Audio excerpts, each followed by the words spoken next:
Cold, blood runs hot. Corner table, a ticking plot. Whispers rise, stories rot. No escape this cursed spot.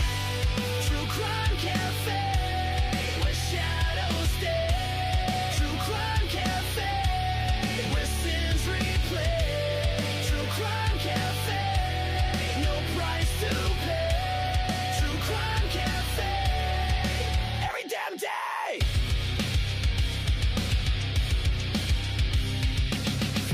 Tapping blackened keys, sweat drips down, can't find peace. Eyes like daggers cut through breeze. All these ghosts, they never leave. Who's a liar? Who's a prey? Who's a hunter in this play?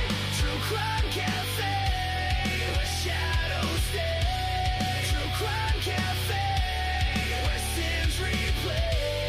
True Crime Cafe, no price to pay. True Crime Cafe, every damn day. Table stain with secrets deep, promises broken, wounds that seep. The jukebox screams, the lights will weep. No justice here, just lies to keep. Hey, hey, down,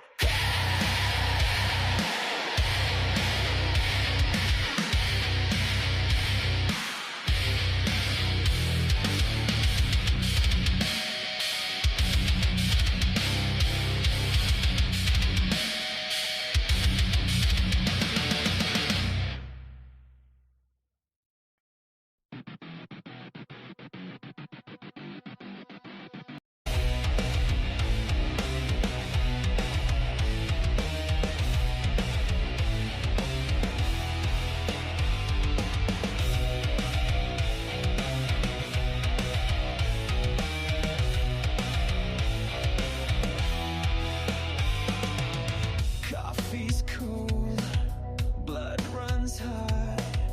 Corner table, a ticking plot. Whispers rise, stories rot. No escapist, curse a spot.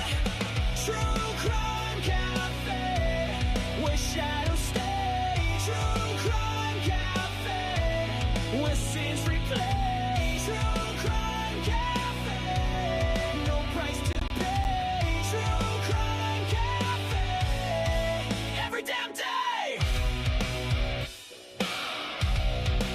Every damn day.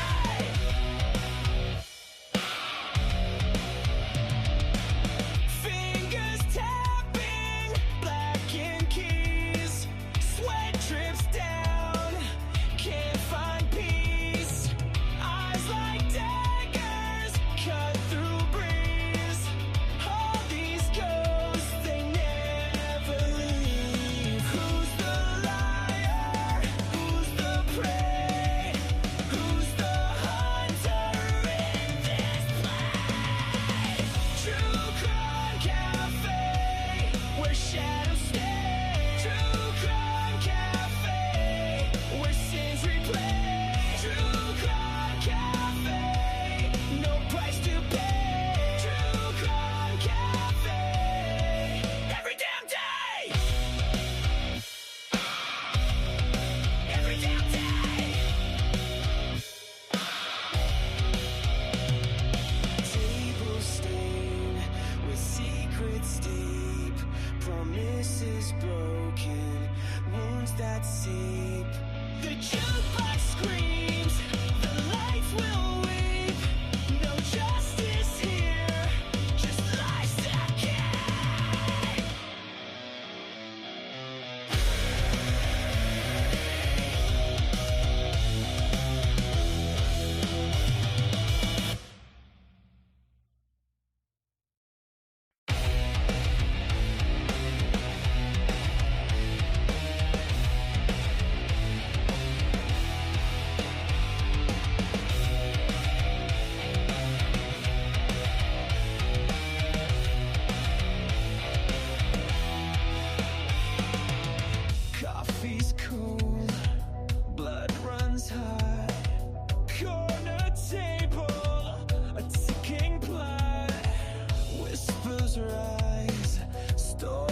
is right. No escapist, curse a spot. True Crime Cafe, where shadows stay. True Crime Cafe, where sins replay. True Crime Cafe, no price to pay. True Crime Cafe, every damn day. Every damn day.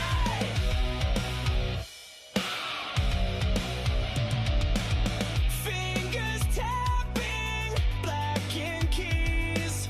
Sweat drips down, can't find peace. Eyes like daggers, cut through breeze. All these ghosts, they never leave. Who's the liar? Who's the prey? Who's the hunter in this play? True Crime Cafe, where shadows stay. True Crime Cafe, where sins replay. True Crime Cafe, no price to pay. True Crime Cafe, every damn day. Every damn day. Table stain with secrets deep, promises broken, wounds that seep. The jukebox screams, the lights will weep. No justice here, just lies that can.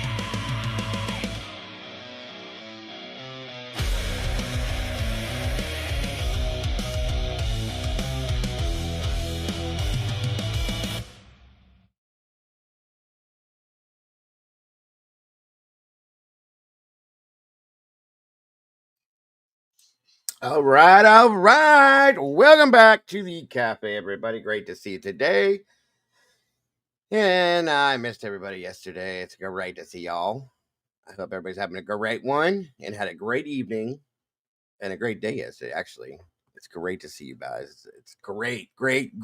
What a great word. Great. Sounds weird, though. Anyway, welcome back to the cafe, guys. We got quite a bit to talk about today. There was a hearing that went down. There's some documents that were out there, some things that people are just like, what the hell is going on? So that's what we're talking about. Of course, I'm going to open up the panel for a discussion. So we have plenty to talk about. Hopefully, we'll have some people join us up here to talk through these things. That being said, you know where we're going next, guys. So please hit that like button, share this out, let everybody know what we're doing. And, well, you know the rest.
Here we are back again. Great to see y'all. And again, like I said, I missed you guys yesterday. Come on in, grab a seat, get comfortable, please, and thank you, Tomboy. Check your Discord, please. Come on in, grab a seat, Everybody, grab a drink, whatever you got to do. You can stand if you want. You can sit on the couch, a chair, the toilet, a box. I don't care. Get comfortable. Thank you to my Blue Crew for joining me today, as always. So very much appreciated. Come on in and let's do this thing, folks. Plenty to talk about. A lot more than that to understand.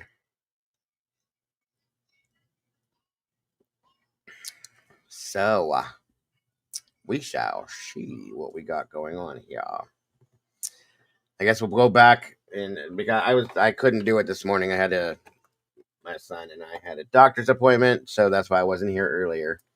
But we'll play it all back, discuss it all, break it down, maybe do some break dancing. I don't know. It's up to you. Maybe Jesse will join me.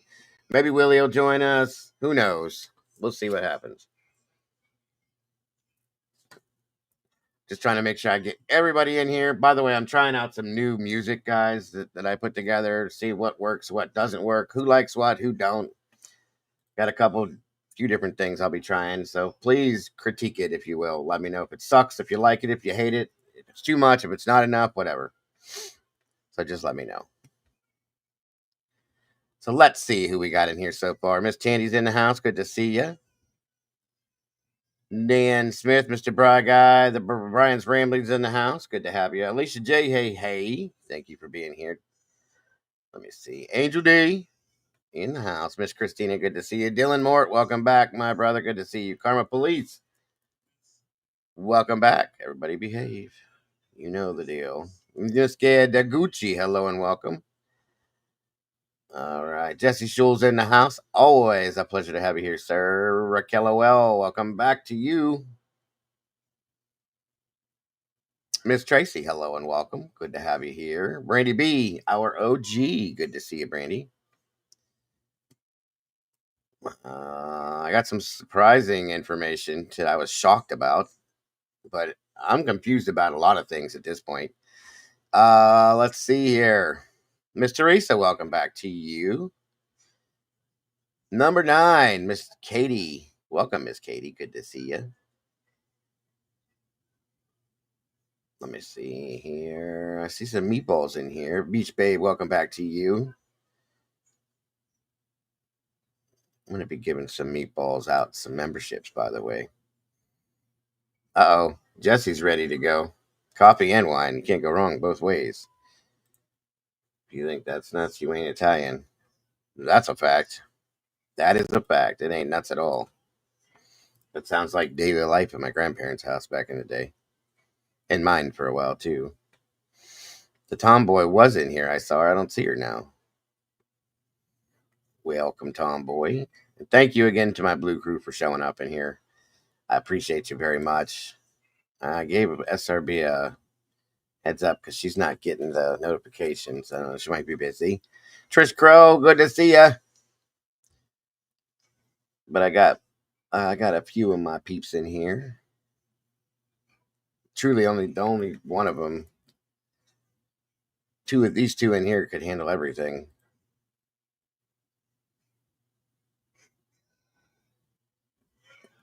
Let's see. I might need some more coffee today. It's like, oh yeah. Those fall like days are amazing. I love it too, Alicia. When we get it, it's still hot here though. Two of my favorite things. These are two of my favorite things. Johnny Mathis.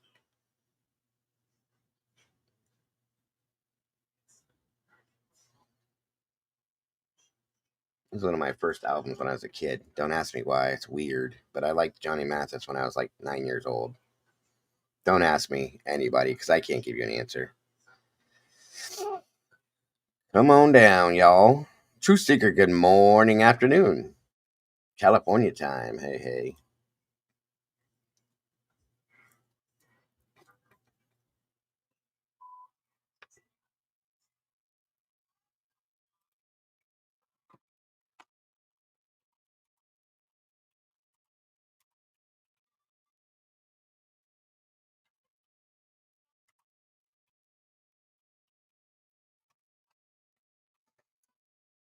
Mm-mm-mm-mm-mm-mm.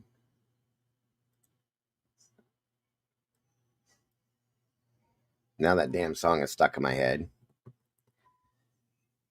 Come on in, everybody. Again, please share it out.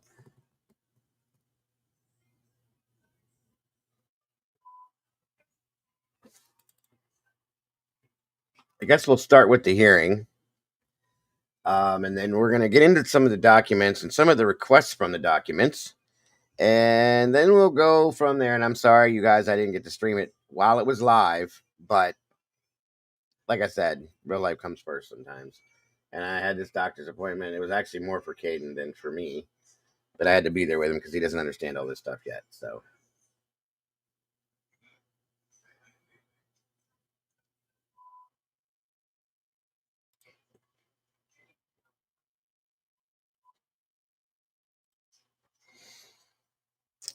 Okay. So it was weird that it was a weird meeting because everybody else was there via Zoom except for the judge. And I was surprised. I didn't think it was going to be televised, but it was. So, Miss Trish Crow, good to see you. Come on up, Jesse. The link's already pinned up there, brother. I just wanted to say hello to everybody first. I seen it, Tomboy. Thank you for that, hon. I appreciate it very much. It's a lot, Dylan. I agree, bro. It's things are changing all over the place. We got the prosecution and the defense flip flopping on what their thoughts are and feelings for whatever reasons we're going to talk about for sure. All right, Miss Brandy, 1 minute. By the way, I missed everybody yesterday. It's great to be back with you guys. I took a day off because of different things had to go on. Thank you, Brandy. I see it there. Perfect. You're awesome. So I am back today. One whole day was not enough, or it was too much to be away. Jesse's double fisting it today. You gotta Yeah, love it. if you think that's crazy, you're not Italian. Because when I would hang out with my Italian friends, we'd go out drinking, and around midnight they'd be like, "Do you feel like a coffee, Jesse? Absolutely. Let's have a coffee." There's nothing abnormal about that to me, sir. I was raised in that lifestyle, so yes, I know it. Well, I just ate a steak. I sent Dago the picture of me pre-gaming, eating a steak at midnight my time, getting Yep. ready for the big live here, and I felt like I needed a coffee after my steak, and I got my wine sitting here, so I'm ready to rock. Sounds like a plan, brother. Sounds like a plan. I'm grateful to have you here with us today. Again, guys, I was really shocked that this hearing was televised, or not televised, but streamed. I didn't expect it to be because it was such a minimal hearing, but there's some changing and some weird shit to talk about that the defense and the prosecution have kind of flip-flop sides on things, and I just don't know. It makes me feel like I'm a little justified in thinking that something else may be coming to a sense, but we're going to get to that here shortly. I'm going to pop that hearing on. We'll go through that. We can stop, start, discuss it. And I really did not think that Hitler, as you all know mostly now, was going to lift the gag order for the media. That's the last thing I thought he was going to do, but I'll be damned. It doesn't have to be espresso.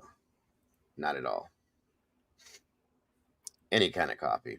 There's a lot of espresso that gets drank, Angel, but it doesn't have to be. Most regular coffee in Italy is kind of espresso anyway. You only need that much. That's why you get in such a small cup, because it'll stand you right up on your head. I could tell you what my uncle used to tell me, but I'm not going to say it because it's kind of vulgar. Something else would stand up on its head? 100%. That's how he would put it too. This will make your Okay, thank you, Unc. Appreciate it. Around where I grew up, they said that raw tuna would do that for you. Yeah. I've heard that actually before. Meg P's in the house. Welcome back. Good to see you, dear. There she is. SRBBB in the house. And I'll tell you right now, something else I want to review with you guys, too, you guys. So we got some time to spend in here today. I watched this morning, Jesse, even though I can't stand her. I watched Smashley Bagefield on new things she did on her own private channel on YouTube, and oh my god, dude, she was motherfucking this and fuck that. Was she saying the quiet part out loud again, like Not I've really. accused her of doing in the past? No, she was 100% going off on Brian, but she was just dropping F-bombs all over the place. I was like, whoa. And I hope to God that News Nation don't watch that, because they're going to be like, yeah, y'all, you good? It was a little wild. I was surprised. She was Yeah, effing I've noticed that there's a little bit of a trend that people want to get out in front of this, and the more you mother F Brian, the better quality of person you are, you know, like well, the last couple shows she's done, she did one with, I call him Leisure Suit Larry, that Larry, whatever his name was, the dude with the glasses, the creeper.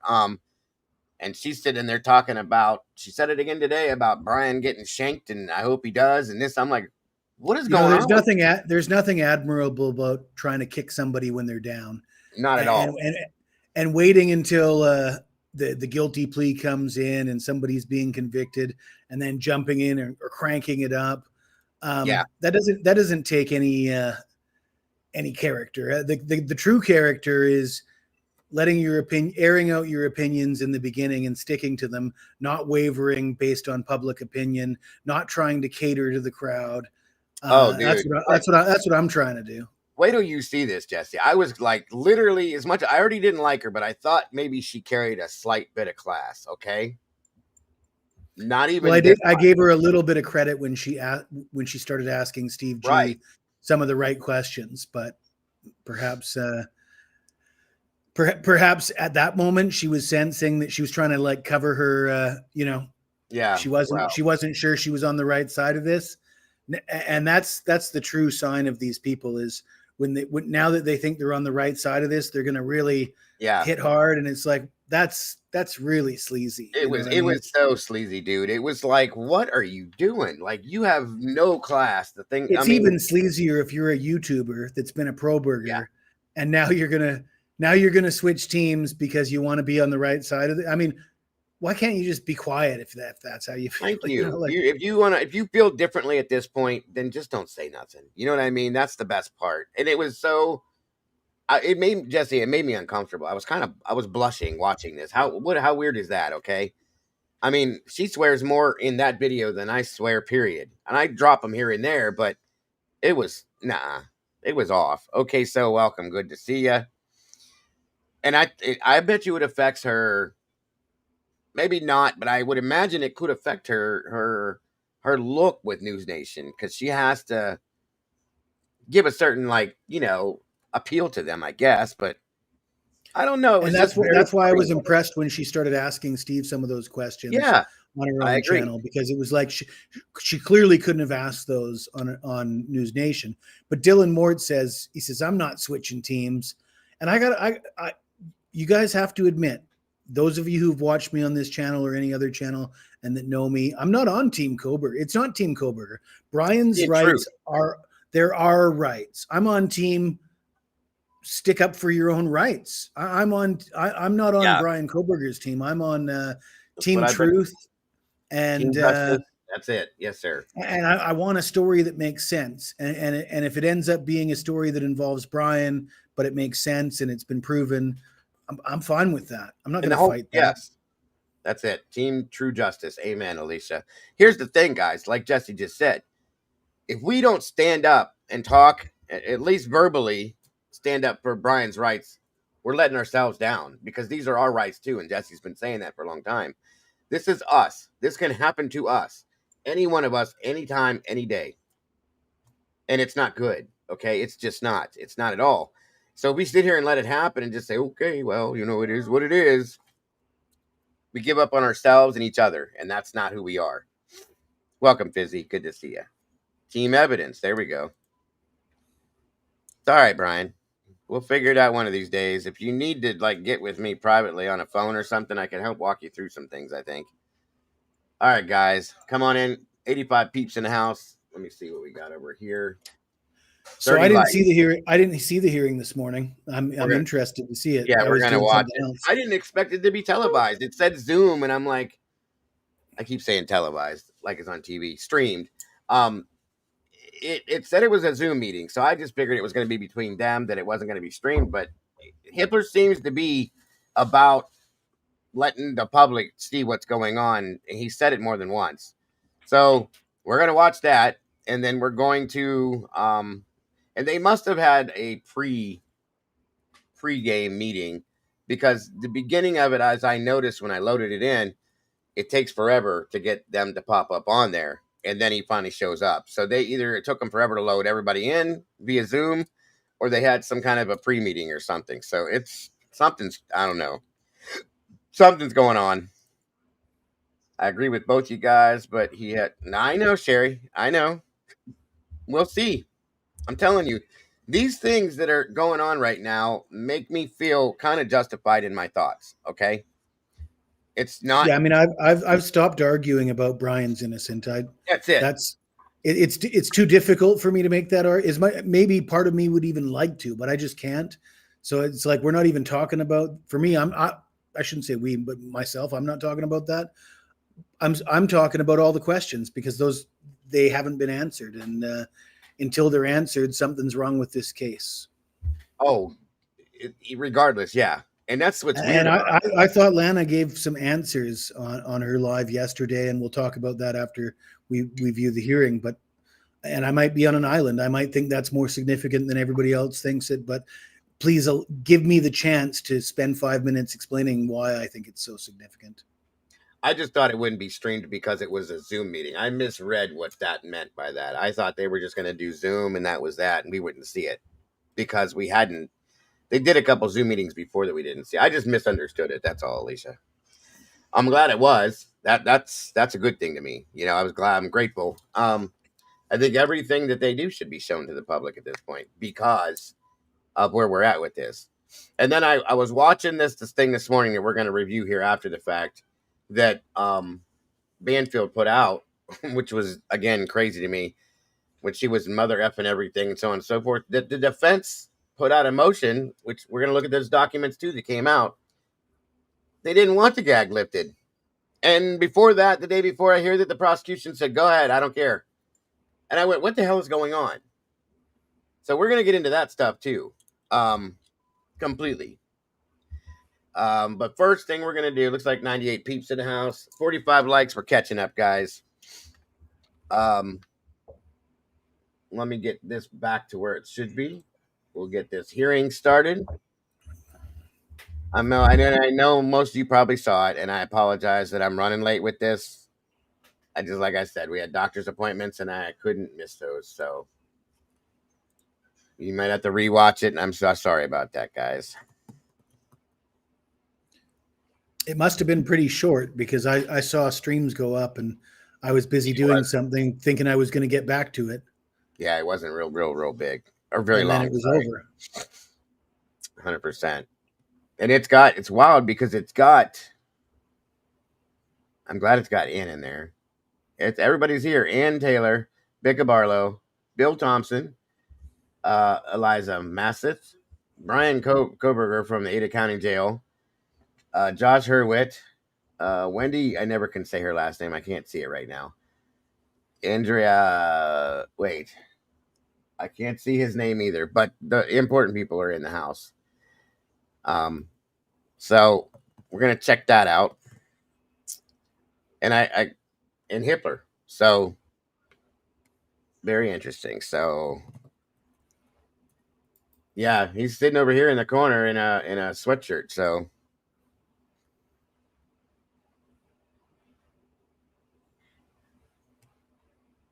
got to hear Gilters last night say Hippo had given Ann Taylor all she asked for. Oh, what a load of bullshit. He didn't give her anything. Cold and coverage in the house. Good to see you, dear. Moonlit baby, welcome back to you. Like Alicia said, it seems like it was short and to the point, and that's what we need. I think it's a total of maybe, it looks like from what I'm seeing here, maybe like 16 to 20 minutes or something like that. And that's good because he's long, like the 23rd is going to be very long and drawn out. I can guarantee you. But anyway, all right, guy. Welcome, bro. Good to see you. Making sure I get everybody real quick, and then we're going to move forward. Again, guys, please make sure to hit the like button when you come through the door. Share this out. WB, what's going on? Good to see you. Miss your girl, welcome back.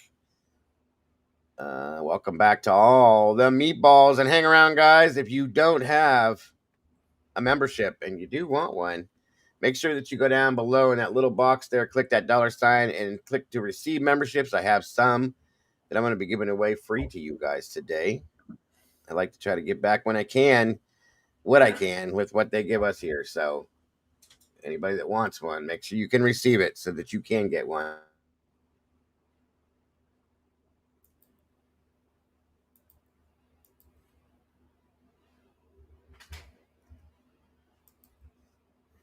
Bring.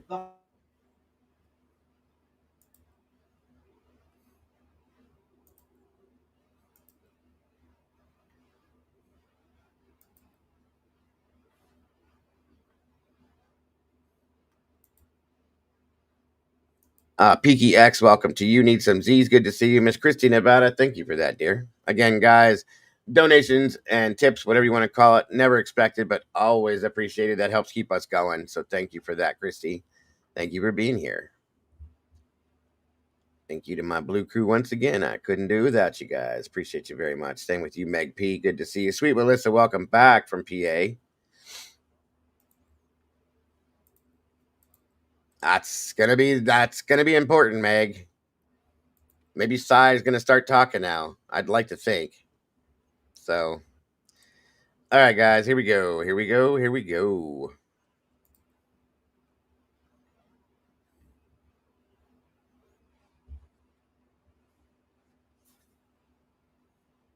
Or 31665. Present today by video is the defendant in custody with counsel. Welcome, Carl. Ms. Taylor, Ms. Barlow, and Ms. Massoth. State is represented by Mr. Thompson, Mr. Hurwitz, and Ms. Jennings. On behalf of the media petitioners, we have Ms. Olson and Mr. Pedersen. Today's hearing is to discuss the media's request to terminate the non-dissemination order. The state filed a response indicating it was no longer objecting to that, and the defense did file an objection indicating that they do have a continued objection to lifting the non-dissemination order. I've read the briefs that have been provided by the parties, and I'm going to attempt to shortcut things here a little bit by asking whether the defense, who is the objecting party, has anything additional to add beyond what it had in its briefing before. I don't know that I need to hear from, frankly, the petitioner. I think the briefing was adequate, so let me just start with Ms. Taylor to see if there's anything else she wants to add. Your Honor, there is not, but if there's further argument, Ms. Barlow will be making that argument on behalf of the defense. All right. And to be fair, Ms. Olson, was there anything you felt was important to add that was not contained within your briefing? Your Honor, we would just briefly say in response to the defendant's brief, we certainly understand the expressed concern about the media coverage of their client. We don't think continuing the non-dissemination order helps that at all. It simply continues to limit the ability of the members of the press to reach out to the people who know the most about the case. It doesn't obligate them to say anything. We also understand that they expressed that there was a due process right to the sentencing. I read the case that they submitted. I think that there is obviously a due process right at sentencing, but I don't think that case is really it doesn't provide any guidance to the court here, because that was about information provided to the court. And given the very limited scope, and we understand it's very important, but given the very limited scope of what's to be decided at the sentencing, we don't think the arguments that Mr. Koberger made should outweigh at this stage the First Amendment rights of our clients. Thank you, Your Honor. Thank you. All right, in light of that response by the media outlets or interested outlets, Ms. Barlow, do you want to add anything? I would only say, Your Honor, as this court is well aware, the publicity in this case is so extensive and emotions are already so high that adding fuel to the fire of media interviews or a rush to interview people as they leave the courthouse or enter the courthouse would only increase the concerns that the defense has. And even though the plea has a specific sentence attached to it, as this court is well aware, things happen in plea hearings and, sentencing hearings. And to minimize the possibility of that, we request that this order stay in place. All right, thank you. All right, as the court has considered the petition, frankly, the court was prepared at the time the plea was entered to lift the non-dissemination order in order to give the parties time to evaluate that and to ensure I wasn't missing anything. When both sides objected, I agreed to continue the non-dissemination order. I also indicated that I would have the potential to look at that again before sentencing because, frankly, I anticipated the motion from somebody, in this case, the Ms. Olson and her clients, was likely to be coming. At this point, I do not believe the purpose of the non-dissemination order, the primary purpose, which is to ensure that we can seat a impartial jury, is any longer at play. The concerns identified by the defendant, while certainly not to minimize those, they are concerns and they are significant concerns. I do not think, however, the non-dissemination order and the right of the public to information is outweighed or outweighs those rights, I should say. And frankly, I don't think that lifting the non-dissemination order. So what he's saying right now is that threats, death threats to Brian, his family, the court staff, the defense team, that's not as important as allowing the public to know this stuff.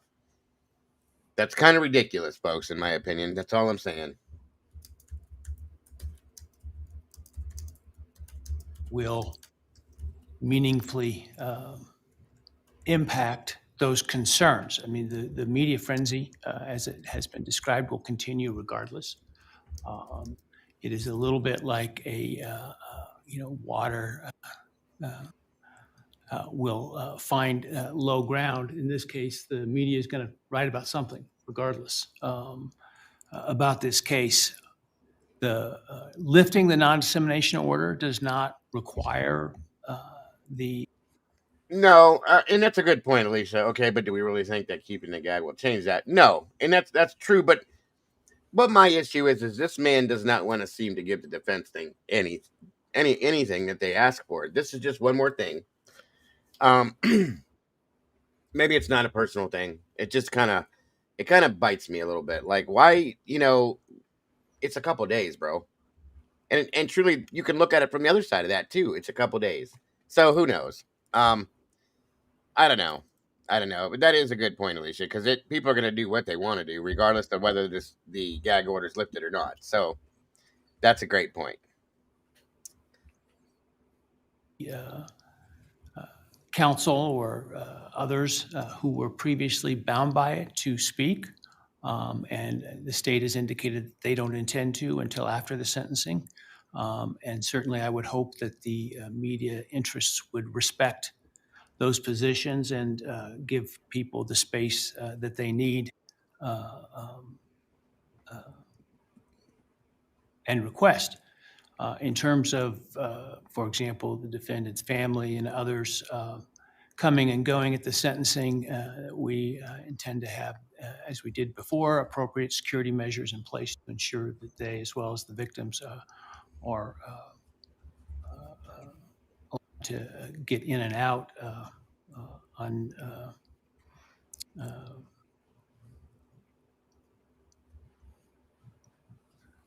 unscathed by the media, if that's what they wish to do, or if they wish to speak to the media, they can do that as well.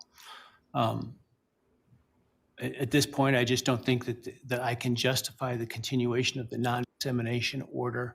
I think the rights of the public to information in this case is paramount, given the fact that a plea has been entered in this case, and so I'm going to lift the non-dissemination order. But I want to point out what that means and what it doesn't mean. So obviously, nobody's required to speak to the media, first of all. Second of all, I want to be clear that the court's prior preservation order to the parties is not lifted and continues to stay in place. And so it's important to understand that those obligations still exist. And then the other thing I want to point out is that by lifting the non-dissemination order, that does not convert sealed documents to unsealed documents. Documents previously sealed by the court are still sealed. Now, I see the media also filed a petition to be heard to unseal everything. I'm denying that outright, the request to intervene, because I think it's premature at this point. So the court will, its intent is to, after sentencing, begin the process of reviewing all the sealed material in this case to determine what should be unsealed and what should not be unsealed.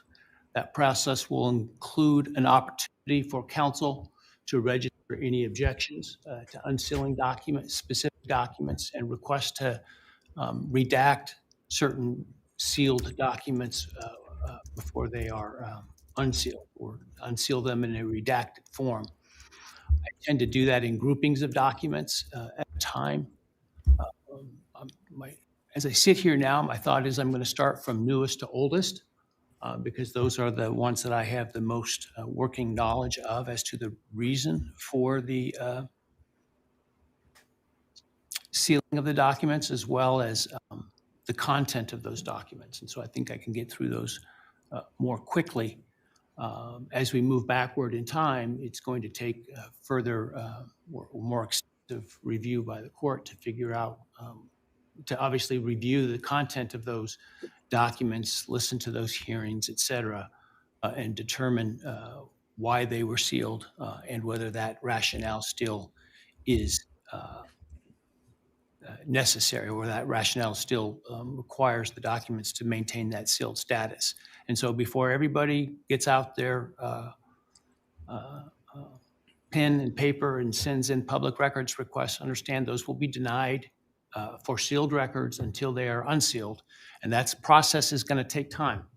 I'm not talking days. I'm probably not talking weeks for that to be accomplished. So I hope people understand patience will be required to get through that, as I'm going to have to review those myself to make those decisions. Now, we may be able to speed things up if neither party objects to groupings of documents or specific documents being unsealed.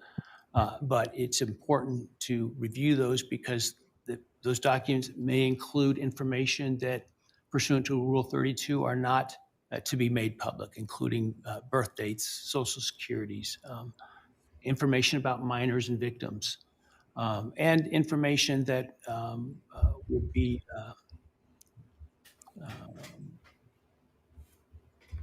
essentially inappropriate to unseal, including protection of individuals from undue harassment, et cetera. And so that's just going to take time. In addition, I'm unlikely to unseal much until after sentencing and after the appeals period has run. Now, I recognize the plea agreement includes a waiver of the right to appeal, but as the parties probably know, the U.S. Supreme Court in Garza versus Idaho has indicated the fact that a defendant waives the right to appeal doesn't mean they don't have the right to appeal. And so it may affect the outcome of that appeal, and it may affect the underlying case and the plea agreement. But nonetheless, the right to appeal does not go away because of the waiver. And so I think it's important for that time period to also play itself out to see that it goes the way that I think people intend and expect it to. And so I will be entering an order in the next week or so outlining the process for the review of the sealed records. And counsel will need to maintain a presence in the case in order to review those materials as they are proposed to be unsealed by the court. Because the timeline that I will likely give you will not be, I suspect, extensive as for each group of records. So I might give you 14 days, for example, to provide a response as to a group of, a dozen or a couple dozen records at a time. So just sort of heads up and fair play with respect to that. Any questions by the parties about the ruling today?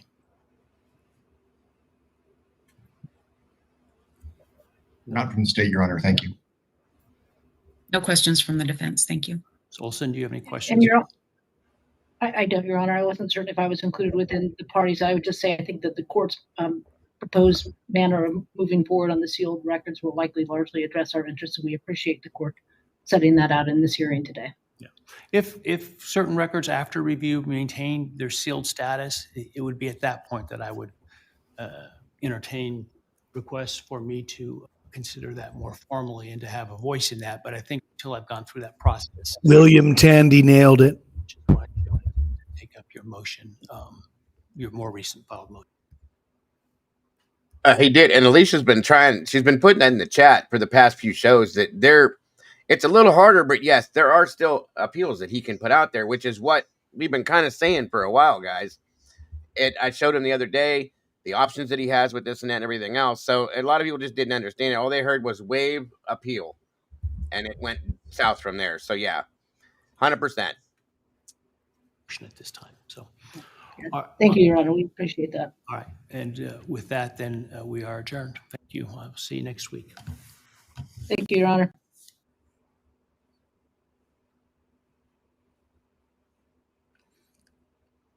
So is Dan Smith Brian? Yeah, that's Brian's ramblings. He can't get his. Brian asked me to comment on it, and I thought I wasn't going to have much to say. I didn't have any idea. I really didn't know what was going on, but after Brian mentioned it, I mean, to me, I got to say, I don't want to bring politics into it, but the gag order has been lifted is all over that headlines everywhere. Yeah. The gag order has been lifted, like the Epstein list has been provided, or like all the promises that the Trump administration made to unseal documents has been fulfilled. The gag order hasn't been lifted. I mean, if all the documents are still sealed and they're going to make a judgment on which ones they're going to unseal, and the idea that Ann Taylor or the defense is objecting, of course they're going to object. I mean, give your fucking head because what it entails is none of the documents are going to be unsealed unless the court selectively unseals them. So now they're giving people that want to attack Brian the free rein to do it. And yeah, people who want to speak in favor of Brian have the free rein to do it too. What do you think the ratio is of people that want to attack Brian and people who want to speak in favor of a guy who just pled guilty? Right. So, I mean, there is no benefit. This has no benefit to Brian. We're going to stop gagging future documents and allow everybody to speak, because that's just going to let law enforcement and people like that have free rein on it's basically make as many documentaries and get as many law enforcement involved. You can do live shows on News Nation, hit pieces, Megyn Kelly, just go to town. It's free rein on that. That's basically what the ruling is. Well, it's not a gag order being lifted. The gag order is not lifted if all the documents are still sealed. Exactly, sir. And that's basically all it's gonna do is give a front row seat to the guilters to do their thing. And yeah, like I said, one thing I got to say though is I was a little bit disappointed in asking for the defense's comments, and Ann Taylor's like, yeah, you could talk to Becca Barlow. I mean, isn't Becca Barlow the DNA expert? I mean, why is Becca Barlow commenting on this? You know, like, isn't this Ann Taylor's? This is her job. This is what this is what she's there to do. Really disappointed that we didn't hear from her. I think she delegated things to Becca because Becca has been speaking on specific things going on. But I agree with you that we should have heard from Ann in that aspect. I was hoping to, but you know, this is not something you delegate. It's Ann's show. She should have been the one that. I can agree with you. Yes, welcome Debbie Bergman and also William Tardy. Welcome to the Sauce, guys. It's great to have you guys here. Pebbles, good to see you as well. I agree with you on that, though, Jesse, for real. I mean, everything I just said, Ann should have been saying it. She should have been standing up there, pound the facts, pound the table. You guys know the drill. What the hell is she doing? I'm getting more and more disappointed with Ann day by day. Tomboy said that Becca is the one that wrote the brief on it. She's an attorney too, which is why, I guess, but either way, I still would like. I understand that, but I think Becca is essentially the more technical, and Ann is the more verbal. Like Ann, opening and closing arguments, that should be Ann. And if it isn't Ann, then what the hell is she doing there? Right, and Don't Be Hating just said, I wonder if he's arguing ineffective assistance to counsel. Possibly, could that be why she's not really talking and said talk to Becca? Maybe Becca's taking over. I think he's got an excellent case to argue ineffective assistance to counsel. Sure, and this could be what's happening, guys. This could be the whole plan the whole time that they've come up with together. And that would be quite interesting to me, to say the least. Busy again. Welcome, guys. Well, now you're playing 3D chess, Dago, because maybe Ann took a back seat, so in order to appear more ineffective. And if that's what she did, praise her. Praise her for that. Yeah, that's what I was getting ready to say. Okay, is that Becca's sitting here right now on the side, and Ann's saying refer to Becca, refer to Becca. Maybe Becca's going to pick this up down the road, and things are going to flip flop. That could make perfect sense to me. Perfect sense. It would make this whole thing make sense, you guys. And I never saw that coming. I wasn't even thinking about that, but it very well could. Come the sentencing hearing, let's see what happens. You know what I mean? That would be interesting. I thought it was interesting that Hippler says, by the way, I have a lot of talk about he can't appeal. He can appeal. I mean, why would he have to? Why would he have? I mean, that was interesting to hear him say that. Big time. Well, he said in the appeal thing, and then he came back with that. So I think he knows, but wanted to clarify that possibly. Who knows? We'll see. Before we get into this conversation, I want you guys, Randy Furr, welcome, buddy. Josie just said, I have a question. Banfield said the other day that Steve G isn't showing up to sentencing next week. Thoughts? He's throwing a temper tantrum, and he's pouting, and I don't blame him. Because he's protesting what happened. Scheduling conflict and is there more to this, Josie? His kid to college. That's what he said. I don't know, Josie. Is it that, or is he just still angry with what's going on because of how this went down? Or is both of it? I don't know. Is it both things? It could be. And like I said, I don't blame him for being mad. He did not get justice. Nobody did. But we'll see. We'll see, because they also said they were not going to be making a statement. And I don't know that that's going to stand true either. Yeah, they were saying that they were taking Aubrey to Baylor for her to college, basically.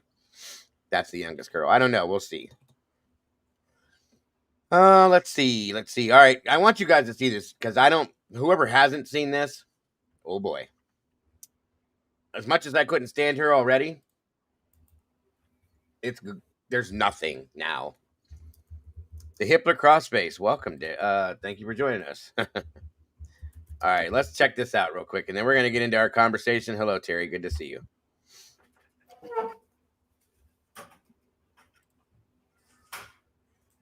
Banfield, and this is Drop Dead Serious, and holy moly, this is a bonus episode I was not expecting to bring you tonight, but I'm going to muddle through it because the news is just breaking as we speak.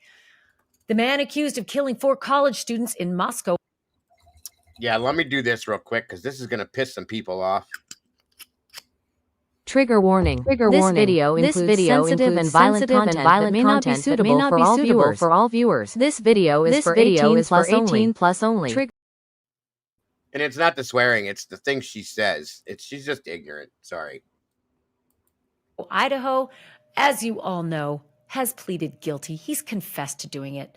But Bryan Kohberger, even after admitting to one of the most brutal crimes in recent memory, apparently still isn't done fighting. Pour yourself a drink, or do your woo-saws, or meditate for a hot minute, because I seriously can't believe that I am going to bring you this information right now. I love it, Josie. But this time, it's not about guilt. It's not about innocence. It's about knowledge. It's about you and me finally hearing the rest of his awful story. It's about the gag order. You probably know that the prosecution is no longer opposing the motion from a whole bunch of media outlets to lift the gag order. But in a new filing, the Latah County prosecutor says that since Kohberger has pleaded guilty, his right to a fair trial is no longer an issue, right? However, out of respect for the victims' family members, prosecutors say that they're not going to make any public statements until after the sentencing is done. That's great. It makes perfect sense. I get it. Kohberger's lawyers, though, they don't feel the same way.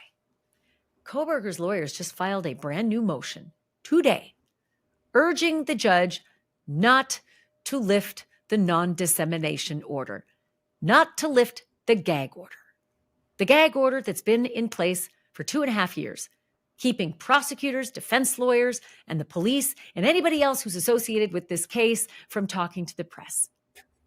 And the reason that they say the gag order needs to stay in place all the way through to sentencing instead of maybe being lifted, tomorrow, because the circus is only getting louder in Bryan Kohberger's lawyer's opinion.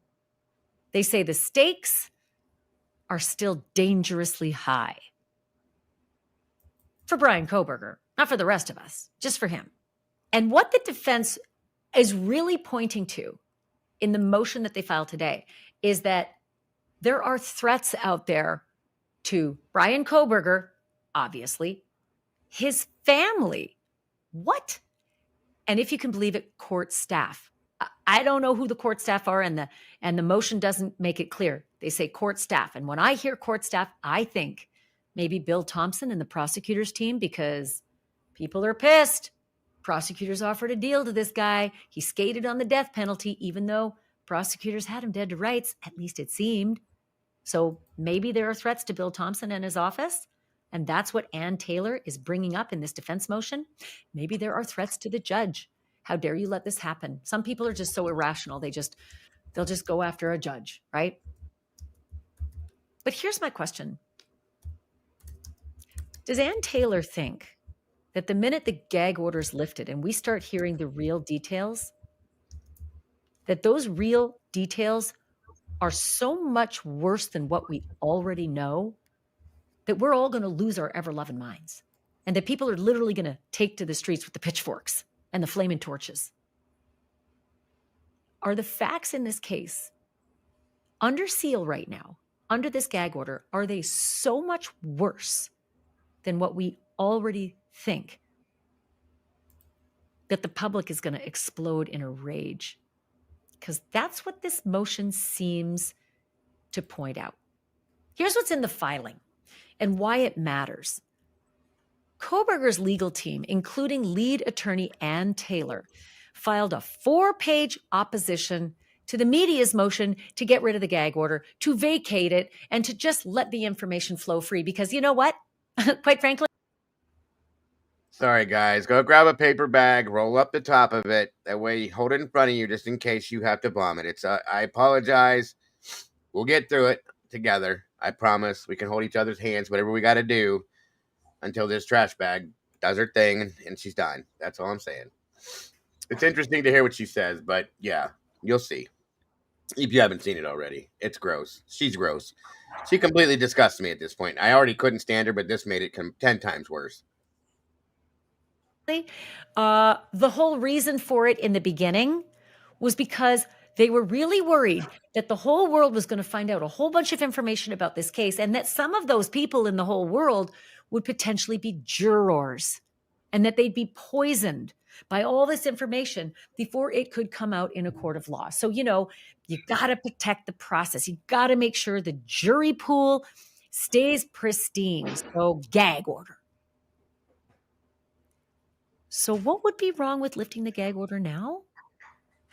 Because there's not going to be a jury. Poisoning a jury pool is no longer a concern. Why do we need to wait till sentencing? We know what the sentence is. But his lawyers, Bryan Kohberger's lawyers, make the argument that the case is not over. Even though Kohberger has pleaded guilty, they say his constitutional rights still hang in the balance, especially when it comes to sentencing. And sentencing is legally a, quote, critical stage of the process. And that means that Bryan Kohberger still has the right to effective legal counsel. That's important.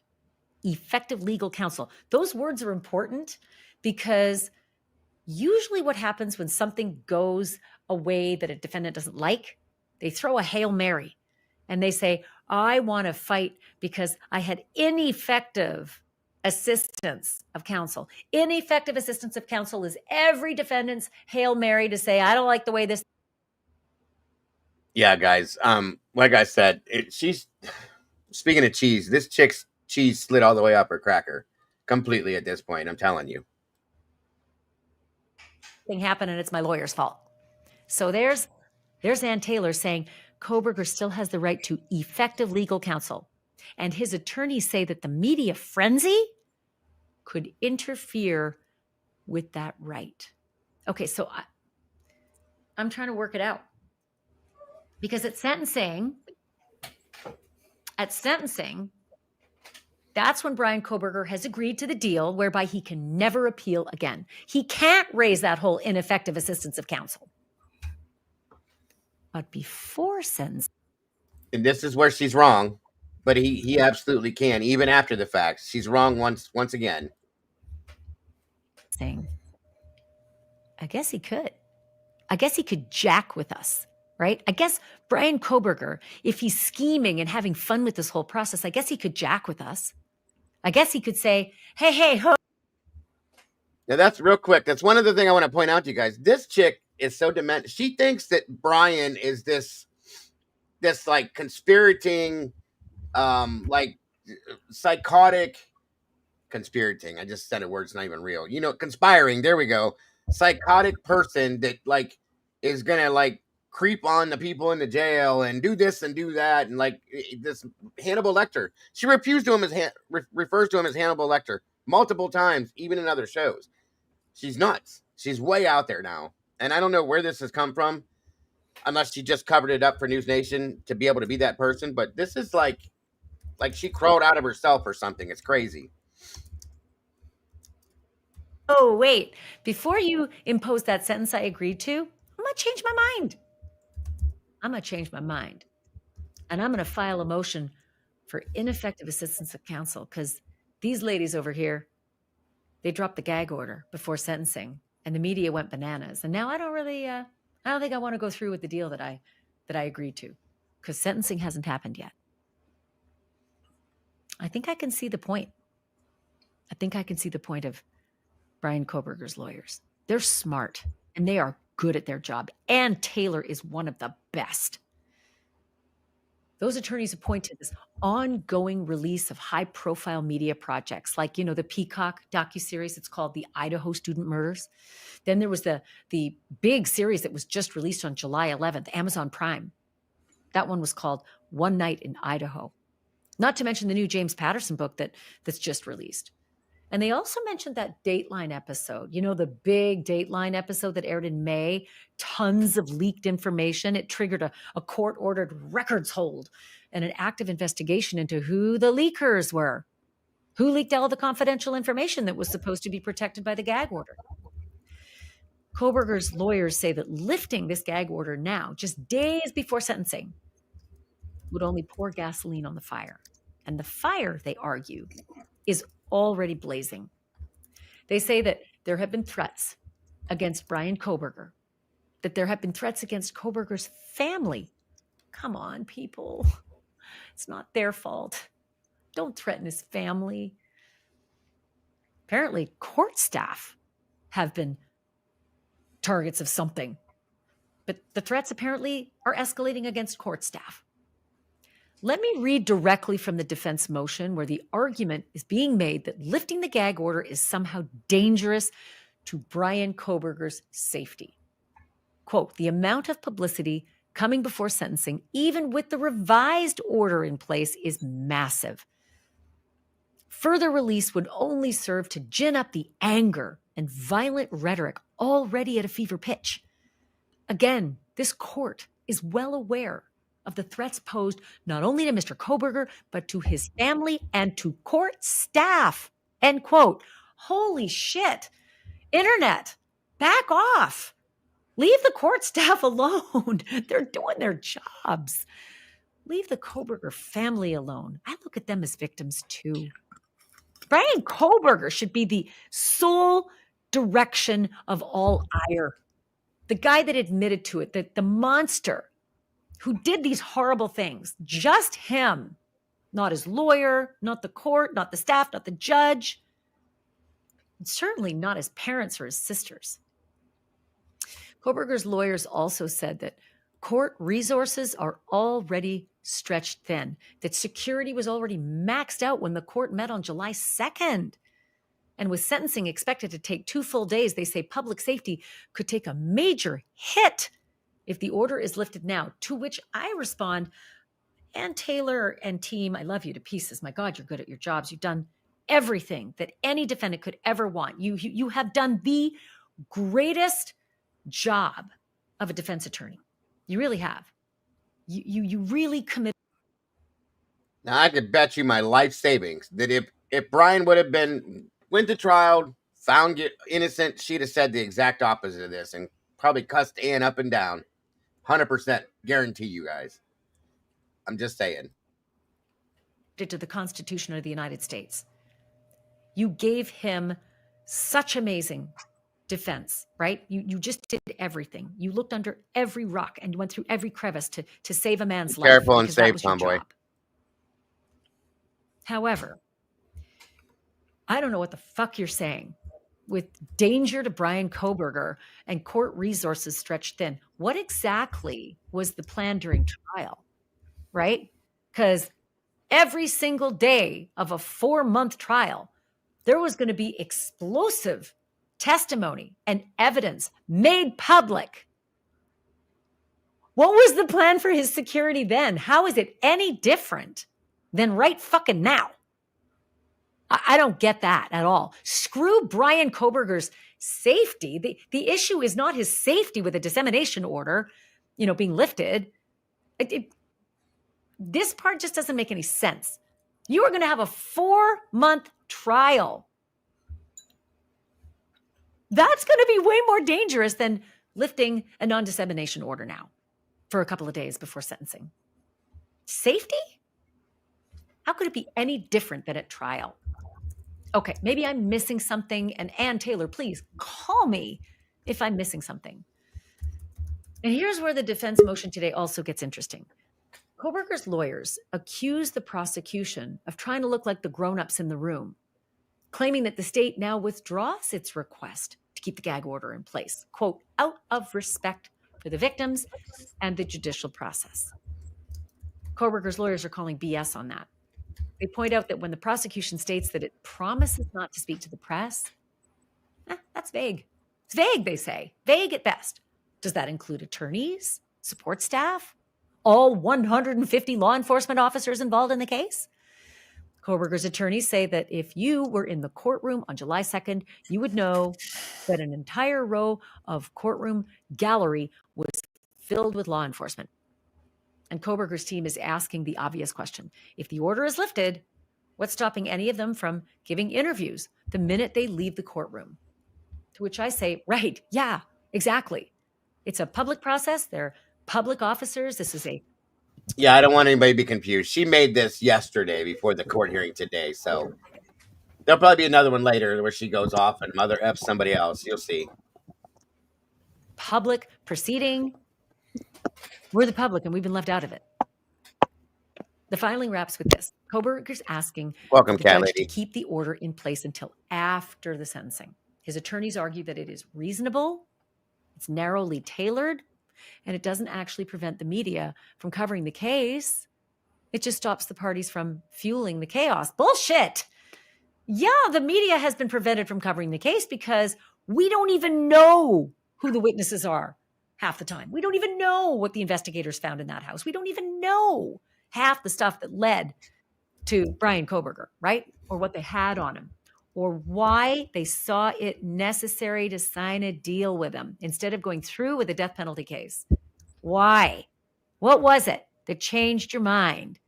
Right? Prosecutors, what the hell was it that made you cut a deal? Because for the rest of us, with the limited information we have, it looked like dead to rights. I mean, it looked like you had him slam dunk. What was it? I guess that's under the gag order. His lawyers say that keeping the gag order in place is the only way to protect the integrity of the process and the safety of everyone involved. Maybe you're partly right, and Taylor, maybe you're right. Maybe there is a possibility that before sentencing, Bryan Kohberger could throw a fucking wrench into all of this and say, ineffective assistance of counsel before I give up my right to appeal forever and ever. Before you lay that sentence on me, I got one more knife that I want to stick into the process and fuck with everybody. Maybe you're right. And so maybe keeping the gag order in place until sentencing will protect us all from him being able to do that. But the rest of it, the security of Bryan Kohberger, fuck him. I honestly do not care about the security of Bryan Kohberger. I really don't. And I probably speak for a lot of people when I say I hope he gets shanked in prison so he knows what it's like. Oh. Like I said, right there, like that right there in itself should be illegal. Why is this still even on YouTube? I mean, if you can say that, what can't you say on YouTube? I mean, that's my point. It doesn't get any fucking worse than that. She doesn't give shit about his human rights, his whatever, because he pled guilty. You know what? That's absolute a threat of violence, in my opinion. I agree with that wholeheartedly. Well, that's it doesn't get any worse. That's no, as bad as it gets. That's why we're watching this right now, you guys, because somebody screenshot this before they take this away, because that's proof the ignorance that this piece of trash, who shouldn't be working on a news. And this is why his defense would oppose the I'm not even going to say lifting the gag order, because it's not lifting the fucking gag order. It's allowing this bitch to run her mouth on shit that she chooses to fucking feed to people, and that's what they're opposing, because that's what's going to happen. People like her are going to get free reign to interview people and talk shit that isn't fucking factual because the documents remain sealed, and that is that's criminal. Listen, even guilters don't say shit like this, you guys. This is insane. And you represent one of the main news channels, period. As soon as he pled to that plea, did you notice how giddy and excited this chick got? She's sitting there making stabbing motions and talking about giving it to us one more time, and anything he could do to defend himself, it's not deserved by him at all. She's disgusting. That's why we're looking at this right now. And I'm going to back it up because I think somebody wants to record what she just said. Because they just asked it. So we're going to back up just the tins, and we'll play it again for you guys that are trying to do that. It makes me sick. And I hope News Nation sees this. I do. Sorry, Randy. Go ahead with what you were going to say. I forget. No. She's also blaming social media. She's like, "Oh, social media should stop." What's she doing right now, Randy? And let us assholes, tell you what it's all about when they haven't gotten anything right yet. She's doing this right now, and she's got her own social media channel that's not related to News Nation. And like I said, Jesse, if you worked for ABC Sports and you went out and did what you do on YouTube and made a statement and started talking out of your ass, and ABC picked that up, what do you think would happen to you? Well, if I bet on a guy to hit a home run and he didn't hit a home run, and then I said somebody should do something to his family or something, how quick do you think it would be before I got fired? Bye-bye. Bye-bye. You know, just gone. You're gone. You're gone. Exactly. And that, like, this is pure hatred. This doesn't affect you, you psycho. This is your job, okay? Deal with, like, what the hell? This is unreal. Like I said, guilters aren't even acting like this. It's sickening to me. So I'm going to play that back one more time, and then there's more. She drops more bombs because she's that trash. Sorry. Stick into the process and fuck with everybody. Maybe you're right. And so maybe keeping the gag order in place until sentencing will protect us all from him being able to do that. But the rest of it, the security of Bryan Kohberger, fuck him. I honestly do not care about the security of Bryan Kohberger. I really don't. And I probably speak for a lot of people when I say I hope he gets shanked in prison so he knows what it feels like, what he did to those 4 kids. So is the judge going to lift the gag order? We should know very soon. The sentencing is set for July 23rd. Courtroom's already bracing for an onslaught of media, victim impact statements, and possibly, new details that we've never heard before. The moment the gag order lifts, whenever it is, tomorrow, sentencing, the floodgates will open. And if you're wondering what might spill out, we're going to be right here to break it all down and to go back to the beginning to see if it squares with what we thought we knew then. I'm Ashley Banfield. Thank you so much for listening. I'm so appreciative. Sorry when I release the F-bombs, but I get really pissed. This next part. So Tomboy said somebody needs to send this to the defense. That's exactly what I said, is this needs to be entered into evidence. Agree. Because this is the exact argument that the defense has been making of why Bryan's not getting a fair trial. How could Bryan possibly have a fair trial when people talk like this? And she even said herself, we don't even know. We don't even know because of the gag order. Yep. But I'm going to say I hope he gets shanked. I hope he gets shanked, even though I don't even fucking know. Right. Wishing death upon somebody that we have no clue. Like I said, the guilters haven't even gone this far. I don't know who she thinks she is, why she thinks she's up here and she has the right or ability to make these statements. And speaking for other people, I'm sure I speak for many other people. No, you don't. And I hope that somebody calls you out on it. Besides what we're doing right now. This is disgusting to me. Absolutely unprofessional and disgusting. Where's this from exactly? This is from her personal channel, Randy. It's called Ashley Banfield and Drop Dead Serious. Here, I'll give you the link. Is it on YouTube? Oh yeah, this is her YouTube channel. Her personal. It shouldn't be. Well, how can she use that word and get away with it? I mean. Well, you can swear, Brandy. You can get away with that. But the fact that she incited violence on somebody should have been tagged right now. Snapped. Yeah. I won't be surprised if this gets taken down. It should. There's the link right there, guys. It 100%, like I said, makes her look like shit. Now, when she had Leisure Suit Larry on with her the other day on her other show, the creeper with the glasses, okay? The guy that spent many years in many institutions in prison, but now he's a savior because he started a program to help. And the man said it out of his own mouth, okay? She's promoting this kind of bullshit.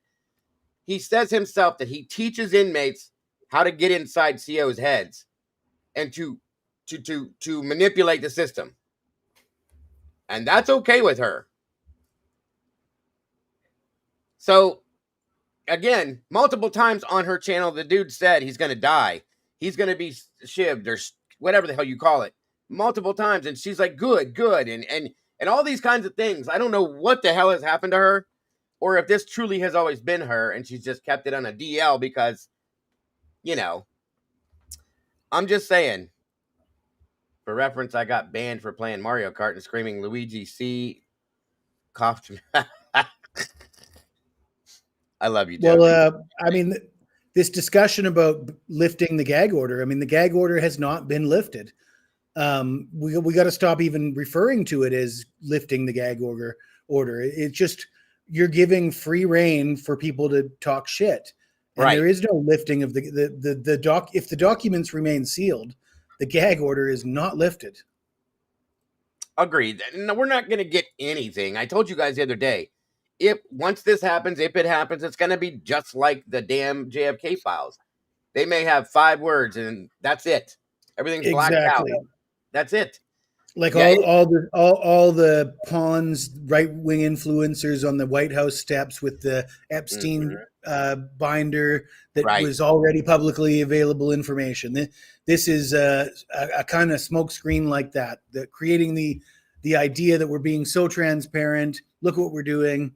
They're not doing anything. Right. They're just allowing. Criminal Mind, they did lift the gag. He did it today. But like Jesse's saying, it truly isn't really, because everything is still redacted and sealed. And he's going to very slowly, and I mean very, very slowly, unseal things as he sees fit. Which probably means it's going to take months easily. Yeah, definitely months, in my opinion, Randy. I agree. So it's okay, bud. No worries. No worries. Good deal, Ro.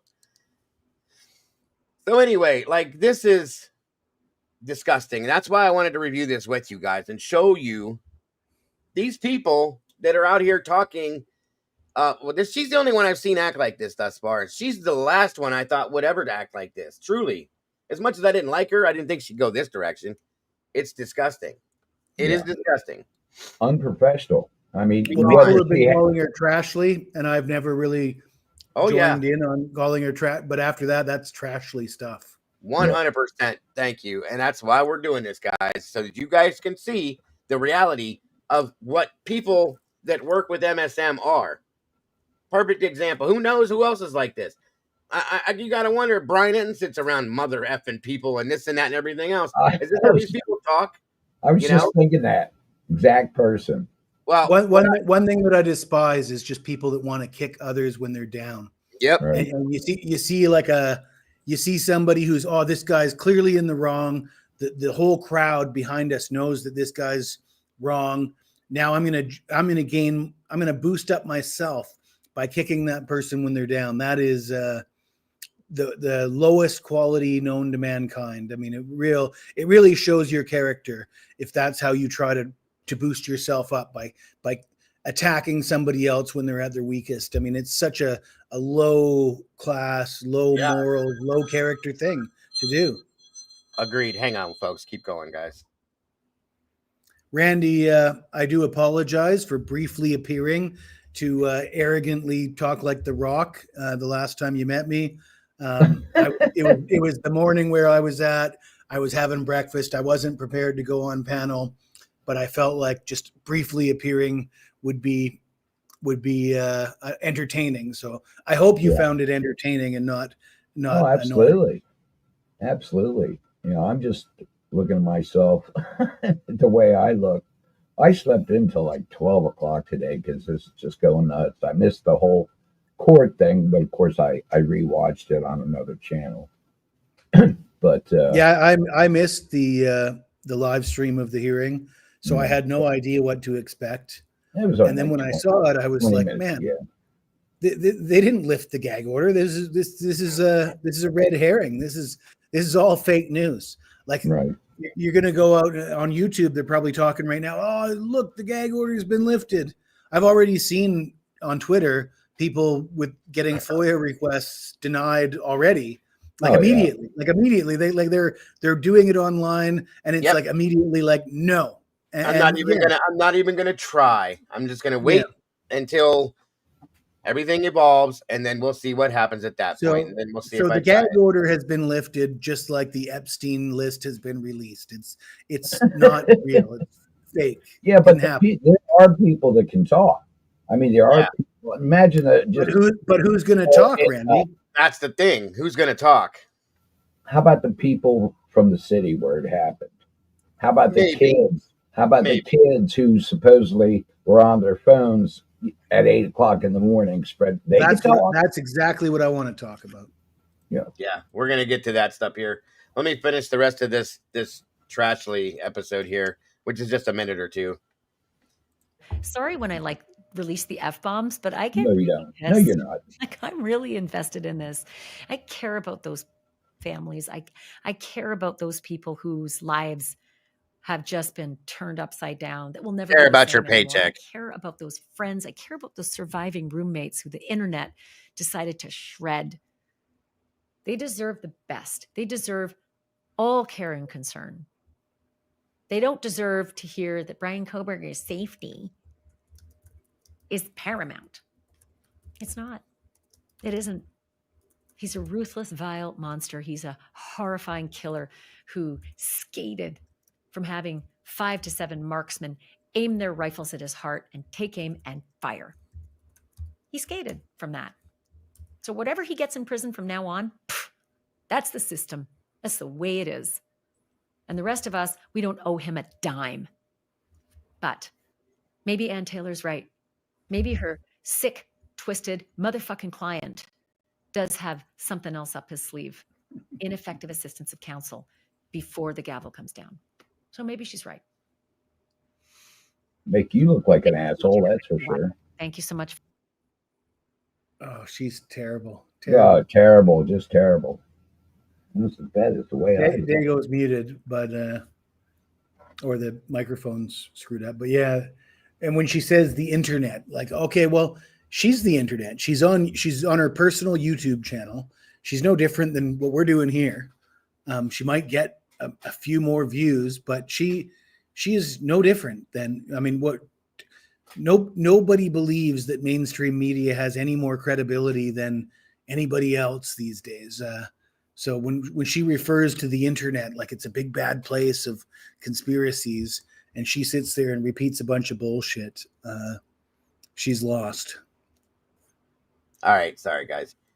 I hope that something happens and all of this ends up being flipped upside down and Bryan ends up being found innocent. And then I want to see her come back, which she won't ever, I promise you, and give a public apology to what she just did. Because she just repeatedly, every show I've seen of hers now, I purposely watch her now to see what other trash she spews about this. And it's been going on about the last 3 or 4 shows. We watched that one, Jesse, and she started to ask questions that we would think would make you think she's actually thinking on her own. Well, she confronted Steve about his story of the 911 call, and you know, you guys know me by now. I love to dwell on that 911 call because to me that's what this case is that 911 call. I mean, that to me is the secret, the answer. That's the mystery that I want to unsolve. The mystery. It's not a whodunit for me. I don't even give a shit if it was Bryan that did it. I still want to know about that goddamn 911 call. And she asked Steve. She's like, "Well, Steve, but you told us this story about the 911 call, and now we see the court documents that none of that shit happened. What do you have to say for yourself?" And he stumbled. He didn't answer the question. Absolutely correct, sir. Absolutely correct. So there is that, folks. And just keep your eye out because the more shows she puts out, the more trash is going to be produced, in my opinion. So it's quite interesting to me. Quite interesting that this is allowed. I've seen people get knocked for saying the C word from the pandemic, but you can do this? You can wish death on somebody? That's insane to me. Well, do you want to talk about the C word? Is everybody ready to hear what I got to say about what I've been thinking about lately? Go for it, bro. So we all know that a lot of the people that follow this channel probably follow Lana and Harsh and various other channels. So you guys have probably already seen it. But it hit me like a ton of bricks. I got to say, Lana's live like 24 hours ago hit me. I mean, I sent Dago an email. I was like, man. And I've never been big on the frat theory. I've never been big on it. I never even wanted to entertain it or talk about it or even be involved in it just because there wasn't any real concrete evidence there. You know what I mean?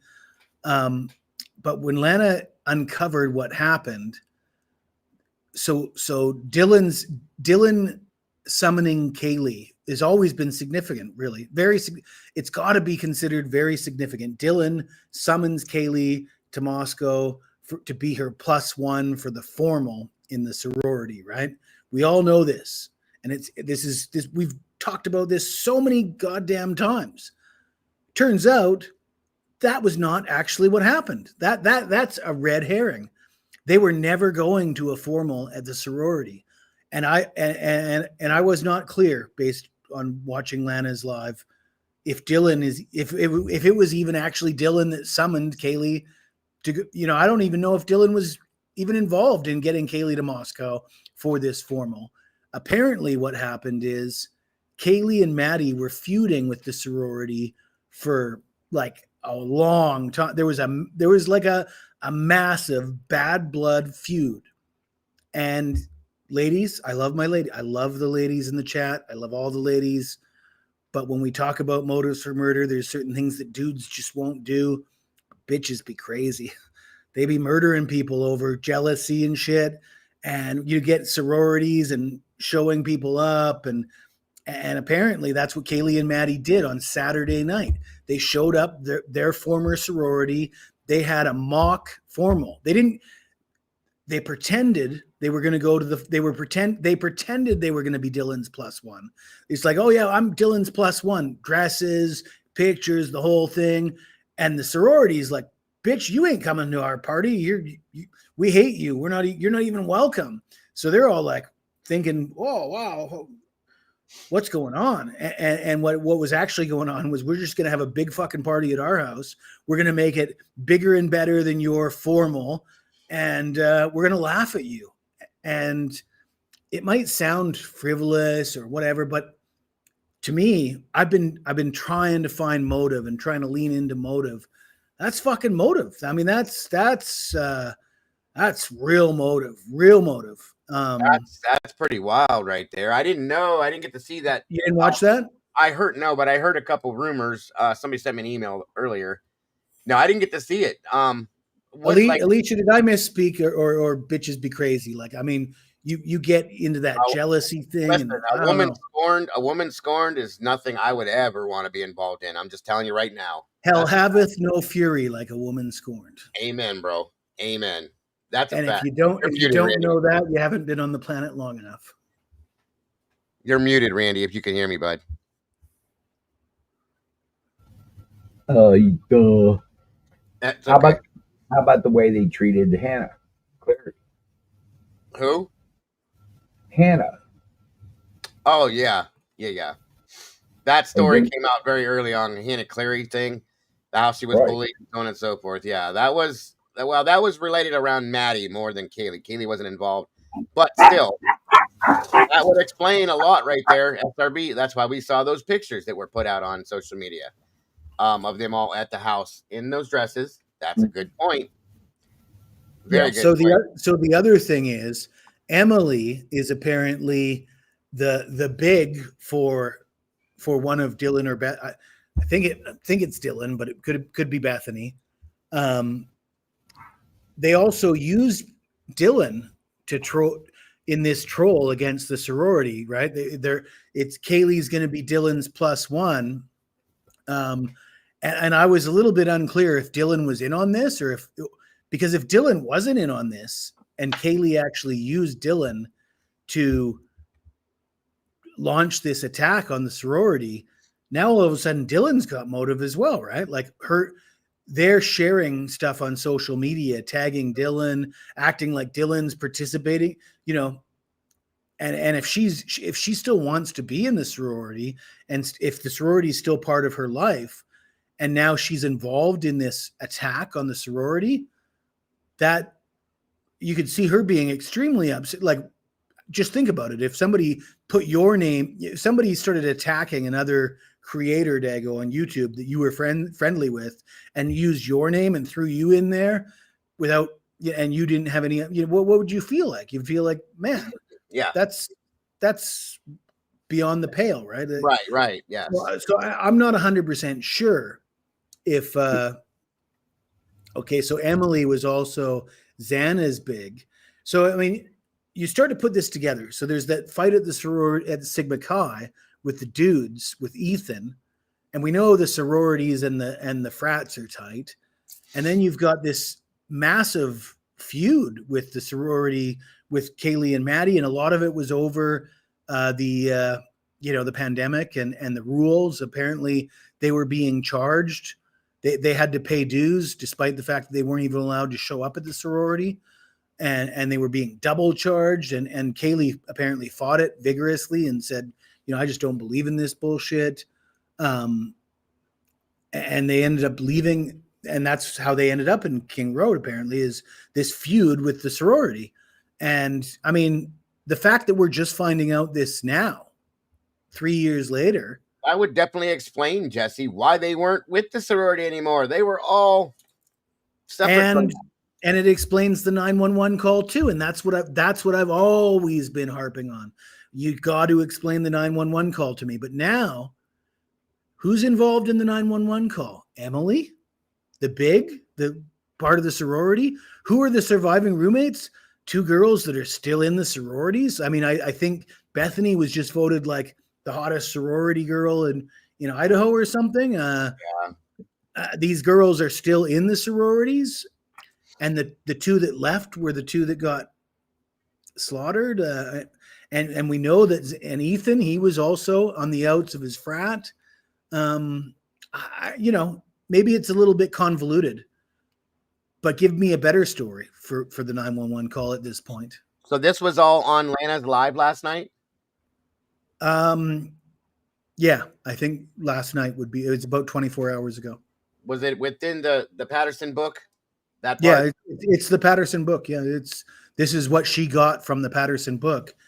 And she was excited about it, but I don't think she was quite as excited as I am. Like, to me, this is a real revelation. You're right there. Yeah. Welcome, JC. Good to see you. So I'm guessing right around this part here, right? I have a quick question. Yeah, probably right. No, this is too new. It was before this. I have a question. This is the wrong live. This is the wrong show, Dago. Okay, go ahead, Randy. Jesse, do we know whether or not Dylan was there at that? This is the wrong link, Dago. It's not even that one. Do we know who was there? If Dylan was there when they went in and bullshitted, and said, I'm so-and-so's, +1, and you're saying whether Dylan was in on it or not. I think it also matters whether she was there, or whether she attended the formal, whether she actually went to the formal, right? Right. I just wondering. We don't know if she. And I don't have the answer for you. I do think that is quite significant, because if Dylan went to the formal, you would think that she wasn't in on the prank, right? That's all. She allowed it. That's another good point right there. Welcome, JC, again. I don't know if you heard me, hon, but that part that came out with David Barracoa driving around at 4 a.m. saying it was so quiet. He was supposedly a sober bro driving people to and from, but he's out driving around at 4 a.m. And he said it was eerily quiet. Did they look at his vehicle and him? And these are all things that now that they're coming out should have been talked about 2.5 years ago. Just saying. Good point though. Okay. Well, the fact that both Kaylee and Maddie were feuding with the sorority.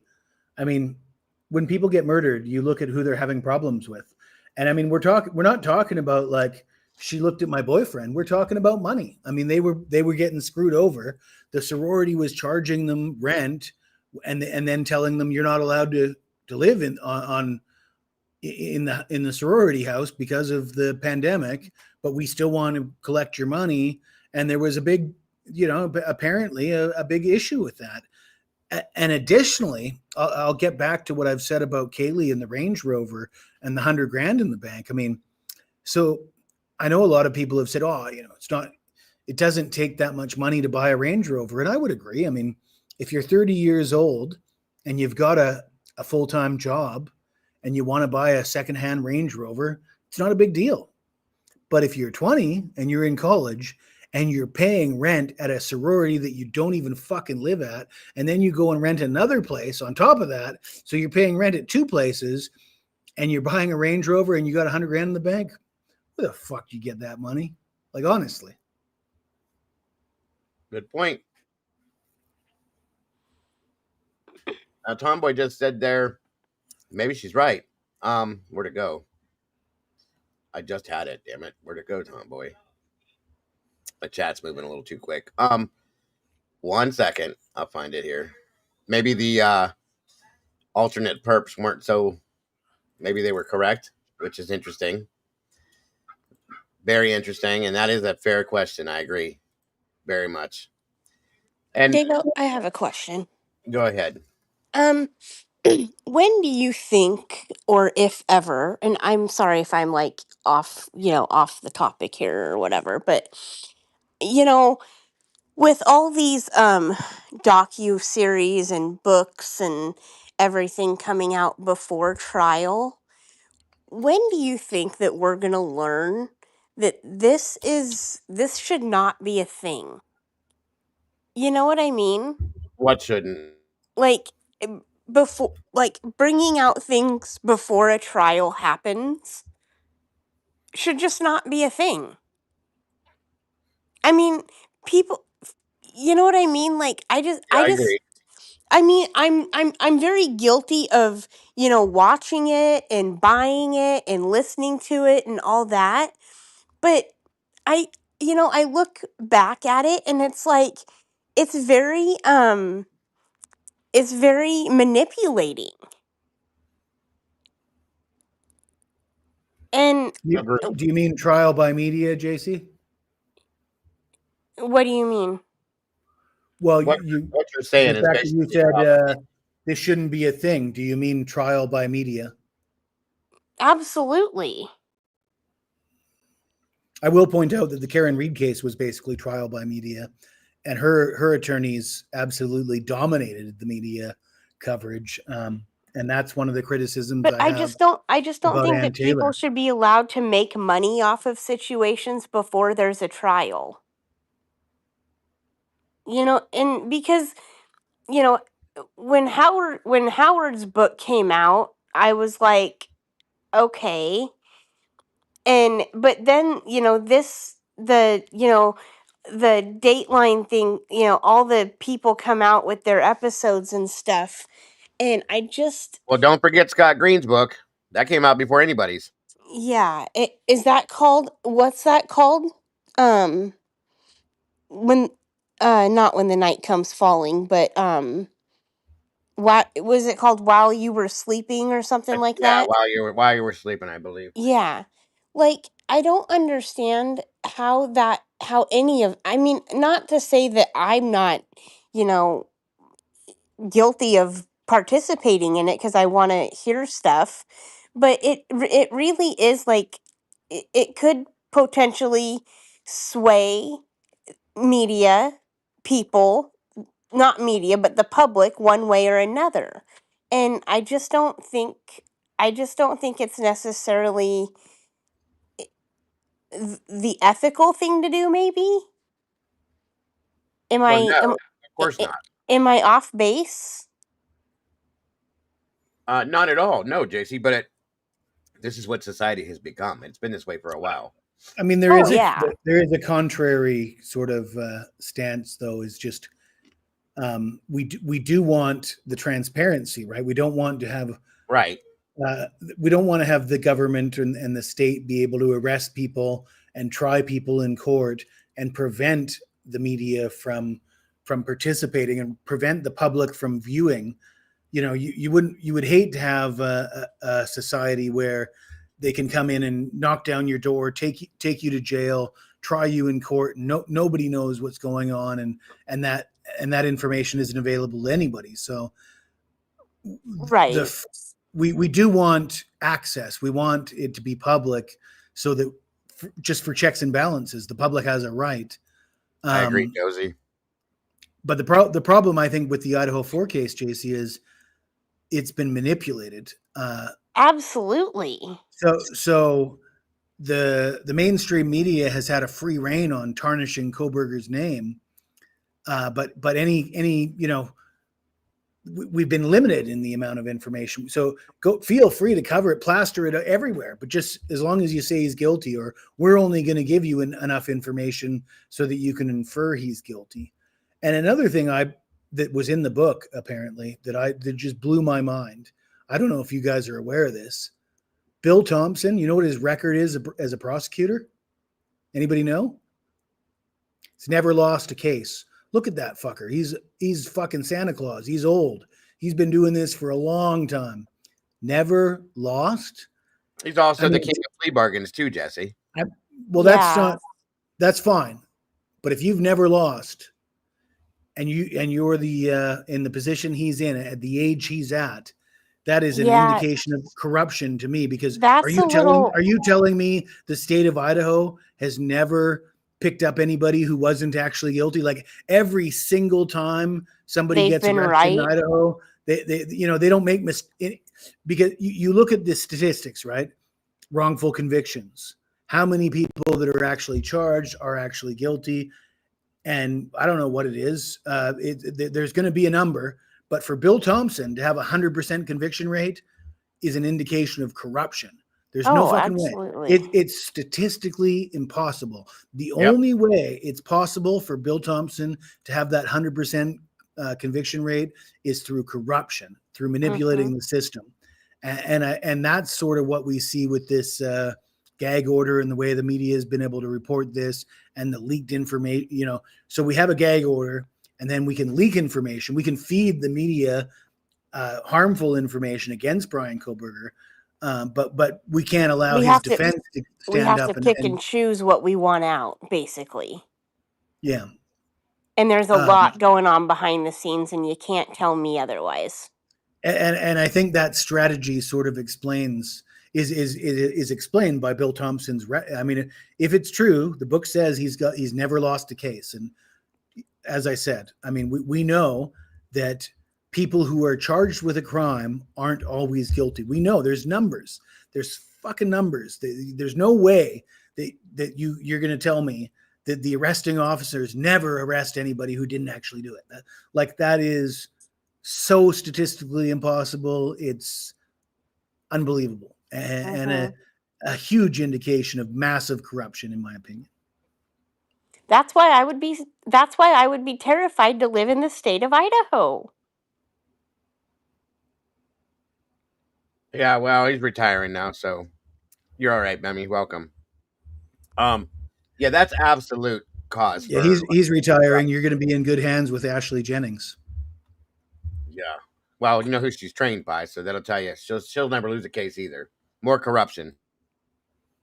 Yeah, that's an absolute look at. That's like looking corruption in the face. There's no way in hell you could win every case in 40 years. I'm sorry. In 40 years? No way. No way. And how many? Nobody's ever came up with a way to outsmart Bill Thompson. Not just outsmart, but I mean, like I said, the arresting officers in Idaho have never made a mistake. They've never grabbed the wrong guy. They've never leaned on the wrong person. I mean, there's just no way. Yeah, that sounds crazy to me. Never. No way. No way. I don't doubt it. I am me. I can just see him running for governor. Good luck. Oh, Lord. Welcome, Sarah. How old is Bill? I don't know, 103 or 4, something like that. Yeah, old Santa Claus. Really old. He's old. I mean, he's old enough to. He could have retired he could have retired a while ago. He should have. I mean, I'll tell you this much: he's prominent enough that he's got the ability to send the FBI to a character witness's house to shut her down. Take it for that. When if you guys remember when God, I always forget her name. The one expert that testified on the stand. Jesus, you guys, come on, help me out here. What was her name? Vargas. Yeah, Gabrielle Vargas. Okay, Gabrielle Vargas. she Yeah, I testified. remember that. She brought some good points for it. The next thing you know, the Yeah. FBI is He's knocking at her on front door, and she's retracting her statements, and you don't hear from her again. Really? Come on now. Yeah, that's a red herring there too. Yeah. That was brought on by Bill Thompson. I mean, there's got to be like at least a dozen of those red flags. So all the people that are turning around now and trying to get on the right side, like to me, I want everybody who's in the chat, who follows this channel, because I know you guys all follow all the other channels too. And if you guys see channels that have completely flipped and they're trying to get on the right side of this, run for the hills. Those people are scandalous. And not just, I'm not saying that Brian's innocent. I'm not saying that. What I'm saying is he wasn't proven guilty. If you're a fair weather friend, a fair weather friend, basically somebody who is, goes with the wind and tries to always jump on the right side. That's not the kind of people you want to follow. You want to follow people who are honest, who are going to give you their honest opinion, who are going to stand by it. And I think you'll get that here. I don't think you're going to get that on channels that are now flip-flopping, because that shows flawed character, and it's unadmirable. And kicking people when they're down is despicable. And I don't tolerate it myself, and you shouldn't either. I agree. Thank you, Wade Bird. I appreciate that very much. Now, we're not going nowhere, guys. This is where we're... Another question, Dago, about Ashley is, well, not about Ashley, but about News Nation. Where do they, like, first off, like, if you're a news outlet, you should, I mean, back in the day, am I not correct? Back in the day, I believe that, the news outlets were a little bit more non-biased, and they didn't use opinions and stuff. But now I'm hearing, all these news outlets that have an agenda and are completely, one way or another. And they have to follow their narratives and stuff. But what line, like, if I was to go out, okay, like, there's, certain, things, even in my job, if I went out and I, did my job at my job and then went out personally and did things and said things that incriminated my job, I would be, you can get fired for that. This is 14 hours ago. That tape was Where from is 14 she? hours ago. Where does she think it's okay to she's a prominent figure, so where is she thinking that it's okay to do that? But B, why is News Nation allowing it? You know what, JC? The fact that she thinks that's okay says everything that you need to know about the kind of people who are on the other side of this, and the kind of people that are jumping ship and changing, flip-flopping, is they think that when you see somebody who's down and the public is attacking somebody, it's free rein. And they have the authority and the means to kick them when they're down. And then let's do it. And then you're right. And then you're willing to abandon everything that you know about being a human being and the rules of humanity. Ethics go out the window. Ethics and morals go out the window.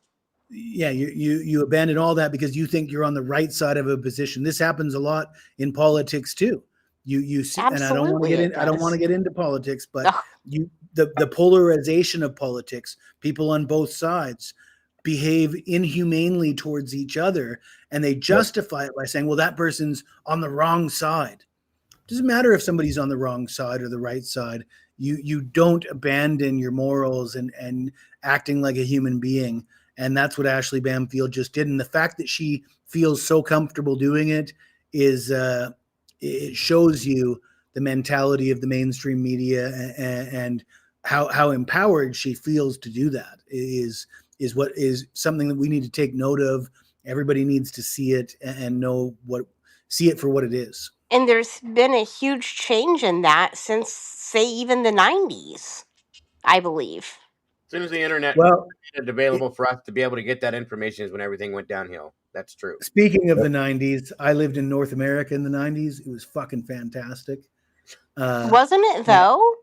And there's a reason why I left North America about 2000, and I have not returned and don't plan to.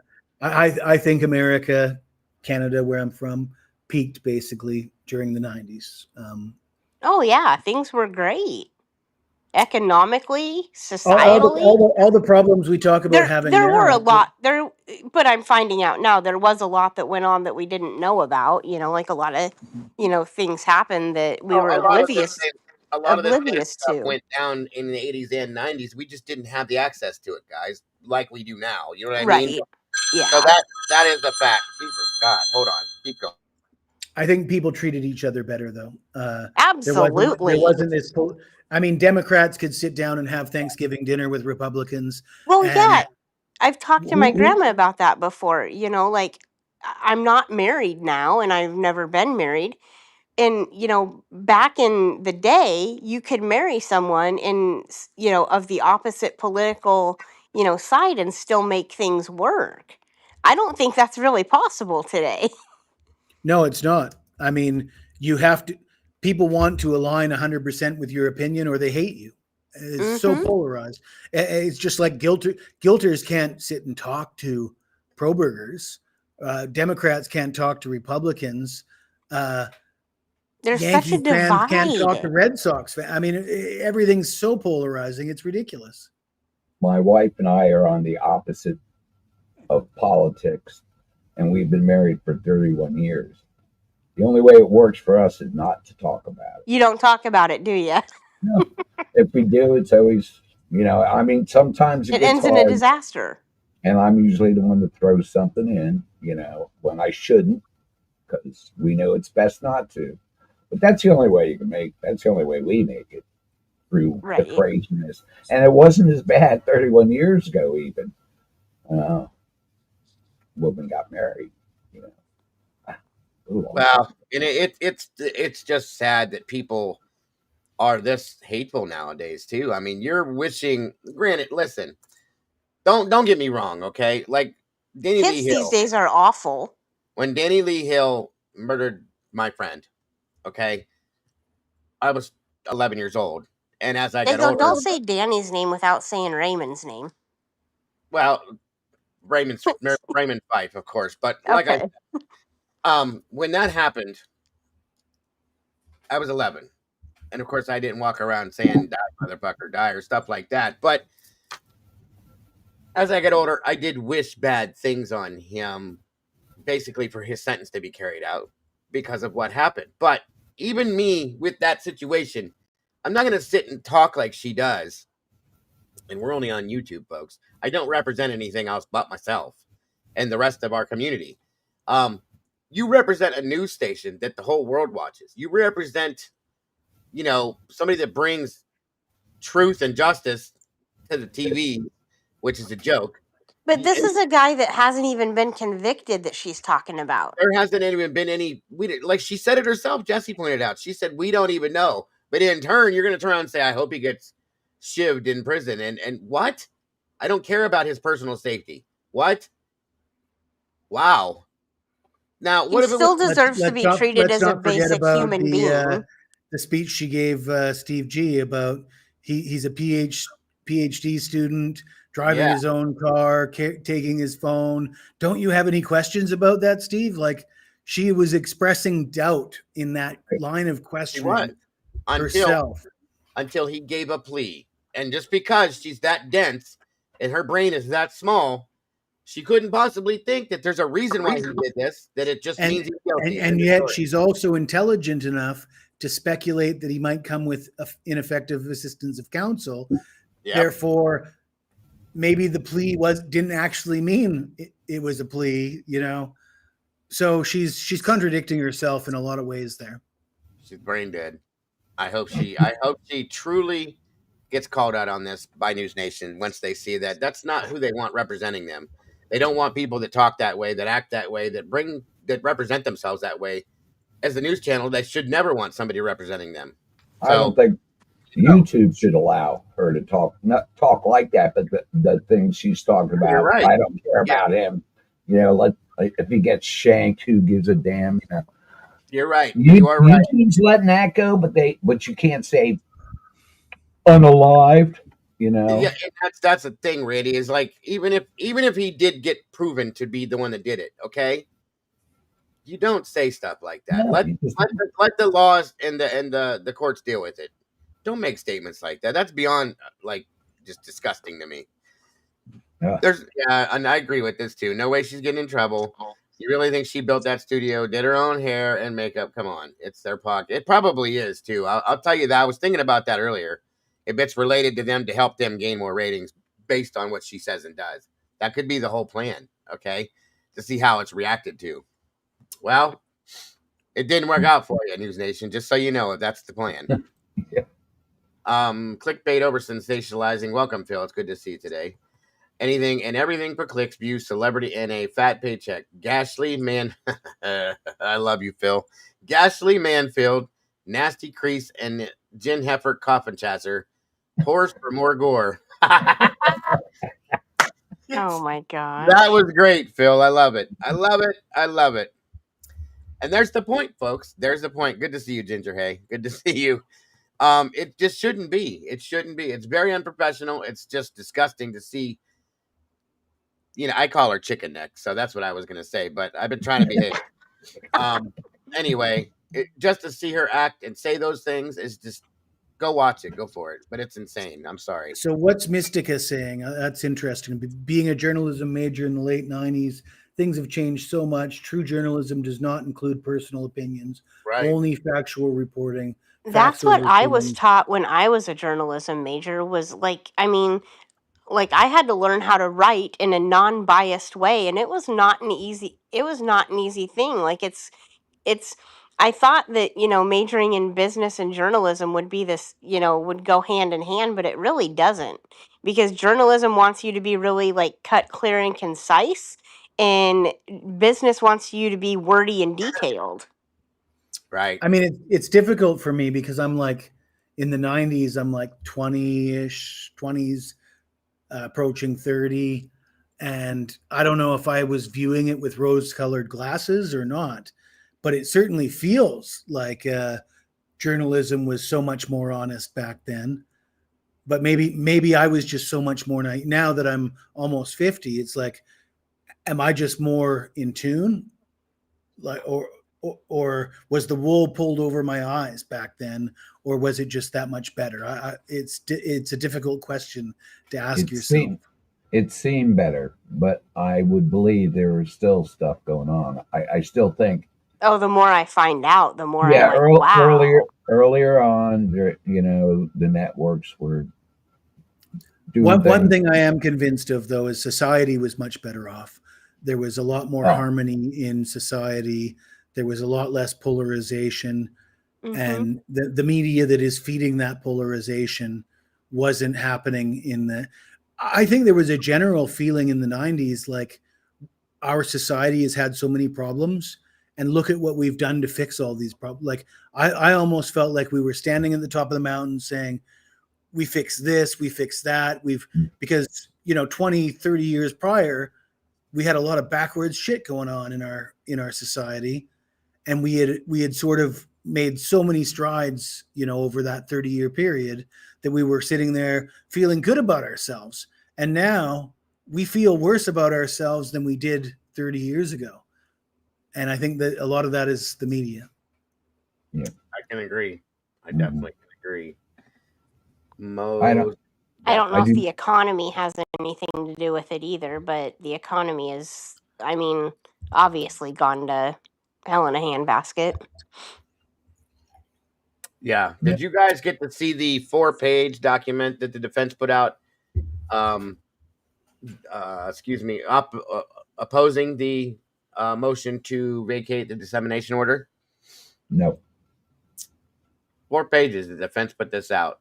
that was one of the things we're going to talk about today too, a little bit. But I wanted Jesse to get all his stuff in, because he definitely said he had some stuff they wanted to talk about. So, this whole thing is a complete disaster, folks. But I definitely feel a little more justified in thinking there's something else coming now.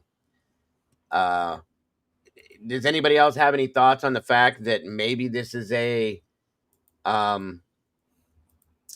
whole thing we talked about at the beginning about maybe switching attorneys here and ineffective counsel, so on and so forth? Anybody else? Well, as I said, it was a big red flag for me that Ann Taylor was not making the argument and Becca Barlow was making the argument. And when you mentioned that is a possible reason, I mean, that makes a lot of sense, because to be honest, it really doesn't make much sense to me for Becca Barlow's. Ann Taylor is supposed to be the Alan Jackson of this trial. Mm-hmm. She's supposed to be the one, and for her to be like, I don't have anything to say, talk to Becca, that's just that blows my mind. I will say I've been very critical of Ann Taylor. I think she's a U of I grad. I don't know if she was in a sorority. I know she's worked closely with Bill Thompson and the state of Idaho for a long time, and I've tried to give her the benefit of the doubt. I think she's probably a decent attorney, but I don't like where we're at in this trial. And ultimately, she's the one that's responsible for that. She's the lead attorney. But if she actually falls on the sword and it does become ineffective assistance of counsel is the argument made, I will pull back all the negative things I've said about Ann Taylor, because obviously it's not going to do a lot for her career if that's what happens, and it would show me that she's putting Brian first, and I would think a lot more highly of her if that's what's going to happen here. Isn't she working on another big murder case at the same time as this one? Yeah, she is another death penalty case. Which might be tied to this case. Yeah, they said there's a possibility that it's tied to this. I agree with you, Jesse. I feel the same exact way, and I could see her doing it. I truly could. That would make this whole thing make perfect sense to me. And I could see, and not to mention, if that were to happen, think about what could happen with this. If he rescinds his plea, ineffective counsel, he gets a new attorney, she takes the lead. This could extend the trial, first off, as they go back to it, and give them way more time to do what they need to do. And change. And now they can't gag anything, right?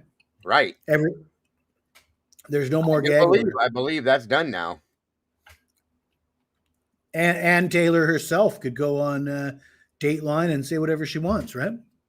Yeah, and I would believe that would be one hellacious strategy, folks. That would be something. If Ann Taylor falls on the sword, lets Brian say ineffective assistance of counsel, and then Ann Taylor goes on a media tour, I mean, that would be fucking legendary, to be honest with you. But barring that, I'm still of the opinion that Ann Taylor has been very unimpressive, and I'm really down on Ann Taylor.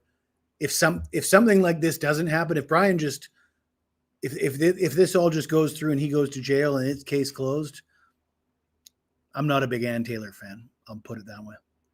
If she wasn't ready, she still. I'll be right back, guys. Keep going. Gone ahead with the trial. I mean, that's just a poor defensive attorney giving up. Like, I don't have enough time. Well, your time's up, so let's go. I mean, you certainly must have more than what the state is offering. They're not offering anything except, So one thing that a lot of people have said is if Alan Jackson was Brian's attorney, this would be going a lot differently. Mm-hmm. I've said that. A lot of people have said that. I've seen other commentators that are lawyers that are obviously way smarter than me say that that's just not the case. That if Alan Jackson was his attorney, this would be going exactly the same. Lawyer, he's a pretty cool cat, way cooler than me. He said that. I still disagree. I mean, there's no fucking way Alan Jackson is going to let Hippler bully him around like that. He's not going to lose in the media the way she's losing in the media. I mean, Ann Taylor is getting crucified in the media. And I've been saying it for a long time. Unless she's playing chess and they're playing checkers, she's just getting killed. And I've been waiting patiently for her to pull an ace out of her sleeve. And Dago said it, like maybe it's ineffective assistance of counsel. Maybe Bickett takes over. That would impress me. That would really impress me. But if something like that doesn't happen, I'm going to say Ann Taylor did a piss poor job. And yeah, if Alan Jackson was Brian's attorney, this case would be, there's no way, first of all, there's no way he's accepting a plea deal. Alan Jackson's not doing this shit. No.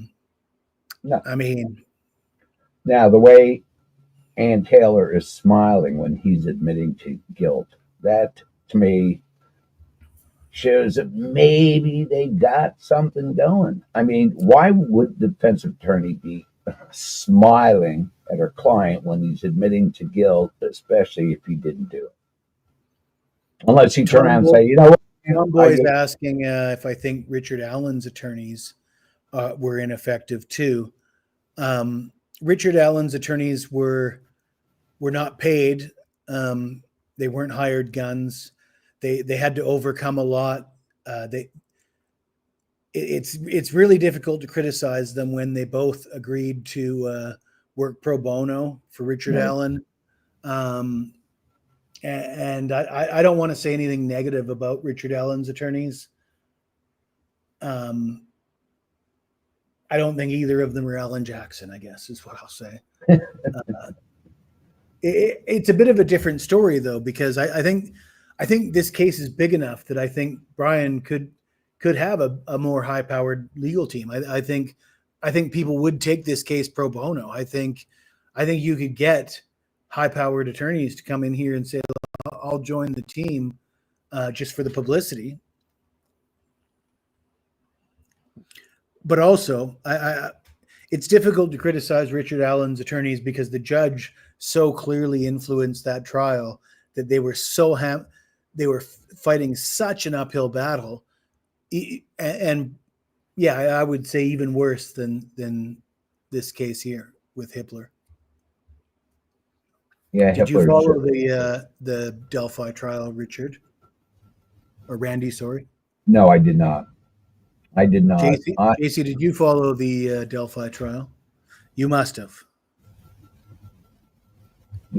She might be off for a bit. JC's no longer with us, but yeah. I'm here.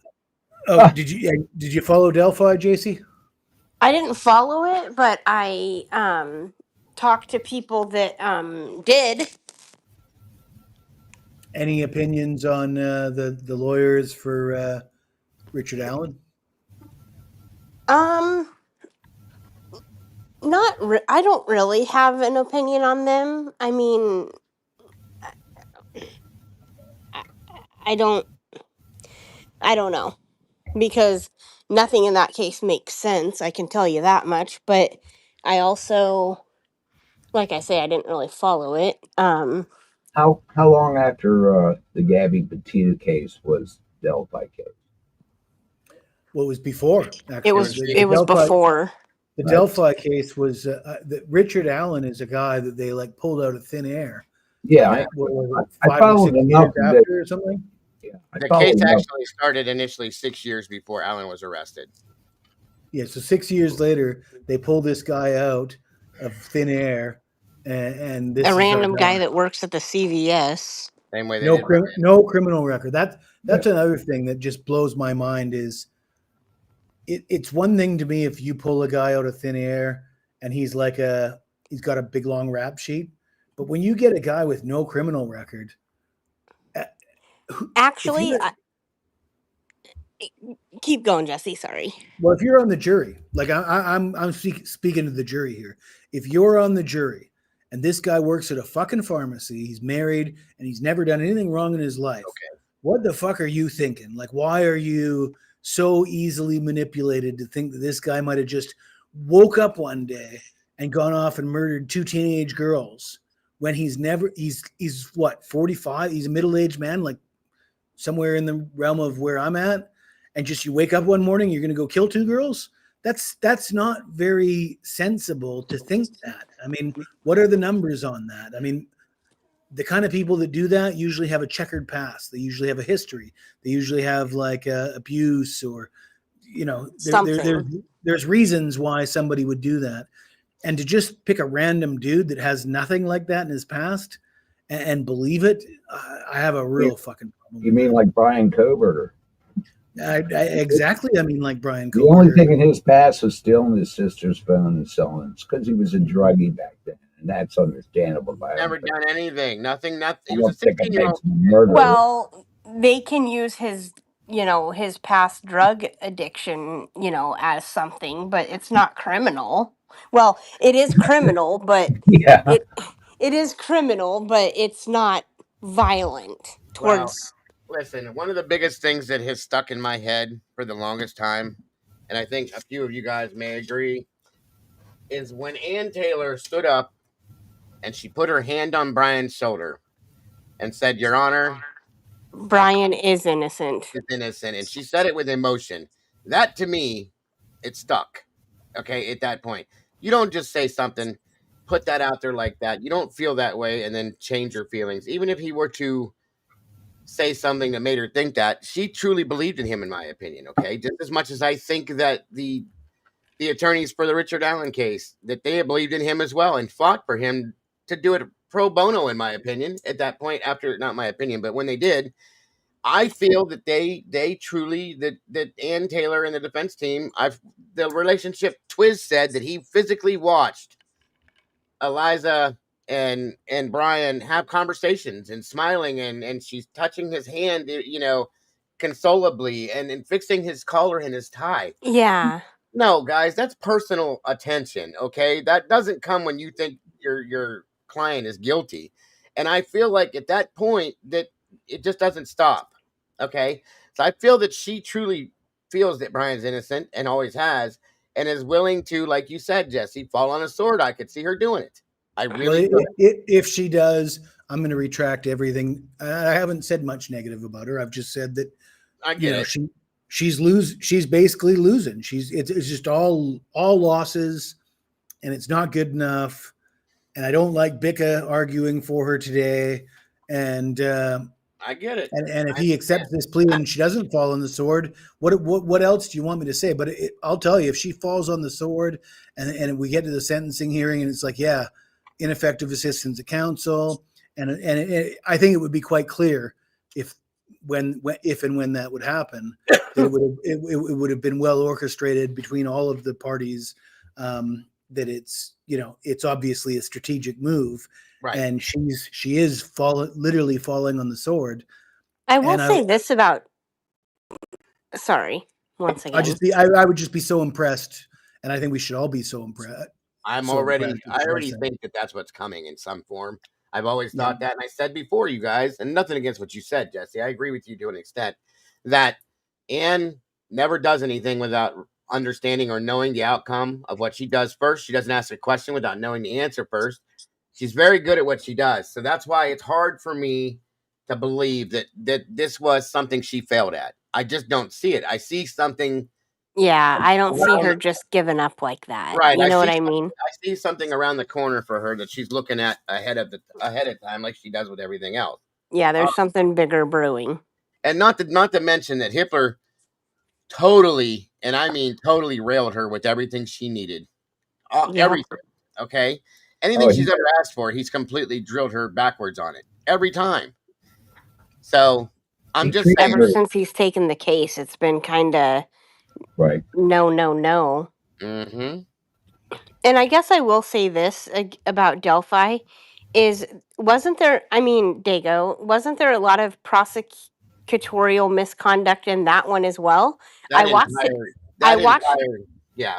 watched his interview. The entire case was misconducted completely. Everything. Yeah. Judge, there's judicial misconduct, prosecutorial misconduct, law enforcement misconduct. The whole state of Indiana and the city of Delphi was misconducted, period. Yeah. It's a joke. The whole thing was a joke. I've never seen anything like that until we got to, Idaho's case. It's a complete and total joke. The man went in, Richard Allen goes in to try to help voluntarily to give a statement, and look where he's at now. And wasn't he interrogated for like hours upon hours? Mm-hmm. More than once. I think one thing that we really need to focus on too is Richard Allen didn't have a lot of money. Of course not. And he's a man. And Karen Reed's an attractive woman with money. And that's the difference. That's the fucking difference. And you also got to remember William Labrado, okay, was the attorney that took over when the two attorneys were basically blackmailed into recusing themselves by Judge Gall, which you can say that it wasn't true, but it is. Go look at it. He took over, and some other guy, I can't think of his name, but afterwards the man gave an interview, and they asked him clearly, and his words were, and I'll show it to you again if you guys want to see it again, but I showed it twice actually, she asked him, do you think that Richard Allen was in? Absolutely not anywhere near involved in any way, shape, or form. And he said, I have dealt with many, many people that I've had to defend, and very few of them do I believe their innocence on, but I do believe that Richard Allen is absolutely innocent in this. Not to mention, and I played the audio call for that for you guys too. William Labrado was then attacked shortly thereafter that and made to redact his statement, and he had the shit beat out of him to the point where he was hospitalized for making the statements that he did. And the fear that he had about the Odinism in that area was real, folks. You could see the fear on his face. He did not want to talk about it. So tell me that that's not corruption. It's bullshit. It's absolute insanity that they allow for these things to happen and do not step up and say, okay, it's enough of enough. You know what I mean? That's enough. Look what's going on at the very top level, at the presidential level right now. Yeah. The attorney general and such. And how could you possibly expect at a lower level in the state of Idaho or the state of Indiana to be going any better? Agreed. I can agree.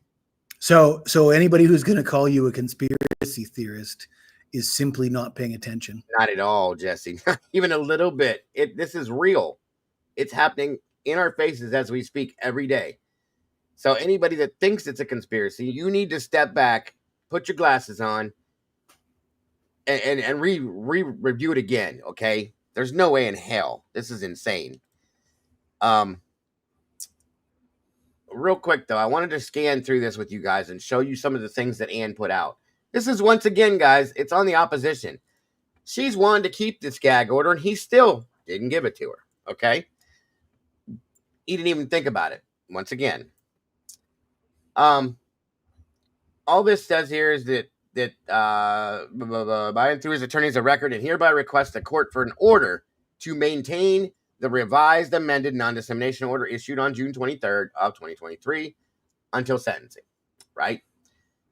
Mr. Koberger's request regarding the order is based on the language of the order that had not previously been challenged by the media, 2, the ongoing publicity regarding the case and threats to Mr. Koberger's safety, and 3 was redacted, and the hold order for all witnesses issued by this court.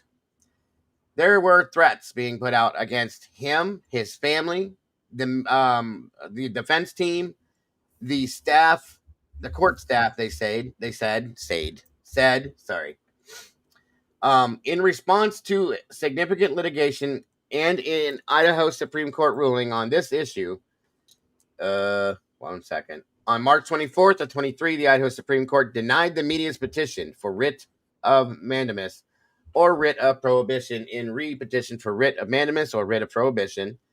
In response, the media filed a motion to vacate the amended non-dissemination order, which resulted in the revised amended non-dissemination order attached to the declaration of Olson as Exhibit A. Back to the top. On this issue in the case, the court issued a revised amended non-dissemination order on the 23rd of June. By its terms, the order was to remain in full force and effect until the conclusion of a trial and any sentencing proceedings that may follow unless ordered by this court. Excuse me, order at page 3. After this order was issued, the interested parties hereinafter the media raised no further objections to the revised order. The revised order recognized that Mr. Koberger's rights extend beyond the question of guilt or innocence to his right to a fair sentencing proceeding, regardless of whether that proceeding is reached via a jury verdict or a plea. The motion filed by the media to vacate the revised order asserts that once a guilty plea is entered, that his right to a fair trial under the Sixth Amendment is extinguished. Motion to vacate. And see, that's one of the things that can get this turned around, mind you. That was in that list that I read you the other day, that his Sixth Amendment is being violated, and they can flip that with that. Well, I absolutely feel that it is. So there's one other thing, too, I'm just saying, that he's not been given the right to a fair trial whatsoever in any aspect. So hence the reason why he could have taken the plea is because of that kind of shit, folks. Or the death penalty could have been taken off the table. Yeah, and we'll find that out, of course. I'm just saying that's one of the things I wanted to throw out there. When the media fails to recognize is that Mr. Koberger retains his rights to a fair sentencing proceeding guaranteed under the 14th Amendment and his right to effective assistance of counsel. Remember this here, okay? I think this is the most important thing in this document. His right to effective assistance of counsel under the 6th Amendment and the Idaho Constitution, Article 1, Section 13, out of her state, 143 Idaho. Okay. A defendant's right to effective assistance of counsel extends to all critical stages of the prosecution where his substantial rights may be affected, and sentencing is one such stage. In this case, substantial dangers of prejudice to Mr. Koberger exist up to and through sentencing. As this court is well aware, there have been numerous leaks of confidential information to the press, and the avalanche of publicity continues with the release of the Peacock documentary, the Idaho Student Murders, the Amazon Prime series on July 11th, and the book by James Patterson on July 14th. Lifting the revised order now, this close to the sentencing, would only increase the media frenzy and publicity around the case. The ongoing publicity, as set forth above in Section 1, the amount of publicity coming from sentencing, even with a revised order in place, is massive.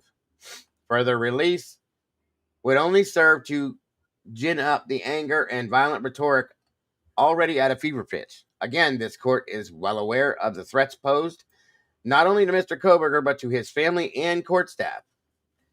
At this point, the press has access to every witness who is not an agent of either party. As the court noted in its denial of the motion to vacate the amended non-dissemination order in the 2023, the media is not being restrained. Only the parties are restrained. And those restraints are reasonable. Both parties had no objection and indeed sought to have the revised order remain in place, at least until sentencing. Court security resources were at a maximum capacity on July 2nd. The sentencing hearing, scheduled for 2 days, promises to be even more taxing on those resources. Lifting the non-dissemination order now is likely to change the atmosphere near the courthouse and may well push security needs beyond capacity. The court has issued a records hold order, all redacted, blank. Okay. After the release of May 9th, 2025 Dateline special in this case, the court issued hold orders to both parties. Documents and records hold order May 15th, redacted, redacted, redacted, redacted, redacted. In its response, I'd like to know what the hell that says. To the media motion, the state now withdraws its request for the non-dissemination order to be continued until sentencing. See, that's the weird thing. The state wants it lifted, and the defense wants it held. Okay? That's where this got interesting for me. Think about that for a few minutes. In response, the state now withdraws its request for the non-dissemination order to be continued until sentencing. The state cites further reflection and continues that out of respect for the integrity of the judicial process and the privacy of the victims and their families as they consider their rights to provide victim impact statements at sentencing. The prosecution team does not intend to make any public statements about this case, well, that's known now, until after sentencing has concluded.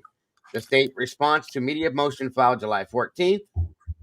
Emphasis added, the state's promise rings hollow given the previous leaks from sources close to law enforcement. Mr. Kohberger requests the court deny the media request to vacate the revised order ahead of sentencing in order to maintain the integrity of the process and the security and safety of all parties involved, including the family's court staff and attorney. The revised order should remain in effect. The revised order is reasonable in scope and does not impinge on the media's ability to investigate and report on this case. And maintaining the revised order will minimize the media frenzy leading up to sentencing. Signed by Ann Taylor on July 15th. So there's that, and that's why she was doing it, which is interesting in a sense to me. Any thoughts, anybody? Yeah, I mean, I think it's like I said, she's saying that all they're doing is giving free rein for people to attack Bryan Kohberger, and this is something that they don't need before the sentencing hearing. Right. It's interesting how the prosecution decided all of a sudden, go ahead and lift it. But Bill about jumped over his table at the plea hearing and said, no. I wonder what changed. Well, I think what changed was when Bill was objecting, he was objecting to the sealed files being released. Right. There you go. And when Hippler says, well, all the files will remain sealed, but you can now say whatever you want. So now now that Bryan Kohberger has pled guilty, you're free to comment on it. It's like, well, he just pled guilty. I mean, who's going to comment on what? They also said, what are we supposed to say? And they also just sealed Dylan's phone. Okay. That's the exhibit that was sealed, or one of the exhibits that was sealed recently. So that was interesting to me that he released, once that was sealed, then he was okay. I got to wonder, is there a relation there? Just saying. And it could be nothing, but I think it's something of some sort. That's all I'm saying. Let's see here. This also came up. Motion to be heard as interested parties and motion to unseal records. Now they're trying to get things unsealed. And this again comes from the American broadcasting companies. So first they wanted the gag lifted. Now they're putting in a motion to unseal everything. That's not going to happen. And he already said that. So that was denied today as well. And it reads the same way, guys, the document that is. So it's, I don't know. They were saying that it came back, a bunch of people came back, Alicia, and said it was her phone. So, it could or couldn't be. I don't know. I'm just saying.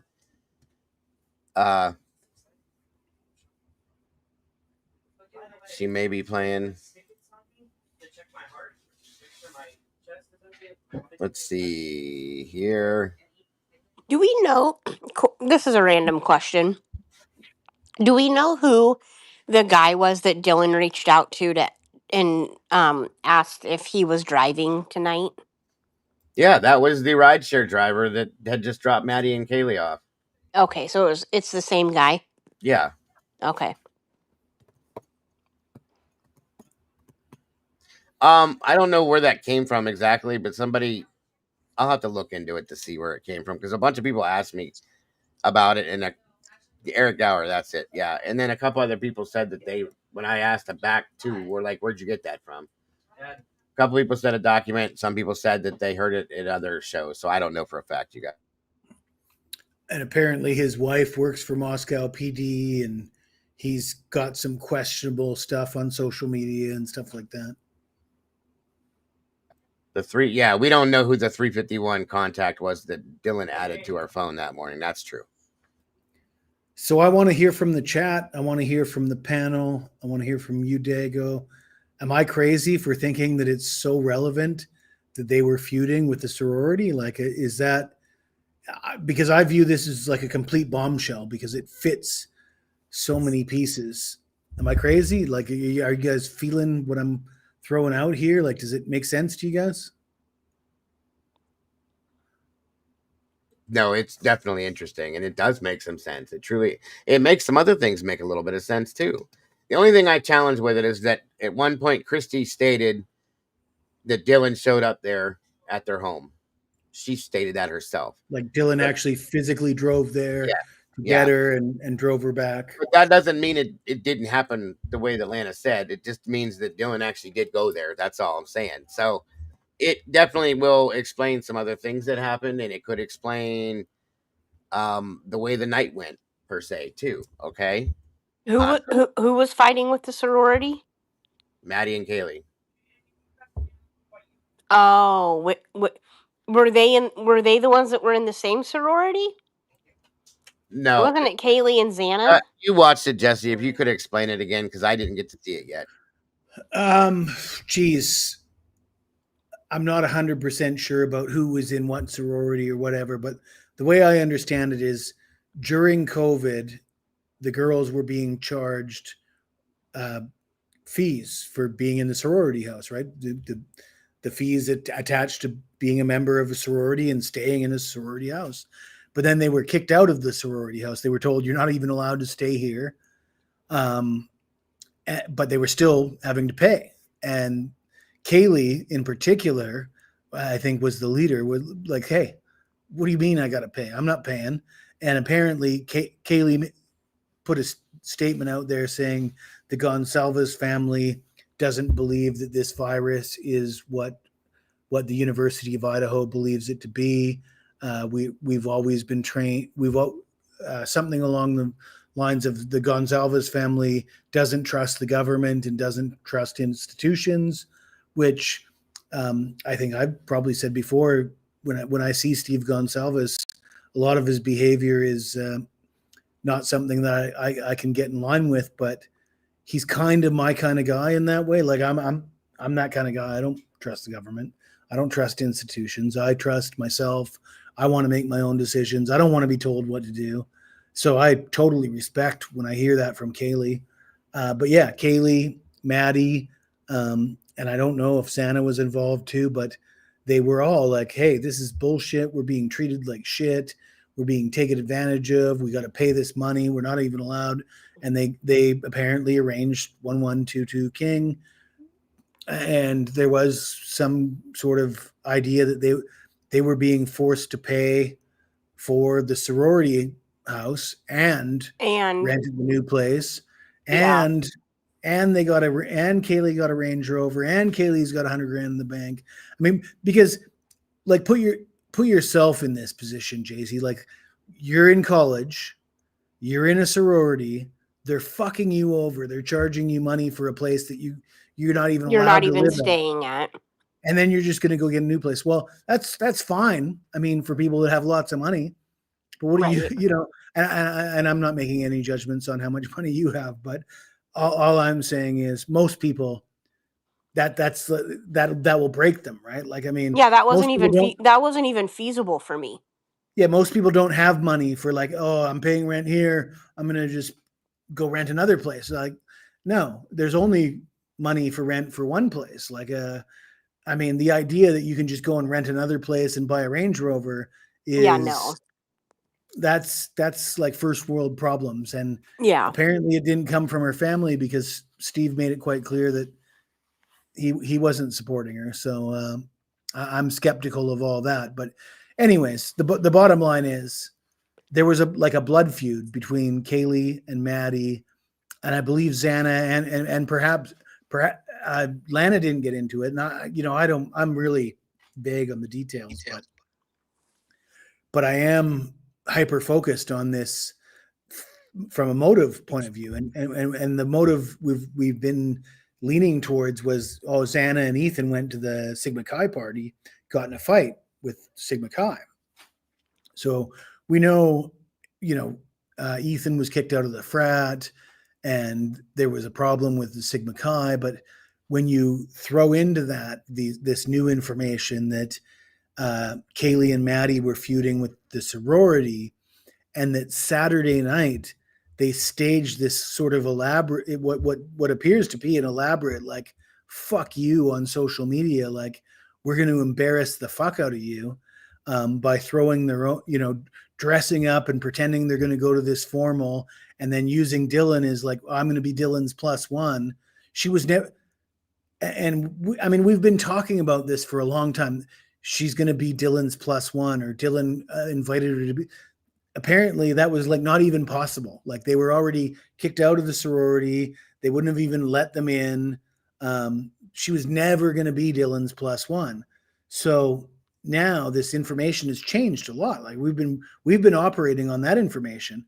Then we get to the point where it's like, no, they're going to pretend that she's going to be Dylan's +1 and show up. And then the sorority is going to have to figure out how to like kick her out. But instead they make that up on social media. They take pictures of themselves in dresses. We're going to the formal.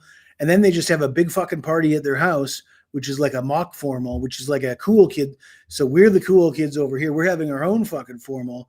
We're so much better than you, this sorority shit that tried to fuck us over during COVID.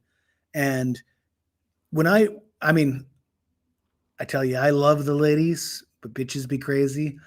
And the bitches I rolled with, you do that to them, they go crazy. Like they go crazy. Like I could just imagine what people would have been thinking if you're in the sorority and Maddie and Kaylee pulled off that massive troll against you.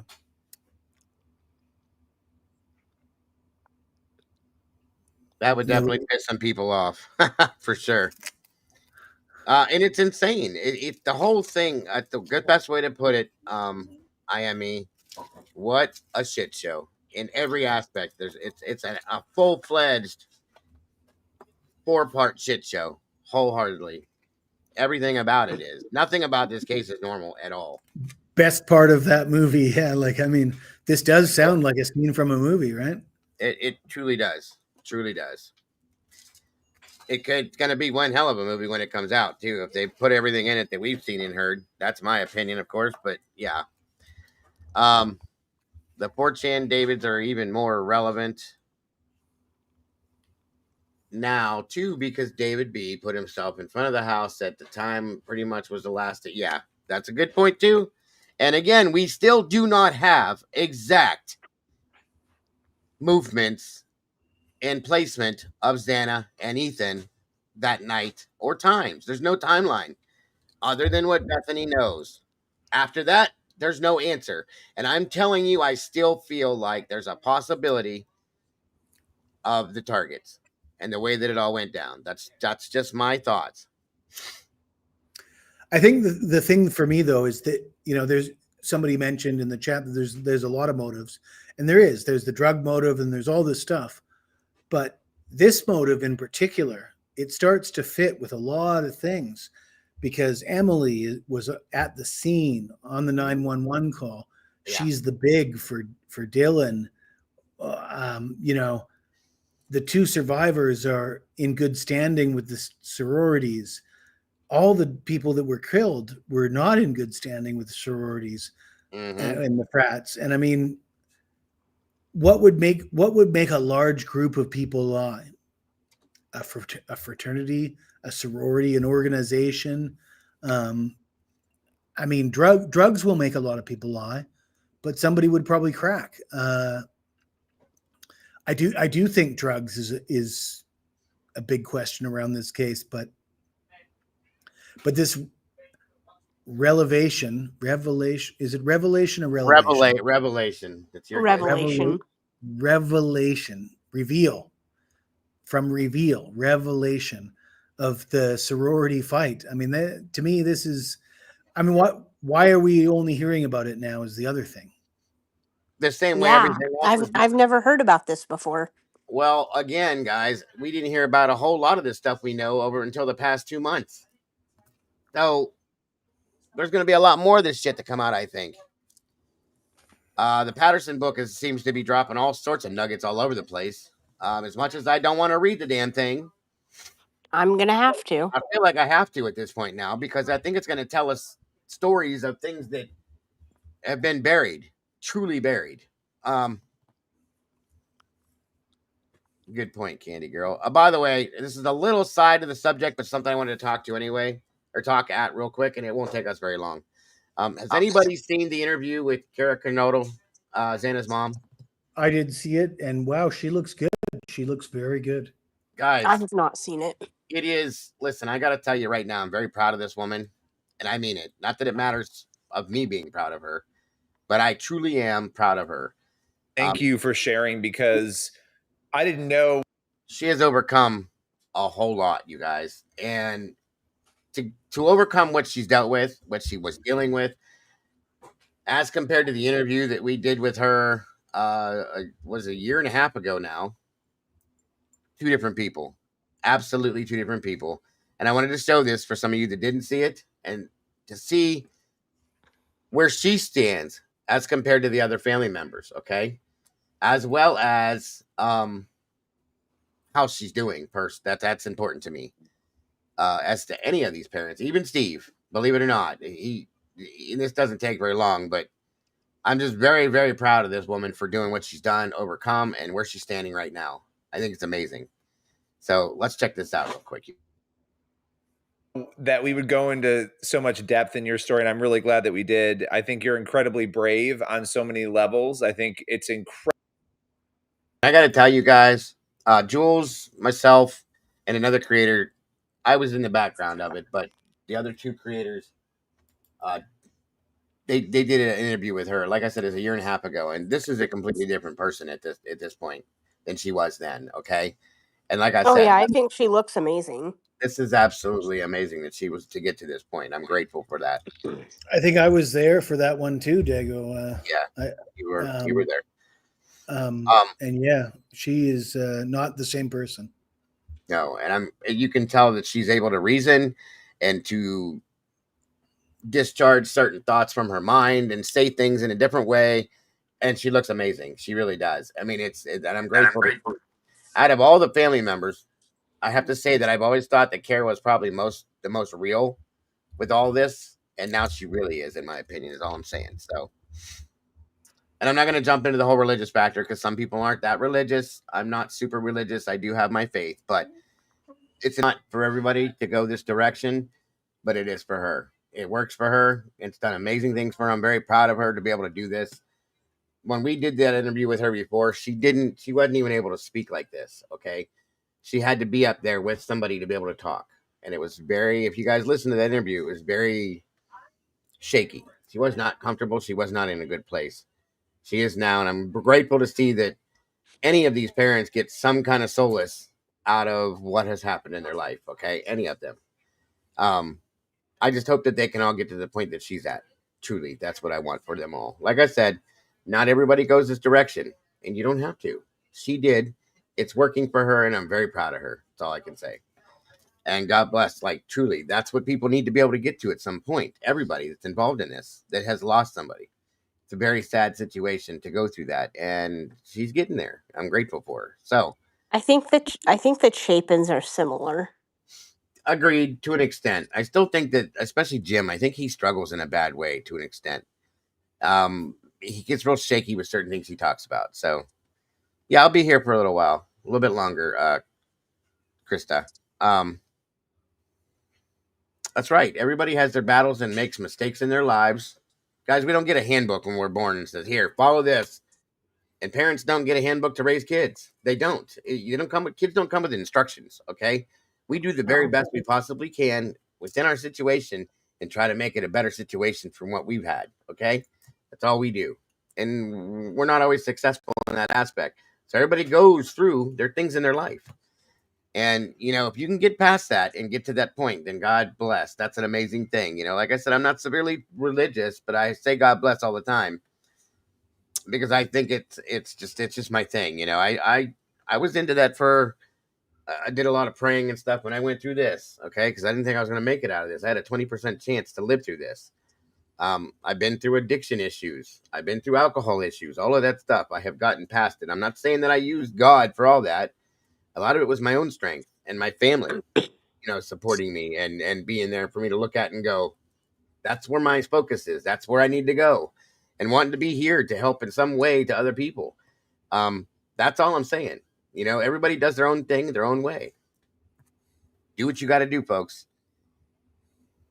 A lot of times that's true. When you're on your last leg, your faith is all you got. If you truly have that feeling, go with it, folks. And if you don't, then don't. It's okay. Don't ever shove this down somebody's throat. Don't ever do that. No. That is not the answer. They'll take it if they want it, and they'll run with it when they need to, or they won't. They'll work it out themselves. That's all I'm saying. I'll tell you, for me, that was very inspiring to listen to her talk and to see where she was. We know where she was. Gets me thinking about. Well, I literally turned my camera off because I was smoking, and what she said, I don't smoke cigarettes anymore, and I'm like, God. That's why I don't smoke on camera. Might be a good place to start. Yeah, that's exactly why I don't smoke on camera, because I feel that there's people out here that have either quit or trying to quit, and me doing it in camera could, it could be triggering. Right. Yeah. So out of respect, I don't smoke on camera. I do smoke. We know I do. But I don't do it in front of you guys because I don't want to trigger somebody with that. That's all. So I didn't know that. That's exactly why, Randy, because I smoke like a train, brother. I really you do. I had no idea. No, I had no idea either. I've always kept that off the camera because you guys don't need to see it. I don't want to trigger anybody that has quit or is trying to quit or any of that kind of thing. So right. If you chain smoke, how do you stay on so long? That's why I do, probably. That's why my camera goes on and off a lot, because I stand up and sit down a lot because of my back and my hip. Right. So that's why I'm constantly doing this. And then I do it when I'm smoking too. But I'll quit one day. It's coming soon. Believe me, I promise you it is. I've been working on it slowly. So anyway, so I thought that was very endearing, and I thought a lot of people would like to see that, because it shows, out of all the family members, I think Kara has come the furthest. And God, it's so crazy, and tell me I'm wrong, how much Xana looks like her. I mean, now that she's healthy, that too. But I also was reminded, because we haven't seen Karen a lot, but I was reminded in the docuseries how much Karen and Maddie look alike. Oh God, yeah. Holy cow! These kids look like their parent. Like, if you look at Christy and Kaylee look alike. Yep. And Karen and Maddie, absolutely. Xana and Kara, absolutely. And I think Ethan resembles his mother a lot. Stacey. Yeah, he does. Yeah, Xana and her mom look like sisters. That's no lie. And so does Jasmine. All three, both very beautiful women. Absolutely. Oh yeah. Yeah, and same with Karen. And Karen, when I watched that docuseries, the Prime thing, Karen about broke my heart watching that. The way she kept breaking down. You can tell she's still. Oh yeah. Well, it was horrible. What's up, Willie boy? Come on up, brother. Miss Krista's in the house. Welcome back, dear. How are you? Good. Can you hear me? Yeah. Oh, good. Okay. So my audio was off, but then I was like, oh, why is it off? Hi. You're good. You're good. Welcome. Thanks for joining us today. For those of you that aren't familiar, this is Reality with Miss Krista Marie. She was up here once before with us, and welcome back. Yeah. Thank you. Hey. No, I actually saw this morning, and I was like, I've never seen Xana's mom. And and then, the pictures of her, too, that she does look just like her. But I didn't know her backstory. And I didn't actually hear this part about the addiction. So I only saw the part where at the very beginning, as it was talking about being with her church family. And I was like, oh, thank God that she was with them and she had found that. And I didn't know that part of the story that I just heard right now. And I'm so proud of her. Like, she has a whole backstory. Yeah, it's a wild story, but it's definitely it's worth looking at now. Yeah. Perspective now as to where it was. You know what I mean? It's inspiring because she's went through the worst of the worst, and being in a jail cell, you've lost everything, and you're an empty shell of yourself, and also being an addict and having that is, man, like that woman. For looking at her right now, it's so inspiring because you went back a year and a half and watched the interview between Jules of All Trades. I was in the chat for it. I didn't want to go up on panel with them. At that point, there's reasons, and I just stuck in the back in the chat. And another creator, and she was still having a very hard time in her life, and things were she shouldn't have been up there doing the interview at that point. Right. So, anyway, yes, she's come so far and she's done amazing. I'm very, very proud of her as a person, as a human being, for what Nice she's to done. see somebody other than Steve, because I've only ever seen him. I've never seen the other parents. Maybe once or twice, like when they were doing the interview with Steve. But to see somebody separate from him and having their own thoughts, to me, and doing her own thing, her own journey, healing her own way, and feeling and having her own opinion on it, which to me sounds like she wanted answers too. Like she maybe doesn't really say, maybe she feels like, you know what, I don't even know if this is the person that took my daughter because I don't have any answers now. Right. That's something she'll have to struggle with too if it keeps going on and everybody's talking about it. So she's got to really fight hard to not hear the negative and fall back into that and get really down and hear the things like, it's one thing for us to talk about it over and over and like try to figure it out for them, which I think is a blessing. They can go heal on their own and have people that, care enough about this case to keep fighting for it and fighting for their kids. I think that's why I tell you all the time, it's amazing. Don't take it ever for granted because what we do, what you do is inspiring as well. Because you make sure these cases are still talked about, and you guys care. You actually care. Yeah. You're not doing this for any. I mean, we know how much money we get on you. You're doing this because you care, and a lot of us truly do. Jesse, I know Jesse cares about the. We all do in some aspect. Right. Willie, Jesse, JC, Randy, because we wouldn't be sitting here having the conversations. Yeah, dude. I know his mom, bro. Just thinking about what his mom's going through, dude, just kills me, bro. Like, she was a nice woman. She's my fucking teacher. All those parents get turned upside down in a matter of 14 minutes, 12 minutes. What was it now? They're saying 6 minutes? 8 minutes or something like that. 6 minutes is what I narrowed it down to. Look at all the lives that have been destroyed in 8 minutes. And, of course, we're wondering why. This is so senseless.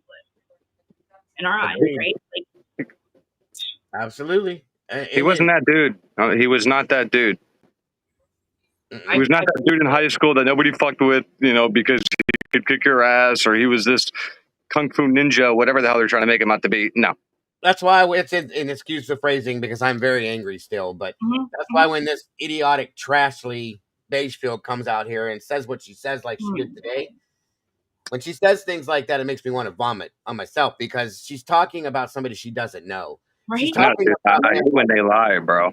She's calling him things like Hannibal Lecter, saying he's acting like Hannibal Lecter. They need to lock him down because he's going to attack other people. And this, what the dude said he said like 11 words on camera so far, right? Right. She wanted to call him a murderer so bad she was drooling. I know. She's giddy. She's giddy about this. Willie, did you see her interview that I played earlier? Who? Smashley Banfield. No, what'd she say now? Dude, you would have been. It was pretty. She said all the things that you're not supposed to say on YouTube. She said all those things. Watch it before it's dead. There's a lot of people that I don't know how many of you guys in here haven't seen it, but yeah, you need to watch it. Really, I mean, she talks about. I know I can speak for many other people, but I can't. I hope he gets shivved in prison and blah blah blah, and I mean all sorts of ignorant. Jesus Christ, dude, crazy, dude. Not. Something's wrong with her. Yeah, first of all, she's definitely detached. Truly detached. Yeah, it's messed up because, like I said, dude, I just wish I knew anybody else that was going through a case that wasn't this viral because it's so fucked up. Like knowing him, bro, fucks me up so bad. Like I'm scared to go anywhere. I'm scared to touch anything. Your life can be, God forbid you're in the wrong moment at the right time for somebody, to frame you or whatever, and then you got to plead. I mean, again, it still doesn't make sense why he pled guilty. So. Well, we've been talking about that. I don't know if you've seen any of the new stuff that's gone on today and what some thoughts are now. Well, I saw the gags lifted, but oh, is it really? The gag is not lifted. The gag. No, they took the gag off, but nothing's unsealed, so it's basically still on. Okay, but people can come out and talk if they choose. Yeah. But Willie, who's going to come out and talk? Well, this is my whole point. If his defense team does not come out and say a word, then this is all like now that you're here, like what's your name says. Let's go backwards and talk a little bit again, Jesse, what we were talking about a little bit ago. So during that hearing, Jesse pointed something out. And as I was watching it, I kind of was coming to a conclusion of a thought. Not that it's what it is. It's just a thought. Well, when Ann was asked certain questions. She said, talk to Bicca, which is Bicca Barlow. Okay. Ann didn't say much of anything. Ann didn't do anything during this hearing. Okay. She was backseat Ann. She didn't. Absolutely. She basically didn't do nothing. Right. So being that she referred to Bicca, going back to thinking, and it kind of justifies my thoughts on something else happening. So just a thought. I'm not saying this is what's going to happen. Okay. But just a thought. You just reminded me. Sorry, Diego, to cut you off. Only because you asked me. I talked to Casey for you. Casey said that she'll come up sometime when she's available and talk to you. Sorry to cut you off. I just know that you wanted me to. I know. I appreciate that very much. I would love to have a conversation with her for sure. Yeah, I'll forget to tell you if I don't tell you now. But yeah, she said. I told her you were cool and like you're not one of the because like she sees what they've done to like other people. Other channels take people and like make videos about him and like try to like dox him and shit like that. So I told her you were like chill and everything like that. There's channels out there that are making baby videos of all of us. I mean, heaven forbid. That's good because for those of you that aren't familiar, how do you say her last name? Is it Arnott? No, it's Casey Arnst. Arnst, that's it. Anyway, Casey Arnst was the girl in one of the first people they ever interviewed. I guess that she was kind of like a girlfriend to him at some point. They were real good friends. And she was in my grade. Yeah. And her and Brian were very close. They interviewed her and they cut most everything out that she said positive. So I've been trying to get her to Let join. me guess, because she didn't have anything bad to say about him. There you go. And that's the exact reason I brought Rich on my channel to talk because Fox fucked him in his interview. So if Casey feels the same, now she has a platform to, because if you watch Rich's like interview on Fox compared to like mine and his conversation, you see that night and day? Big time difference. That raw shit, dude, that's what I like. Not watered down, everybody watch what they're saying on it. No, dude, I want who he was and like what y'all did. I don't care. That's exactly, and that's what I'm going to talk to her about who Brian really is and what she thinks and things like that. There will be no this, that, and anything else. I would never do that, so good. I appreciate that, dude. No problem, dude.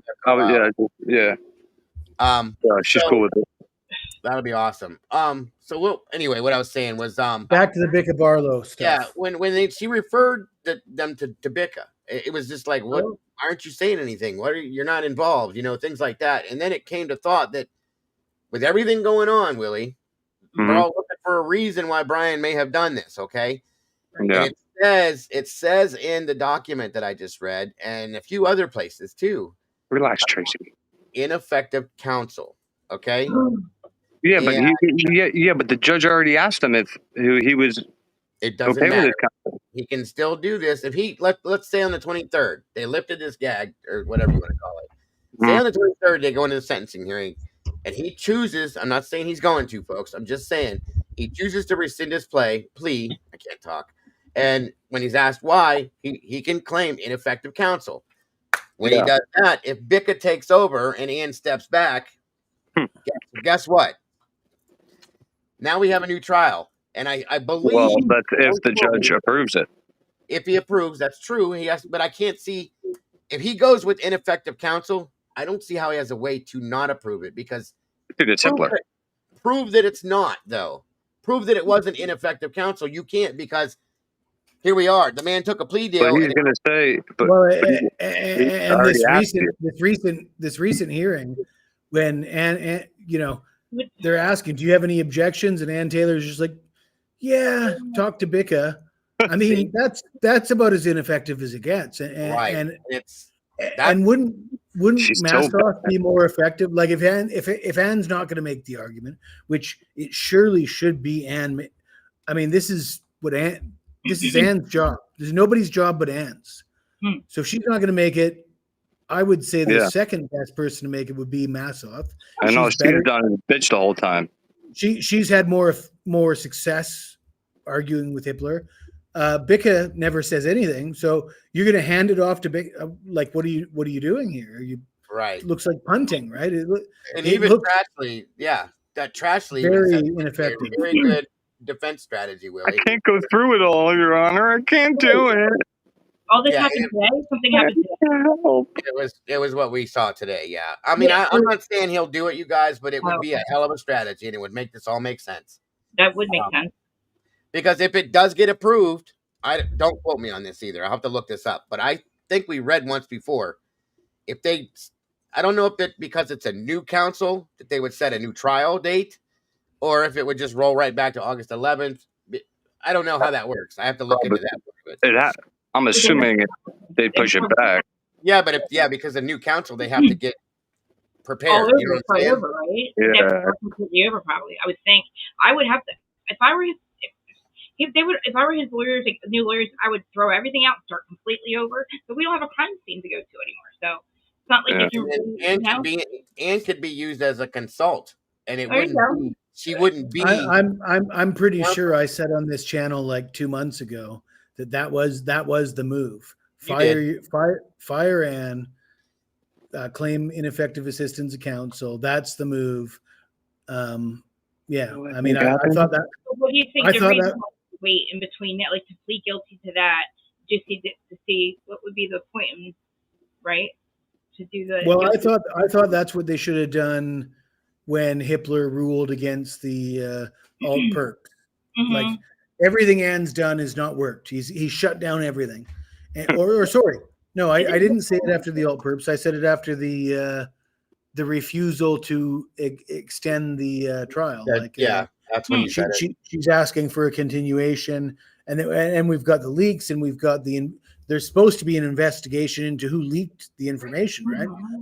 And then Hippler's just like, yeah, no, none of that's important. We don't need to do it.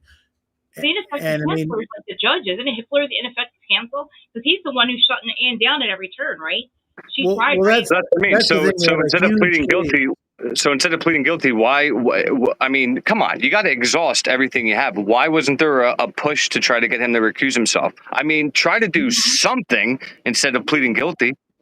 Something. Well, you think of all the decisions he's made and the statements he's made in the court that are way out of bounds. Like, oh, they don't have a car, so they can't be suspects. He said that in public. I mean, he said like 3 or 4. I'm like, what? Wait, what? He's the ineffective counsel. He's the one who can't put Brian Kober in the house. None of them can. Dogbone is asking Willie. Said, Dago, do you mind if I ask what in the world does Willie think may have happened in this case? And then also JS218 said you'd love to hear Willie's theory as well. So when it comes to which part? I guess, I don't know what you think. In general? Here's what I think at this point.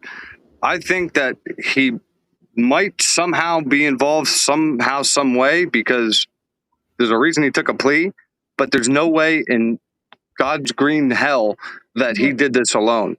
0% chance that man walked into the house, took 4 lives of people that were awake, basically fighting him back, and then got in his car without a trace and took off and went home. That's not how Brian Koberger did this. That I don't agree with. But he stood up and said, I did it. So if he's involved somehow, some way, hey, it's possible. Anything's possible. But I don't think he's involved. I still think that's a possibility. Yeah, sure. Because if Anne didn't flinch, like I mentioned the other day, on discovery 1, 2, 3, 4, 22, 23, now all of a sudden, 24 comes out, and they flinched enough to plead guilty. So what did the prosecution hang on to that they waited to show Anne that spooked them so much? Must be something. Did you get to see what that was? That number of the 20, that one that we put 24th request for discovery? Yeah. And we get to see what it was yet or no? I don't believe so. I don't think we've seen any. That's all sealed shit, right? Oh, still? Okay. So that's the gag order. And that's the thing. All the sealed shit is remaining sealed. So yeah. This whole lifting the gag order is kind of. So that's what I mean. So if Anne gave any kind of shit, if his lawyers gave any kind of shit about, this man taking this fall and this, this is not true justice. So if they had any kind of conscience, I guess, they would come out on television and tell us what the hell's going on. But they won't. because they're all, like I said from the beginning, they're all in cahoots with each other. Everybody loved Ann. I understand it. You know, they're like, Ann's a beast. Can't wait to be. And I always said she's a public defender. No matter which way you cut it, she's still a public defender. They all pass each other on the same roads. They all rave at each other in a grocery store. You know, so yeah, it is what it is at this point.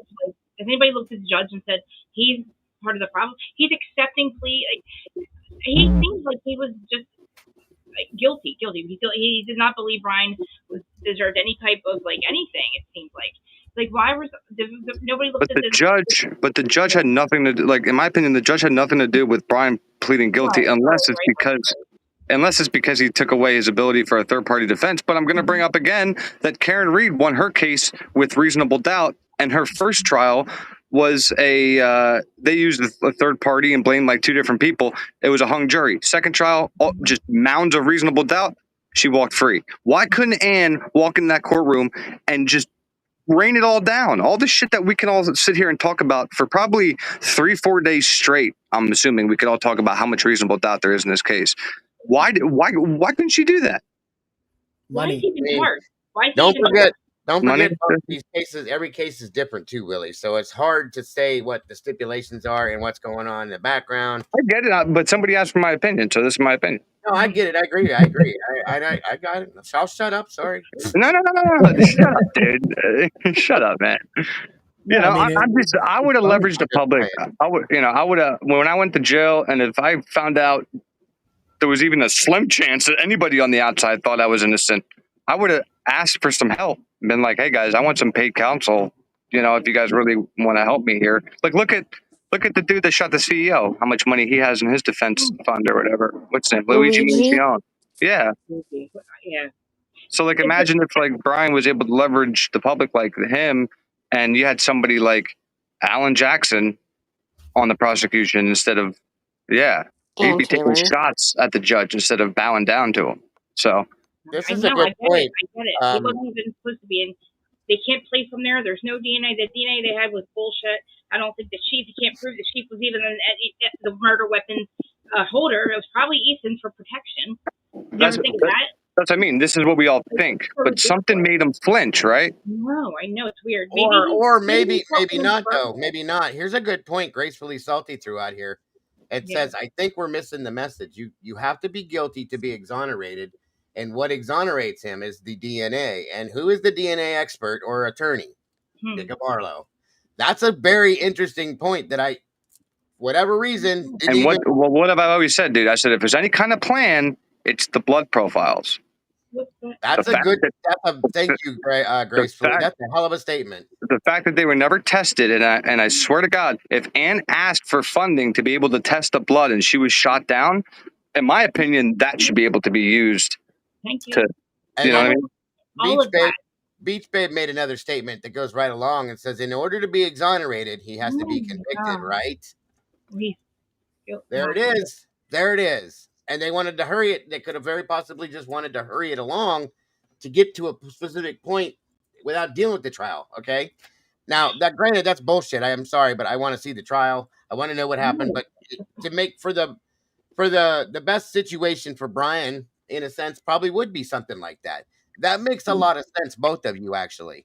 And why I didn't even try to process that, I don't know why. But what pisses me off the most is there's nothing, right? There's nothing that the prosecution now has that they could use as like disgusting leverage if Brian were to withdraw his plea. Like they didn't make him tell him where the murder weapon was, where he put the bloody clothing, none of that shit. They didn't make him do none of that, dude. Well, maybe because he didn't know. You know what I'm saying? Exactly. So why are you so then just because you know he's not going to know means you're not like that procedure doesn't have to happen. That's fucked up, dude. I know what you're saying, but I want to see how this plays out at this point, because that good God, that's stuck in my head now. That statement about the DNA thing really blows my mind, because I've always argued that the DNA is complete garbage. I don't think they had his DNA. No, they probably planted it. When they got their man and they thought they messed it up. Oh shit, we got the wrong guy. Now we got to make it look like he did it. That chief, that's not. Good point, Krista. Fizzy, Exactly. They arrested them and then investigated instead of investigated and then arrested them. She just said, or Fizzy said that I still think they're testing them at present, the DNA per se, and it would be back by sentencing, the time frame for sentencing, and the denial of the third party fits. That's interesting too, Fizzy. Good point. I don't think that the DoorDasher saw Brian. I just don't. The one that everybody's claiming is Molly McNair. I don't think she saw him. I think nobody saw fucking Brian. No, not at all. Not in my opinion. Nowhere near. Plus, didn't he have a mask on? What the hell is this lady talking about? Yeah, he was. Well, first off, I don't even think he was there. I'm just saying. Willie, did you hear what I had to say about the feud with the sororities? No, I got it a little late. I heard a little bit. What happened? Apparently Maddie and Kaylee had been involved in a pretty serious feud with the sororities for like a year since COVID, right? So I mean, you got to think about when COVID was and when this happened. But they were in the sorority houses, and the houses were charging them dues, like you have to pay for like rent. And they were kicked out. They were told, like, because of COVID, you can't stay in these houses. Now you have to stay. You got to go home. You got to go out, go somewhere else. And they're still making them pay their money, right? And there was a big fight over that. Apparently, Kaylee and Maddie left the sororities. Were no longer involved in sororities.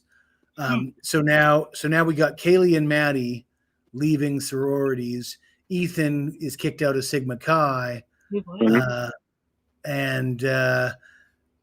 so you probably do remember that the story with Dylan went and got Kaylee to go to be her +1 at this formal. You remember that?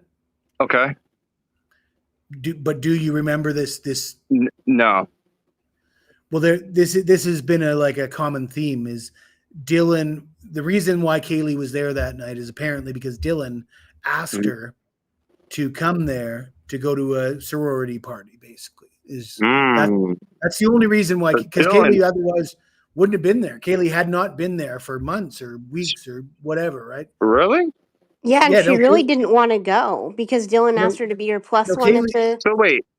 Yeah, Kaylee was in town one night only kind of thing. Like she was not there for forever and just got there and then got murdered. So that's what happened. Why has Steve and everybody been so just okay with all the roommates then? I felt like they were like family. Because the way they were spoke told by the FBI that he was everything's okay. No shit. There you go. Well, if you didn't know that, Willie, you're going to be blown away by this. Dude, I talked about that before. I would have suspected everybody then in that fucking house if my daughter would have done shit. Well, I have suspected everybody in that house. I'd be calling Dylan and Bethany, be like, why didn't you call dial 911 when you saw Zan? Maybe my daughter could have been saved. We talked like that pisses me off to this day. Because apparently they didn't see Maddie and Kaylee. We don't know they were all dead. That's poor shit. So Willie, two of them still could have been breathing. How do we know? Well, according to Steve, he said no matter what would have happened, whether they'd have called or not, it was too late. Well, you don't know that. You weren't there. Yeah, well, he also said Xana's door had to be broken down. So that's true. So Willie, this is the new information coming out of the book. Apparently, a lot of this stuff's coming from the whole Dylan +1 thing and going to this big sorority party was a smoke screen. Patterson? It was a smoke screen. It was never going to happen. Apparently, Kaylee and Maddie were not welcome at the sorority. Hadn't been welcome for a long time. Wow. They were separated from the sorority. They were pissed. They got fucking charged money. They weren't happy. In fact, they referred to the girls at the sorority as "quote unquote" mean girls. That's in the book. They had said the situation at the sorority has deteriorated into mean girls. So what Kaylee and Maddie did is the night of the formal at the sorority, and I've never been in a sorority. I know it's tough to tell by looking at me, but I've never been in a sorority. Apparently, formal, they get dressed up nice. It's like a ball or whatever. Yeah. Sorority. so Kaylee and Maddie got dressed up in, as if they're going to go to this thing, took like mock photos in their own house and had like their own mock party at 1122 King and tried to invite a bunch of people so that people would come to their place instead of going to the sorority party and like a massive fuck you, and posted all those pictures on social media. They weren't just pictures. They were like, fuck you, we're the cool kids. You got your formal, we got our formal at our house, kind of thing. Like it was Well, I guess that's what stuff pisses me off is like, Brian wasn't in any sorority. So like, what's his motive, dude? Like it wasn't sexual, right? So it wasn't like he didn't go there to do anything sexual. He didn't, nothing was missing, right? So really, who was on the 911? It wasn't a robbery. Who was on the 911 call? Do you know who's on the 911 call? Hunter? Like with the cop? Josie. Well, so apparently Emily, Hunter's girlfriend, was the big for Bethany in the sorority. Sorry, Bethany or Dylan, one of the two. But essentially, the people that were in good with the sororities were all the survivors. The ones that were fighting with the sororities, all dead, gone. It's an interesting concept to think about, Willie. That's what I mean, dude. Somebody had to have a motive to do this, and I think it has more to do with what happened at a party or something to do with the sorority or fraternity than it does Brian Koberger. Right. It means he has no motive. There's no opportunity for Brian. He wasn't there allegedly, which means he can't do it by himself. The motive that's what I mean. Like, why not drive out to the country, right, and find a house that's by itself in the middle of the woods, like, and then like take your chances there instead of right in the middle of fucking college town. Well, let me ask you this, Willie. Do you believe the 911 call was fake, staged? Yes, because we found out that they already went in the house. So they're not going to do that for Brian. Of course, it was right? fake. They're not faking a 911 call to protect Brian Koberger. So who are they protecting? What are they protecting? Exactly. And we hear, and I don't care what anybody says, we hear police chatter about 3 to 5 times during that 911 call. There you go. 6 times, sorry. Wait, you heard what? There's police chatter. If you listen to the 911 call, and I don't... There's a cop already there. I swear to God. Listen, there's either a police officer there, or they have a handheld portable mobile monitor in the background that some people have them just so that they can hear when the cops are coming. But there's a scanner playing in the background. You can hear it. Wow. And I'm gonna tell you why I know this, okay? Because being a first responder, I have friends that work at 911. I've worked in the 911 center before for training purposes and things like that. The way we do it here, unless it's different, which I doubt, a 911 operator has either a keyboard that has hotkeys or a foot pedal. When they get a call, they push the foot pedal down to talk and release it to listen, or the key on the keyboard. There is not allowed. They're separate. Each one of their stations are separate. There's no background noise. No nothing is allowed. So for that to be coming through was not coming from the 911 operator. That was coming. You could hear the officers that were responding, car 46, whatever his number is, responding, blah, blah, blah, so on and so forth. How are you hearing that? And then remember, we don't hear, hi, I'm officer whatever, or you don't hear them say, hi, officer, and then all of a sudden it's just, oh yeah, the officer here has a defibrillator. You hear him in the background. All you hear is, come on now. I wasn't born yesterday, dude. I mean, that's it, but that's just common sense. Like when Jesse just asked me, do I think the 911 call was staged? Of course it was staged. It's very strange. They made 2 911. Do you think there's one made before this? What it sounds like, Krista, is that they almost like practiced it or did something, and then because in the document that Hitler put out, it says they already went in. They go in the house. He runs upstairs and grabs a knife. They go look at this, and they get a glimpse at Xana, and then they're back out the door. And then all of a sudden, they call 911. And don't forget, Hunter grabs his phone that he forgot there whenever the hell he was there. Yeah, and they say that they say on the 911 or something. Don't we hear him go call 911 where somebody's already on 911 or something? No. What they did was they go in, reading this document. They go in, they do all this process, and then they go back outside. Then they call 911, and they reenact the exact same thing they just did through the 911 call. And She's that's like, what pisses me off. In the interview in the Amazon series, Hunter says that he basically admits that he knew they were deceased, right? He took their pulse. He took their pulse. And then he claims that he told the girls to call 911 and report somebody's passed out. So I mean, right then and there, he's admitting that he's falsely reporting a crime, and to me, that's like. Wait, why did 911 caller make them go? The 911 caller is making them go back and check though. That's what I didn't understand. Well, you could hear the frustration with the 911 caller, right? 911, right.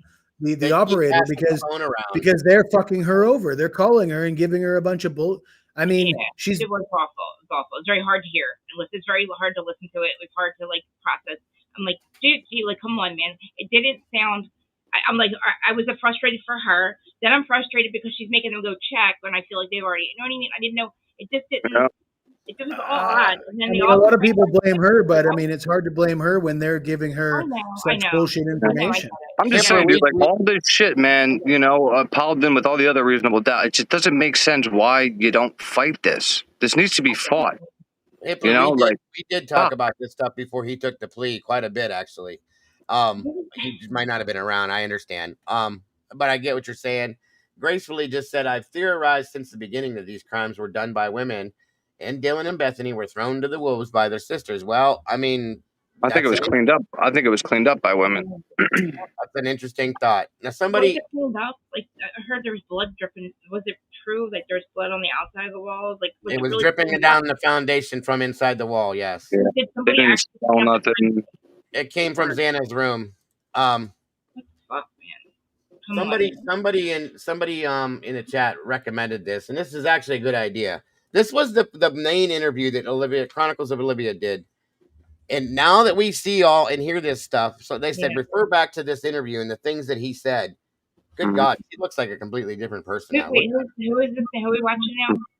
This is the Gonzalez main interview. Look at Olivia there, and then think about her in that UK interview.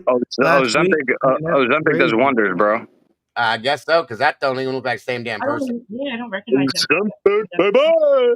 He's right there. That'd be a hell of an Ozempic commercial for sure, dude. Swear to God, bro. She don't look the same at all. Like, look at, Hunter, that Hunter guy, I didn't know what he looked like before, and then I saw the video, or a picture of what Hunter looked before. He looked like the life is drained out of him. Life force is drained out of him. Stress and all that, yeah, I get it. JS218, do you think we'll ever get the body cam footage from PA? Never. Nope. Because I'm telling you right now, Pennsylvania did not wear their cams, but the FBI did, and the FBI will not turn any of that over, in my opinion. She was pregnant, Josie, that's true. So, 100%, I don't think. But watch this video and point out.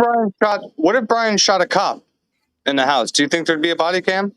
Of course there'd be fucking. That's exactly why they wear it. That's exactly why they would wear it, Willie.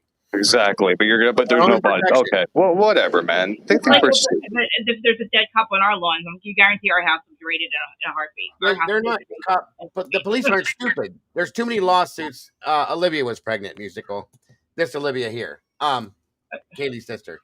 But yeah, that was a good thought. Whoever asked that, I don't remember who the name was, but watch this and listen to the things that they're saying. Then, as compared to what we know now, and I'm gonna tell you right now, guys, this tells its own story. Is this before Brian's arrested or after? Way before. Okay. This was, I'll give you the date. Hold on. Probably close to 3 now. January 13th of that year that this happened. So it was a couple months after the murders. Okay. Okay. Or no, wait, this was after Brian's arrest then. Yeah. Sorry, it was after, right after. I'm sorry. But they still give. I'm pretty sure this is the right interview. Who was Steve blaming before they arrested Brian? Does anybody know? Good question. That's what's in this, Willie. They're saying things like there were too many people that were cleared too fast, and Christy says that she believes that it was somebody close to Kaylee. There was the talk of multiple people. I mean, everything is so different now. Okay. Yeah. Anyway, hold on a minute, you guys. Are you still up here, dude? Yeah. Okay. And Steve, I mean, if you think about it, though, like Steve's kind of like on our side right now. Like he's not satisfied with the plea deal. No, Not at all. And he has even you all right, Randy? I see you sit there, but you hadn't said So nothing. maybe now just he watching. kinda, I'm sorry, just All watching. right. You're all right. Go ahead. maybe now he understands, like, we're not just, trolling and shit. And maybe now Steve understands why so many channels, have covered this and they're talking about it. Well, he said he wanted to have the trial because he wanted to hear Brian say he did it himself, because they don't believe he did. In turn, those other people They didn't want to hear Brian say it because Brian already said he did himself. They wanted the proof. No, that's what he said. Yeah, that's what I mean. Okay. Sorry, I said it the wrong way, but yeah. Anyway, but that's the whole point. That's the That point. makes sense. I mean, I'd want to know. Yeah. And then they didn't even go. Now there's other cases, right, where they actually come to the families and ask them like their opinion on dropping the death penalty. Yeah. Is that true? Wait, say that one more time. Like I thought I've seen some other documentaries of cases where, like, before they just drop the death penalty, they go to like the family or families and ask them like their opinion about it. Of course they do. Well, before they offer a plea deal, they talk to the They families take all about that it. into account, Willie. They always do it, and they didn't in this case. I That doesn't make sense. Like, this is a really big freaking deal. It's not like one little, you know what I mean? That's a big deal. That tells you Yeah. something else right there. How Right dare there. you not go and ask Yeah, them that? Like, I just that's why it's just so crazy to me that, like, this guy takes a plea for a quadruple homicide, and you have a father that's not satisfied. Wow. That doesn't seem like the family getting justice or closure. Well, listen, like, they didn't even ask, but they're not going to take their opinion into account. Like, this is their And children. you see what I mean? So, like, they don't take the family's opinions into account, and they didn't even like make Brian prove he did it. So, like, No. something is obviously up. Yeah, and somebody's going to I have to agree with that. No. whoever their bosses are need to fix this, because Nobody. Listen, Aggie. Nobody said Kaylee was pregnant. It was her sister Olivia right here that was pregnant during this time. This one, with the cursor, she was pregnant at that time. Not Kaylee. I'm sorry if I said it the wrong way, but no, not Kaylee. It was Olivia right here, Kaylee's older sister. Sorry. All right, check this out though. I want you guys to see and hear some of this stuff, and put it to what we know right now. Is what I'm saying. Yeah. Two halves to a whole.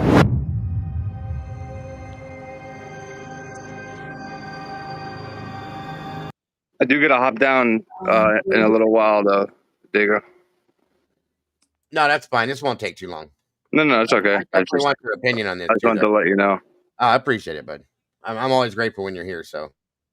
Yeah. Honored. I like being here. We're very sorry for your loss, and we want to help in any way we can.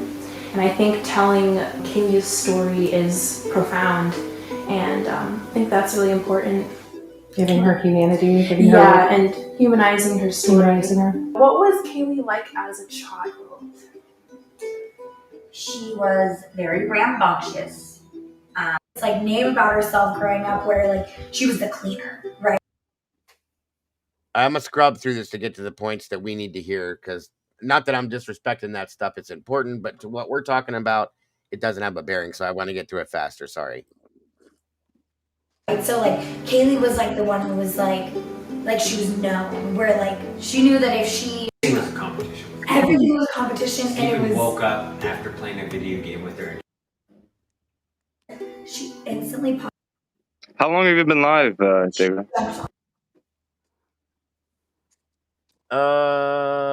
3 hours and 51 minutes. Okay, so it's not bad then. He'll I'm just trying be to on. think, like, if I hop down, it'll still be on when I come back. No, it's not too bad. Garage door as it went up. The longest. What's your longest live you've ever done? 10 hours. Wow. Whoa. It was a hearing. It was one of the hearings. It was like a 9-hour hearing. I stayed live for an hour after. And then I went and passed out. I've done a few. Back when I used to stream, I did a 24-hour live. It was fucking great, but I had like 4 or 5 other people with me on camera, dude. It was crazy. No way. Never again, dude. No way. I've had people joke about it. I should go for it. No way. Nope. If I do, And not sleeping either, dude. That weird shit, dude. I see some channels where people like are recording themselves sleeping. It's like, what are you doing? That's what people, and they want somebody to make a loud noise to wake them up so they can watch your reaction. Yeah, no, that shit's weird. Yeah, anyway, I didn't mean to stop you from what you were doing. You're all right. You're all right. I was just curious how the long shirt. That was all weird until my dad kind of tell her you're disappointed in her. Tell her, you know, that was a bad. Get the.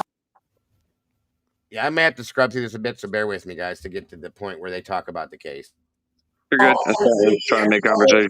I needed 3 hours. So then it was just like every vacation we went on. Beautiful way. We went to Maddie's house. A lot of people, I think, don't realize, but Kaylee was just about to graduate. Kaylee did graduate. She did. She was. Now, some of these details, listen to this, are important to know because a lot of people don't even realize that we heard some of this stuff way back then, okay? About when she moved in, how she was doing, what she was doing there, so all that kind of stuff, too. Graduated. It wasn't a fake. She was done. She was done. Yeah, it wasn't given posthumously. She earned that. Yeah. She earned it, and that was really frustrating for us because it's almost like she knew she only had a certain amount of time on this planet, and she was rushing through it as fast as she could. She always did summer school and whatnot, so she just told me, you know, a few weeks before. Is that a good thing?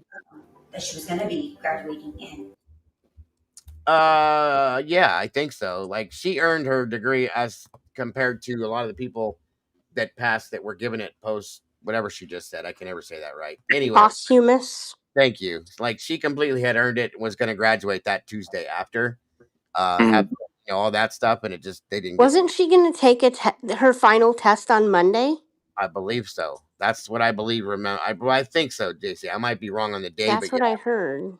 And then she was done Tuesday, and she already had some of her stuff moved out and was going to move the rest of her stuff, and she's gone to Texas. So, just saying. With $100,000 in the bank and a brand new Range Rover, and Really? paying rent at 2 different places. Whoa. Hold on a second. Are you kidding me? That she had $100,000? I don't know these details. She had Where you been? From where? Yeah, it was. She had was it $10,000 per account roughly? Yes. Multiple accounts. And I don't care why. It doesn't matter to me, but I'm gonna mute myself because I can't. Say that again, Krista. I didn't hear you, hon. I'm gonna mute myself because I'm like, wow. Now my brain. Now I'm like, wow. But did the other ones have money too? Hidden money that nobody knew about, or you know? Right? I did. My thing is, Jesse. Do you remember where that came from? Because I cannot remember for the life of me. I was trying to find it last. I think it was Steve that was proud of her, and he said, like, man, you know, I'm proud of her. She's got $100,000 in the bank, and yeah, she bought a Range Rover, and I think I remember what it came from, but yeah, the broke college student. What the hell? What happened to me? What? Oh my God! I'm gonna shut up because I have so many thoughts. She worked part-time at And she only had one. Yeah, and then she only had one fan. Yeah. Onward. Yeah, Steve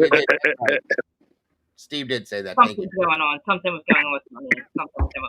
And they probably wanted to stop what they were doing because it was probably really illegal. You know what? Something might even be gross.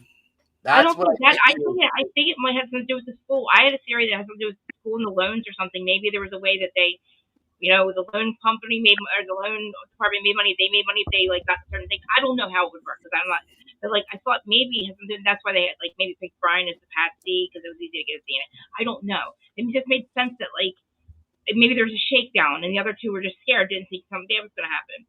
Well, that was a statement made by somebody that used to come through here a lot that it was supposed to be a shakedown, and it got carried away. And it was known that it was going to happen for a week or so beforehand, and everybody knew about it. And this again is just hearsay, guys. So don't take it for what it is, for more than what it is. But she was everything else she told us seems to be coming true. So there seems to be a lot more. Oh wow, it's so different than what they painted. The picture they painted day one, week one.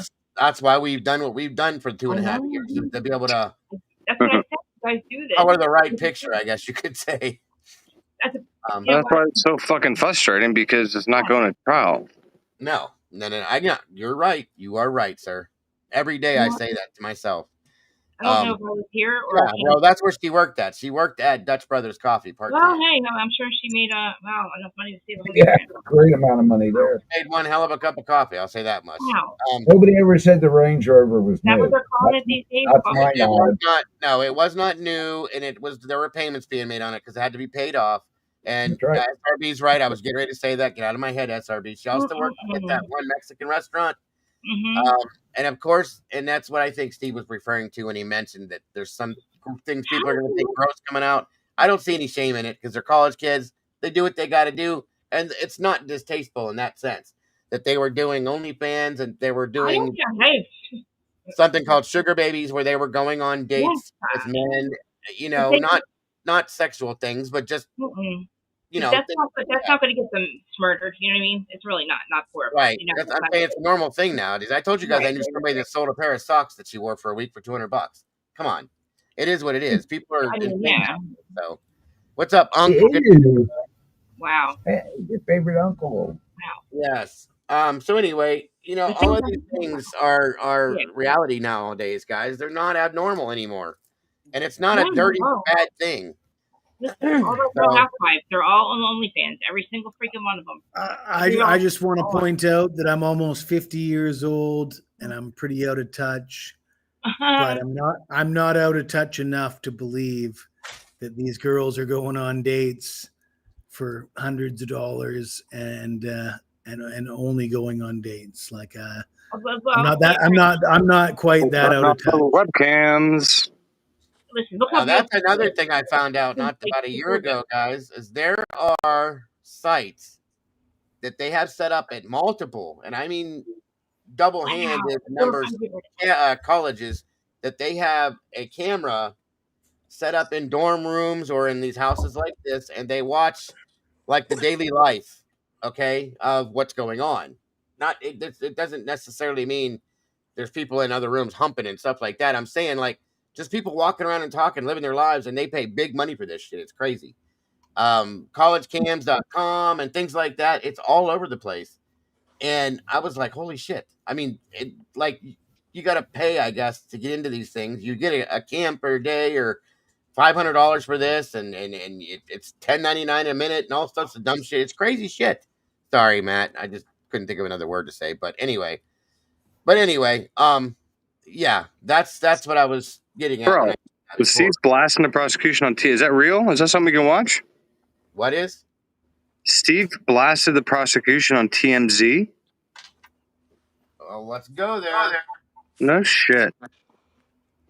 Is it that good? And that's what I mean. That's why, and this is how a guilty plea should not go down when it comes to the death penalty come off the table. That's why I asked that question about, them going to the families. The fact that that's so fucked up, dude. Now families attacking the prosecution. Oh my god. Okay, JC. Yeah, I'm gonna jump down. My phone's dying, and I gotta get ready for work. So. You're leaving. Bye, All JC. right. Have a good day, guys. You too, honey. Thanks for having me, Dago. Thank you for being here. Bye-bye. Listen, Willie, you may never understand why or what is going on. And I had a feeling there was going to be an Gonzalez interview as soon as the gag was lifted, supposed. Where's this at? Who said this and where's it at? Because I'm looking right now. I saw somebody say TMZ. I saw somebody say something in chat, and then somebody else said, yeah. So I figured two people said it. There must be something about it somewhere. I'm looking right now. All right, I'm gonna mute real quick. I gotta go stick my phone in the AC. Okey-doke. See you later, Willie. So yeah, about Kaylee. Like, I mean, I want people to wrap their heads around, because a lot of people are doubting this. They're like, oh yeah, but you could finance a Range Rover, or oh yeah, you could do this. But I mean, as I said, let's go back to the fight with the sorority where they're charging you money for rent and you can't even stay there. So now you've got to go and rent another place. I mean, that's enough to break anybody. That will break anybody. And you go from that to $100,000 in the bank and a Range Rover. I mean, that's and you're 22 years old. I mean, it's pretty impressive. I got to say, it's pretty fucking impressive. Agreed. Oh, real quick, because I'll forget it if I don't say it. I know it's off subject, but I thought it was really wild. Everybody remember a couple weeks back, real quick, that when they were doing the whole Annabelle doll thing where they were driving around different places, different states. So how about the one guy, the hell's it? Dan Rivera, the guy that was doing that, just died like out of nowhere. You're muted, Krista. But anyway, that's kind of wild. The house caught fire too, right? They were at a house and the house caught fire when they left with the dolls. Yeah. There's a bunch of wild things that went on with that. But the dude dying, like, what the hell? Crazy. Wow. Yeah, there's a whole thing about it. I'm not going to get into it right now, but we will talk about it. Pretty wild shit, guys. That kind of threw me for a loop when I saw it. I said, nah, come on. And it's true. So how'd he die? I don't know yet. Randy. Yeah, I don't think they've said yet. Come to think of it. They said it was sudden. Yeah. Well, obviously. So Dan Rivera, the guy that was doing the whole Annabelle doll tour. Just saying, they were doing this tour. He was in New Orleans. Where else? Where all did they go? New Orleans and like a bunch of other places. And he was young. He was, I think he was late 30s, early 40s. Don't quote me. Yeah. But yeah. Anyway, he died. It's really strange. It's nuts. Like I said, well, maybe I'll come back here later and we'll talk about that then. But I'm just trying to get to this TMZ thing. I don't see it anywhere. J-Lord, welcome. Good to see you. So it doesn't even exist? I put TMZ in Discord chat. Thank you, LL. Hold on. Give me a minute. Spyware or malware on his phone? What? No idea. Maybe that they're saying that's why your phone keeps getting overheated, maybe. No, it's because I have it on a wireless charger outside in 95-degree weather. Is it an iPhone? Hell no. Okay. I was going to say, if it's an iPhone, there's your only answer right there, but. Fuck no. Where did you put it at, LL? I don't see it, hon. It's an old Android Galaxy, but I refuse to get a new one. Here it is. Who can afford one now? I can afford one, but that's not the point. The point is I do the same shit with the phone, no matter how many new features there are. I totally respect that, Willie. I'm operating on like a 7-year-old phone. Yeah. And you couldn't give me an iPhone for free. I don't want it. No. My wife gets a new one every year. I get like a secondhand old one, and I don't give a fuck. I just broke my 8th iPhone. My husband refused to get me another one now. I'm getting one. I break them because I try to use them for when I try to podcast outside sometimes, and that's a problem. But yeah, it's the 8th one that I've broken like 3 years, and he refuses to get me a new one. So now I'm phoneless, and I have an old Android he's making me use. So yeah. I mean, like I said, I'm the wireless charger being 6,000 degrees doesn't help either. So it's like I'm doing it to myself, but I'm trying to enjoy the outside. I love being outside. That's the problem. It's hard for me to come in here and do this. All right, so here we go. We need all the documents, judge, gag order, just see if for prosecution blunders. That's what it says. Is there a video or is it just something to read? I thought somebody said like there's a video to watch. Never mind. Okay, hold on. Anyway, I'll read it for here, but what's a CYA? It's a video. Or I mean an article. CYA. Hold on. What did I just do? But they make him look crazy. Look, they put the craziest like picture up. It doesn't even. Did it on purpose. Right? They do it on purpose. You can't even make them look crazy if they tried. You know what I mean? It doesn't look like a. So, they're trying. All right. It says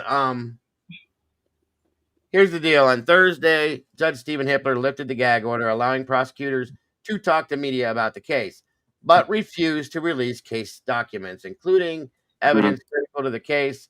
He said he may do so in the future.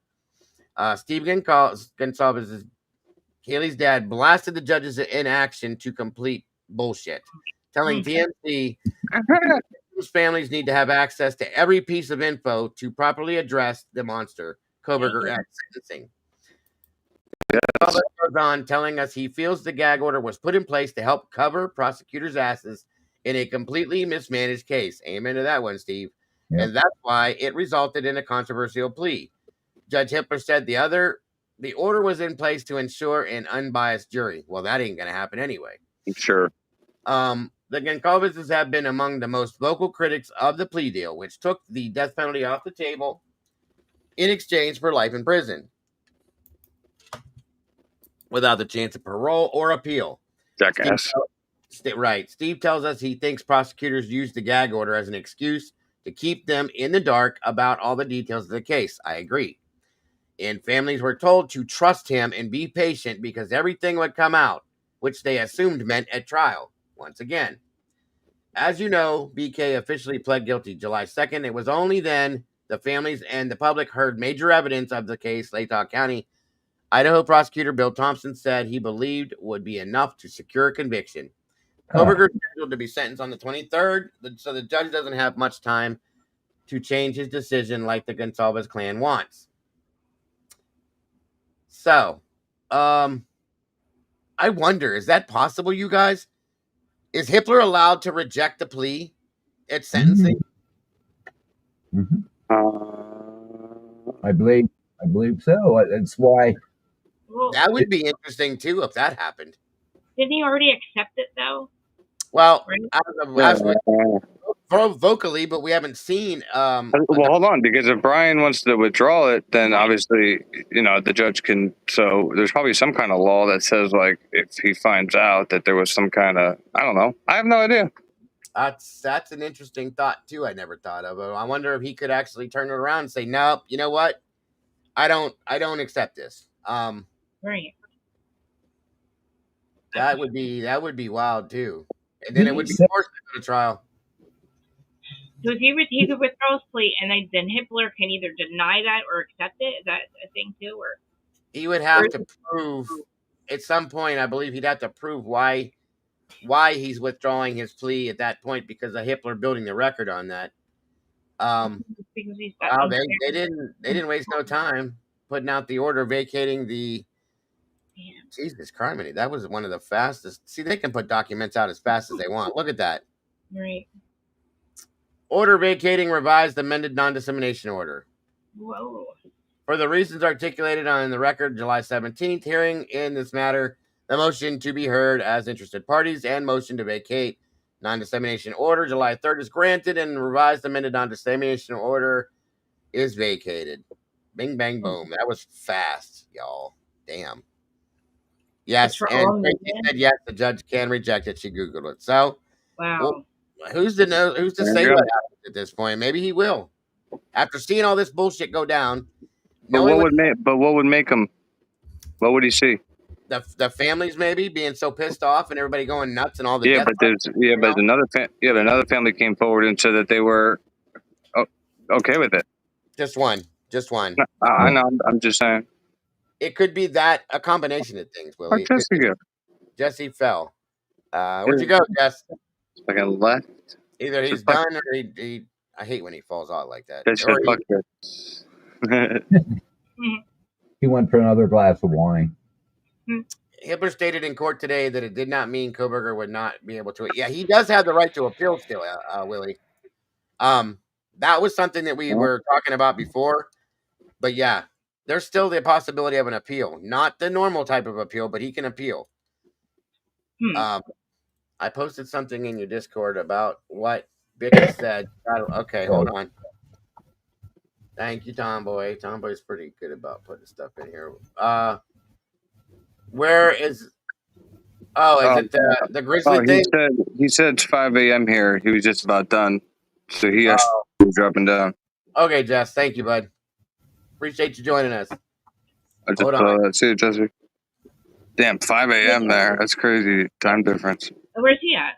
Yeah, he's in Thailand. He's like 12 hours opposite us. Oh, good Thailand. Wow. That's awesome. Okay, so Tomboy said to watch this, and this is what Bickett says. That Grizzly pointed out, I guess, during her. I love live.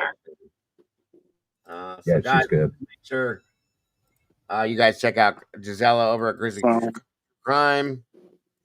There's her link. Subscribe if you haven't. She's very good at this stuff. Very good at it. I've I always started followed watching her. her around the time like I started watching you again. Right. Started becoming Who is it? Gisela from Grizzly. What's her name? Giselle. Gisela. Oh, yeah, she's awesome. All right, so go to 425, she said, and listen to what Bicca says. Hold on. Oh, it's already at that point, Tomboy. Wow, you even said it for me? That was quite nice. I'm going to set it just back a tinge. And here we go. We got to listen closely to what Bicca Barlow says, she said. All right.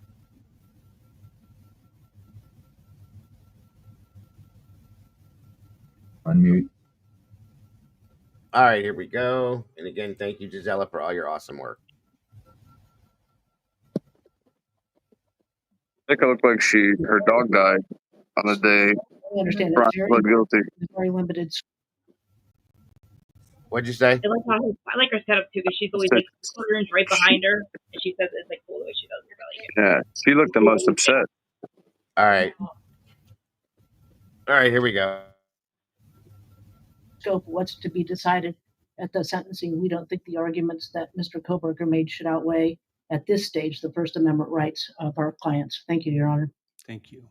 All right, in light of that response by the media outlets, information provided to the court, and given the very limited scope, and we understand it's very important, but given the very limited scope, what's to be decided at the sentencing, we don't think the arguments that Mr. Koberger made should outweigh at this stage the First Amendment rights of our clients. Thank you. Did everybody catch that? What the hell is going on here? What? That is during. This is the hearing from today. Are you lost? Yeah, I understand. Okay, so what we're listening to is what Bicca Barlow For the gag order. Right. And I have, if you can't hear her clearly because she's soft spoken. Whose side is she on? Who is she, the prosecution side or? No, she's the defense. Yeah. Oh, for the people, for the family. Great. Yeah. Okay, gotcha. I thought Bicca Barlow said something. I didn't hear anything out of her mouth. She is talking. It's I think it's Bicca. Hold on. No, Bicca's all the way on the right. It's got their names right on there. Yeah. Bicca has the glasses on. I think that's Wendy, whoever Wendy Olson is. That first part is her speaking for the media, and then it goes into what Bicca says. I'm sorry. Okay. To be decided at the sentencing, we don't think the arguments that Mr. Koberger made should outweigh at this stage the First Amendment rights of our clients. Thank you, Your Honor. Thank you. All right, in light of that response by the media outlets or interested outlets, Ms. Barlow, do you want to add anything? I would only say, Your Honor, as this court is well aware, the publicity in this case is so extensive and emotions are already so high that adding fuel to the fire of media interviews or a rush to interview people as they leave the courthouse or enter the courthouse would only increase the concerns that the defense has. And even though the plea has a specific sentence attached to it, as this court is well aware, things happen in plea hearings and, sentencing hearings. And to minimize the possibility of that, we request that this order stay in place. All right, thank you. All right, Okay, so it's amazing how she's speaking and Ann's not saying a word. That's interesting to me. That's what I was talking about, Willie. Mm-hmm. Okay. And she's Brian's just chilling in jail up there. Yeah. Jesus. And the judge asked Bicca Barlow, didn't say, and what do you think, Ann Taylor? Right. Like he already knows that she might possibly be his next attorney if that changes. Minimize the possibility of things happening at a sentencing hearing. Mm-hmm. Gotcha, Jesse. Gotcha. That's very interesting. Well, like I said, dude, if any one of them had something to say, I mean, the gag order's been lifted for how long? Nobody said a word. Right, it just started today. I get it, but when they left that court, right? Wasn't there any cameras there? Yeah, they but weren't in court. Everything was zoomed. Oh yeah, that's right, on Zoom. So yeah, so when the hell? I guess that's sentencing. They can talk, that's fine, but everything's sealed, so there's not much they can say. Yeah, that sucks that it was on Zoom, all on Zoom. Yeah, somebody asked me to play it again, so hold on, let me play it back one more time. Right about technology. Right about there, I think. Okay, hold on.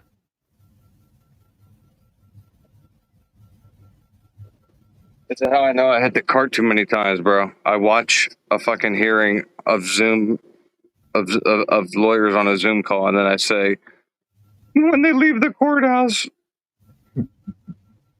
Yeah, no, I got. I'm such a jackass.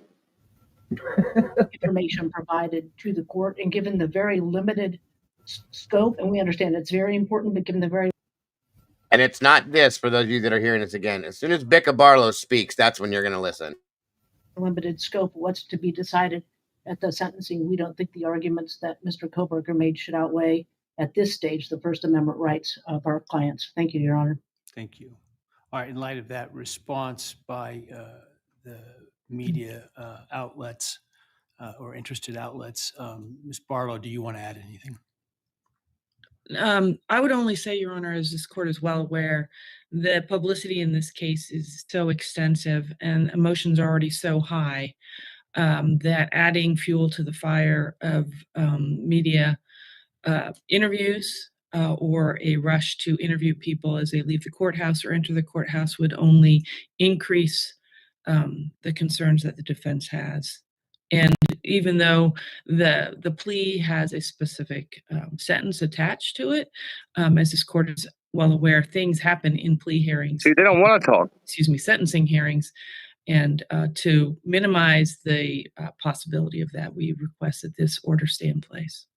All right, thank you. All right, there we go. Did everybody get it that time? Yeah, see, they don't want to talk, dude. That's crazy. Why are we the problem? We're not the problem. We're the solution. I've been hearing nothing about how negative. It's like the negative press. We're negative. The social media. We're negative. It's just crazy how on board they are when like two of his lawyers said publicly on camera that they thought he was innocent. So why is the media exactly? That's the whole thing. Why? Because we care and we care about this case. We're asking follow-up questions that maybe he can't fight for himself. No. This is all to protect something that we haven't figured out yet. we're free labor. We're a jury. You know what I mean? For these, we're free labor, okay? And there's people that care about this case and ask questions. I know there's a lot of times where I've heard lawyers say, "Thank God for the social media when something would come up during trial." With Lon, that whole situation, it's amazing. And it's all because of people like us that care. People like you guys that literally do this. We'll sit over for 7 hours, but we're the problem? No, we're the solution. You know what I mean? Like, we're not mainstream media. Trust the plan. They lie. Right. That's right, Heather. Trust the plan. Trash is nothing but a liar. You didn't see the Ashley Banfield thing, did you, Willie? Willie, you would lose your mind. Something happened to her. Is there any way you can play it while she's a baby? She's like drooling.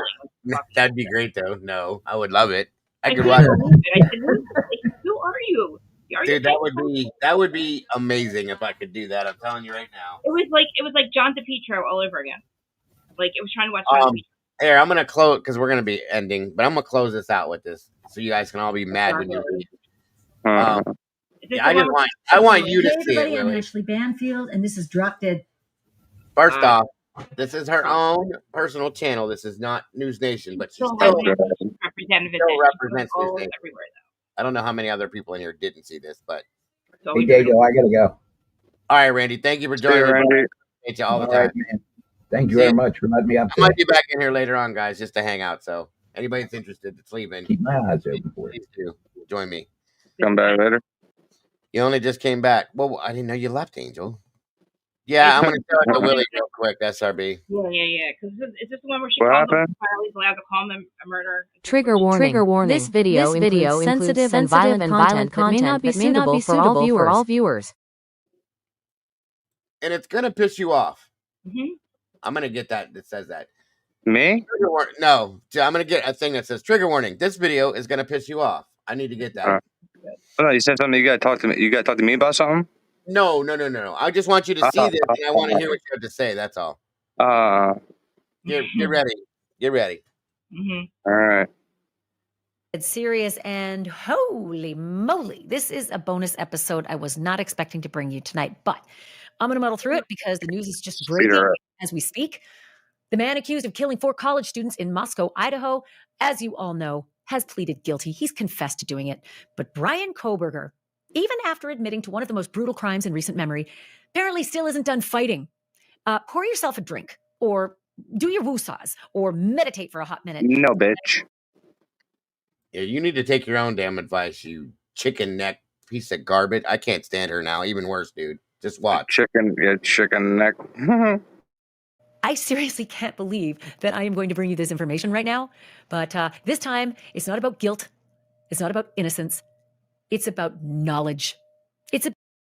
Congrats, Joanne. Guys, make sure, again, I told you before you leave, make sure you turn on your gifting so that you can receive gifts, because I have some stuff to give out for free, folks. So here we go. About you and me finally hearing the rest of his awful story. It's about the gag order. You probably know that the prosecution is no longer opposing the motion from a whole bunch of media outlets to lift the gag order. But in a new filing, the Latah County prosecutor says that since Kohberger has pleaded guilty, his right to a fair trial is no longer an issue, right? However, out of respect for the victims' family members, prosecutors say that they're not going to make any public statements until after the sentencing is done. That's great. It makes perfect sense. I get it. Kohberger's lawyers, though, they don't feel the same way. Kohberger's lawyers just filed a brand new motion today, urging the judge not to lift the non-dissemination order, not to lift the gag order. The gag order that's been in place for 2.5 years, keeping prosecutors, defense lawyers, and the police, and anybody else who's associated with this case from talking to the press. And the reason that they say the gag order needs to stay in place all the way through to sentencing instead of maybe being lifted, tomorrow, because the circus is only getting louder in Bryan Kohberger's lawyer's opinion. They say the stakes are still dangerously high. For Bryan Kohberger, not for the rest of us, just for him. And what the defense is really pointing to in the motion that they filed today is that there are threats out there to Bryan Kohberger, obviously, his family. What? And if you can believe it, court staff. I don't know who the court staff are, and the motion doesn't make it clear. They say court staff. And when I hear court staff, I think maybe Bill Thompson and the prosecutor's team, because people are pissed. Prosecutors offered a deal to this guy. He skated on the death penalty, even though prosecutors had him dead to rights, at least it seemed. So maybe there are threats to Bill Thompson and his office, and that's what Ann Taylor is bringing up in this defense motion. Maybe there are threats to the judge. How dare you let this happen? Some people are just so irrational. They'll just go after a judge, right? But here's my question. Does Ann Taylor think that the minute the gag order is lifted and we start hearing the real details, that those real details are so much worse than what we already know that we're all going to lose our ever-loving minds? And no shit. We're going to take to the streets with the pitchforks and the flaming torches. Are the facts in this case under seal right now, under this gag order, are they so much worse than what we already think that the public will explode in a rage? Because that's what this motion seems to point out. Here's what's in the filing and why it matters. Kohberger's legal team, including lead attorney Ann Taylor, filed a 4-page opposition to the media's motion to get rid of the gag order, to vacate it, and to just let the information flow free. Because you know what? Quite frankly, the whole reason for it in the beginning was because they were really worried that the whole world was going to find out a whole bunch of information about this case, and that some of those people in the whole world would potentially be jurors, and that they'd be poisoned by all this information before it could come out in a court of law. So, you got to protect the process. You got to make sure the jury pool stays pristine. So, gag order. So that was what's big man for wrong you. with lifting the gag order now? Because there's not going to be a jury. Poisoning a jury pool is no longer a concern. Why do we need to wait till sentencing? We know what the sentence is. But his lawyers, Bryan Kohberger's lawyers, make the argument that the case is not over. Even though Kohberger has pleaded guilty, they say his constitutional rights still hang in the balance, especially when it comes to sentencing. And sentencing is legally a, quote, critical stage of the process. And that means that Bryan Kohberger still has the right to effective legal counsel. Okay. That's important. Mm-hmm. That is the only thing she said in this that makes any kind of sense whatsoever, which is she even said it would be a good strategy, but the way she explains it is complete. She shows her asshole because she is one. Effective legal counsel. Those words are important because usually what happens when something goes a way that a defendant doesn't like, they throw a Hail Mary and they say, I want to fight because I had ineffective assistance of counsel. Ineffective assistance of counsel is every defendant's Hail Mary to say, I don't like the way this thing happened and it's my lawyer's fault. So there's Ann Taylor saying Kohberger still has the right to effective legal counsel. And his attorneys say that the media frenzy could interfere with that right. Okay, so I'm trying to work it out. Because at sentencing, What the fuck does that even mean? that's when Bryan Kohberger has agreed to the deal whereby he can never appeal again. He can't raise that whole ineffective assistance of counsel. But before sentencing, I guess he could. I guess he could jack with us, right? I guess Bryan Kohberger, if he's scheming and having fun with this whole process, I guess he could jack with us. I guess Bro, she makes me want to punch myself square in the face. Having fun with this process? Is she having Dude, I'm sitting here with a knife ready to put my wrist over this. She literally wants to. She literally makes me want to punch myself square in my face, dude. Well, wait. Watch when she gets all giddy and excited and her chicken neck starts Well, going. I gotta hop down. But how long into it? It's coming it's coming here in a couple minutes, dude. It's not long, I promise. All right. Before you impose that sentence I agreed to, I'm going to change my mind. And I'm going to file a motion for ineffective assistance of counsel because these ladies over here, they dropped the gag order before sentencing and the media went bananas. And now I don't think I want to go through with the deal that I agreed to because sentencing hasn't happened yet. I think I can see the point. Of Bryan Kohberger's lawyers. They're smart and they are good at their job. Ann Taylor is one of the best. Those attorneys point to this ongoing release of high-profile media projects, like, the Peacock docuseries. It's called The Idaho Student Murders. Then there was the big series that was just released on July 11th, Amazon Prime. That one was called One Night in Idaho. Not to mention the new James Patterson book that's just released. And they also mentioned that Dateline episode, the big Dateline episode that aired in May, tons of leaked information. It triggered a court-ordered records hold and an active investigation into who the leakers were, who leaked all the confidential information that was supposed to be protected by the gag order. Kohberger's lawyers say that lifting this gag order now, just days before sentencing, would only pour gasoline on the fire. And the fire, they argue, is already blazing. They say that there have been threats against Bryan Kohberger, that there have been threats against Kohberger's family. Come on, people. It's not their fault. Don't threaten his family. Apparently, court staff have been targets of something.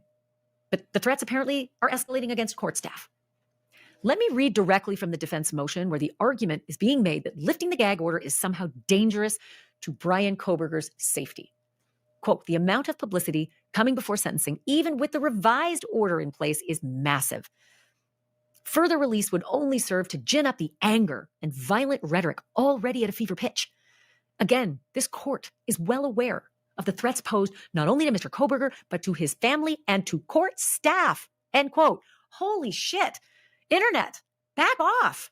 Leave the court staff alone. They're doing their jobs. Leave the Kohberger family alone. I look at them as victims too. Bryan Kohberger should be the sole direction of all ire. The guy that admitted to it, the monster who did these horrible things. Just him. Not his lawyer, not the court, not the staff, not the judge. And certainly not his parents or his sisters. Kohberger's lawyers also said that court resources are already stretched thin, that security was already maxed out when the court met on July 2nd. And with sentencing expected to take 2 full days, they say public safety could take a major hit if the order is lifted now, to which I respond, Ann Taylor and team, I love you to pieces. My God, you're good at your jobs. You've done everything that any defendant could ever want. You have done the greatest job of a defense attorney. You really have. You really committed to the Constitution of the United States. You gave him... She sucked. She makes doing it. Right? You just did everything. You looked under every rock and you went through every crevice. Hang on, it's coming. Because that was your job. However, I don't know what the fuck you're saying.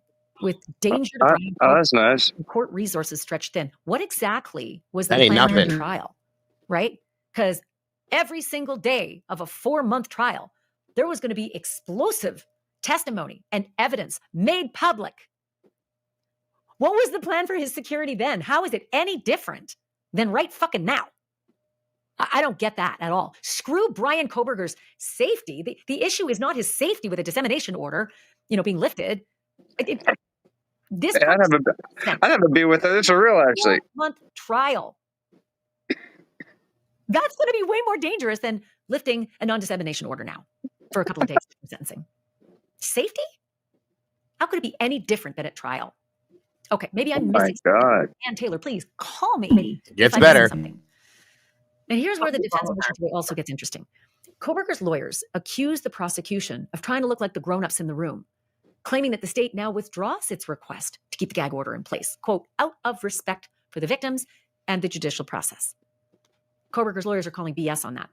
They point out that when the prosecution states that it promises not to speak to the press, that's vague. It's vague, they say. Vague at best. Does that include attorneys, support staff, all 150 law enforcement officers involved in the case? Kohberger's attorneys say that if you were in the courtroom on July 2nd, you would know that an entire row of courtroom gallery was filled with law enforcement. And Kohberger's team is asking the obvious question. If the order is lifted, what's stopping any of them from giving interviews the minute they leave the courtroom? To which I say, right, yeah, exactly. It's a public process. They're public officers. This is a public proceeding. We're the public and we've been left out of it. Oh, they were on Zoom. The filing wraps with this. Kohberger's asking for the judge to keep the order in place until after the sentencing. His attorneys argue that it is reasonable. It's narrow. She put this out before the hearing, by the way, Willie, just so you know, but she's still watched. She's so tailored, and it doesn't actually prevent the media from covering the case.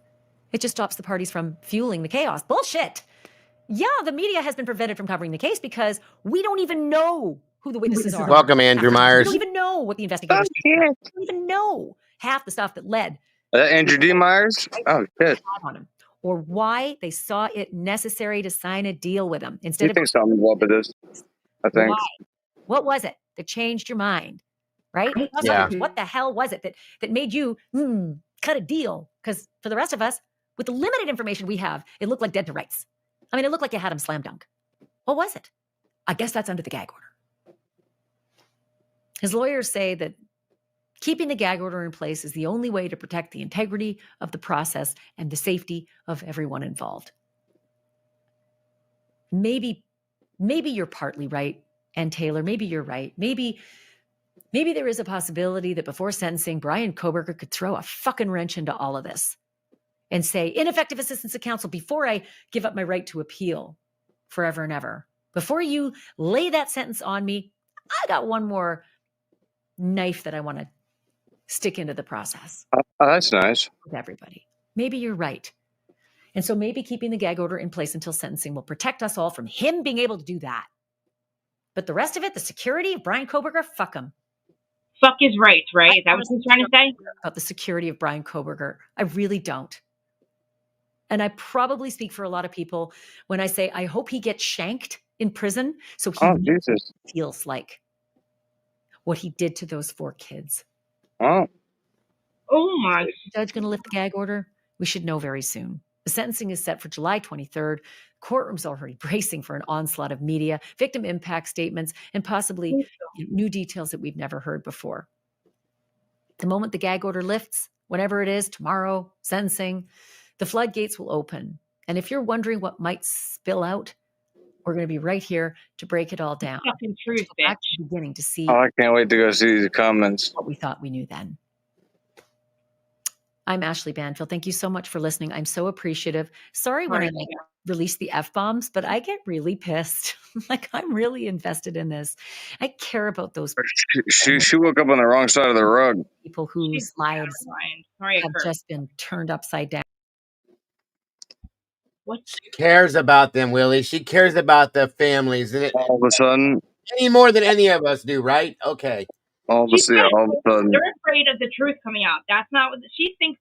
It's not. Nobody. She's afraid everybody's on Bryan's side. She has no idea what the fuck she's talking about.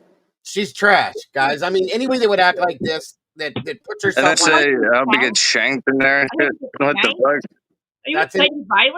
That's inciting violence. Yes, it is. And I think. And then say that Ann Taylor would stick one more dagger in there. Yo, bro, what is that? Something wrong with her. 100%. She's unhinged, dude. One more stabbing. But I gotta pop down. I got this pizza here, guys. That's not the one. This is fun. Dago, what time are you going live again? Give me about 2 hours. I'll probably be back. All right. Real, I subbed. Oh, good. But yeah, dude, it was fun, dude. I'll be back when you're live. All right, dude. Have a good one. See you. All right, guys. All right, see you guys. See you, chat. All right, yeah, guys. I'm gonna bring this down to a close. I've dragged my mods in here too long, and everybody else. Hey, Doc. Yeah, I'm gonna come back probably in a couple hours just to hang out and talk about whatever we talk about. It is. We're gonna talk about that. Oh my God. I thought that was the one when she was calling him a murderer. She's like, I can't wait to call him, and she started saying it. Well, if you guys haven't noticed, since the day that Bryan made the plea, she's been a giddy, trashy piece of garbage. Okay, she's very rude and just very no integrity, no journalistic integrity at all. Like she's not paying attention to the truth. There's something delulu with her. She's like John DePietro. She refuses to see the truth. Right. You know, No, it's like she represents News Nation, telling people you should shank him. I hope he gets shanked. Not everybody thinks that, Ashley. Just you. You and about 8 other people. They're afraid of everybody taking Bryan's side and seeing the truth. Or they're hitting the truth. The crime scene's gone. Like they've already done F this. Well, that's what they've been doing the whole time. Yeah, 100%. They can't unfuck with their You're okay, Meg. No worries. Sorry, all right. Well, thank you, Krista. I hope to see you again soon. Next time we do this. I always love having you up here, as well as Willie and Jesse and everybody that joined us today. Please always feel welcome, folks. I like to hear your guys' thoughts, feelings, opinions, all of it, because that's the most important part of this whole thing, is you guys getting to voice what you feel, because all of us, in my opinion, need to be a voice for the voiceless, as I've always said. These victims that don't get to speak about the truth of what happened to them, and we don't see justice happening in a lot of ways in these cases, folks, and that's what it's all about to me. This channel is a truth channel. It's not about Bryan or Richard Allen or anybody else, guys. It's about bringing the truth to the surface, talking about the truth, and seeing the truth, and having real justice put out there, because that's what it should be. That's all I'm saying. So thank you to everybody that was on the panel today. I appreciate it, guys, so very much. Also, what's the matter? What do we got here? I don't know, Joey. I have not seen or heard that. Nobody has said anything that I've seen. Oh, okay. Law offices of Andrew I was saying he wanted a lawyer to explain some things in this case, so I mentioned you. I would love to have an attorney join us up here and explain some things about what is not understood. I try to put out as much truth as I can. I try to stick to the facts as often as I can with the documents that we have. And I try to help people to understand what we don't understand. But if I don't get it, I can't always help with that. I try my best. But thank you so much, Krista. I appreciate you joining me as well. Thank you again, like Alicia says, everyone, for joining us tonight. For those of you that won't be back here shortly, you have a wonderful evening. And don't forget, folks, to love yourselves, love each other, don't change a thing. You guys are the beautiful people. Everybody else, I'll see you here real soon. Bye-bye, everybody.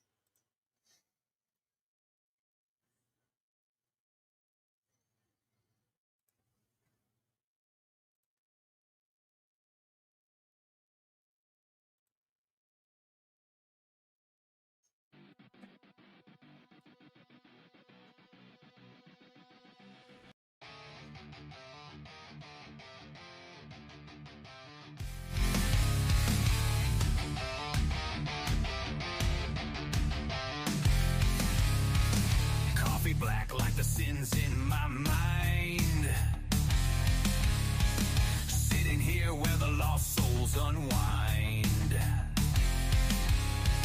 Blood stains on the counter never fade. This is where the guilty come to trade. True Crime Cafe, where the secrets spill. Every cop's a confession, every shot could kill. Underneath the neon lies a dark ballet. Dancing with our demons at True Crime Cafe. The barista's got tattoos of broken dreams. Eyes like a crime scene torn at the seams. The jukebox plays a dirge for the damned. In this twilight world where nothing is planned. True Crime Cafe, where the secrets spill. Every cop's a confession and every shot could kill. Underneath the neon lies a dark ballet. Dancing with our demons at True Crime Cafe.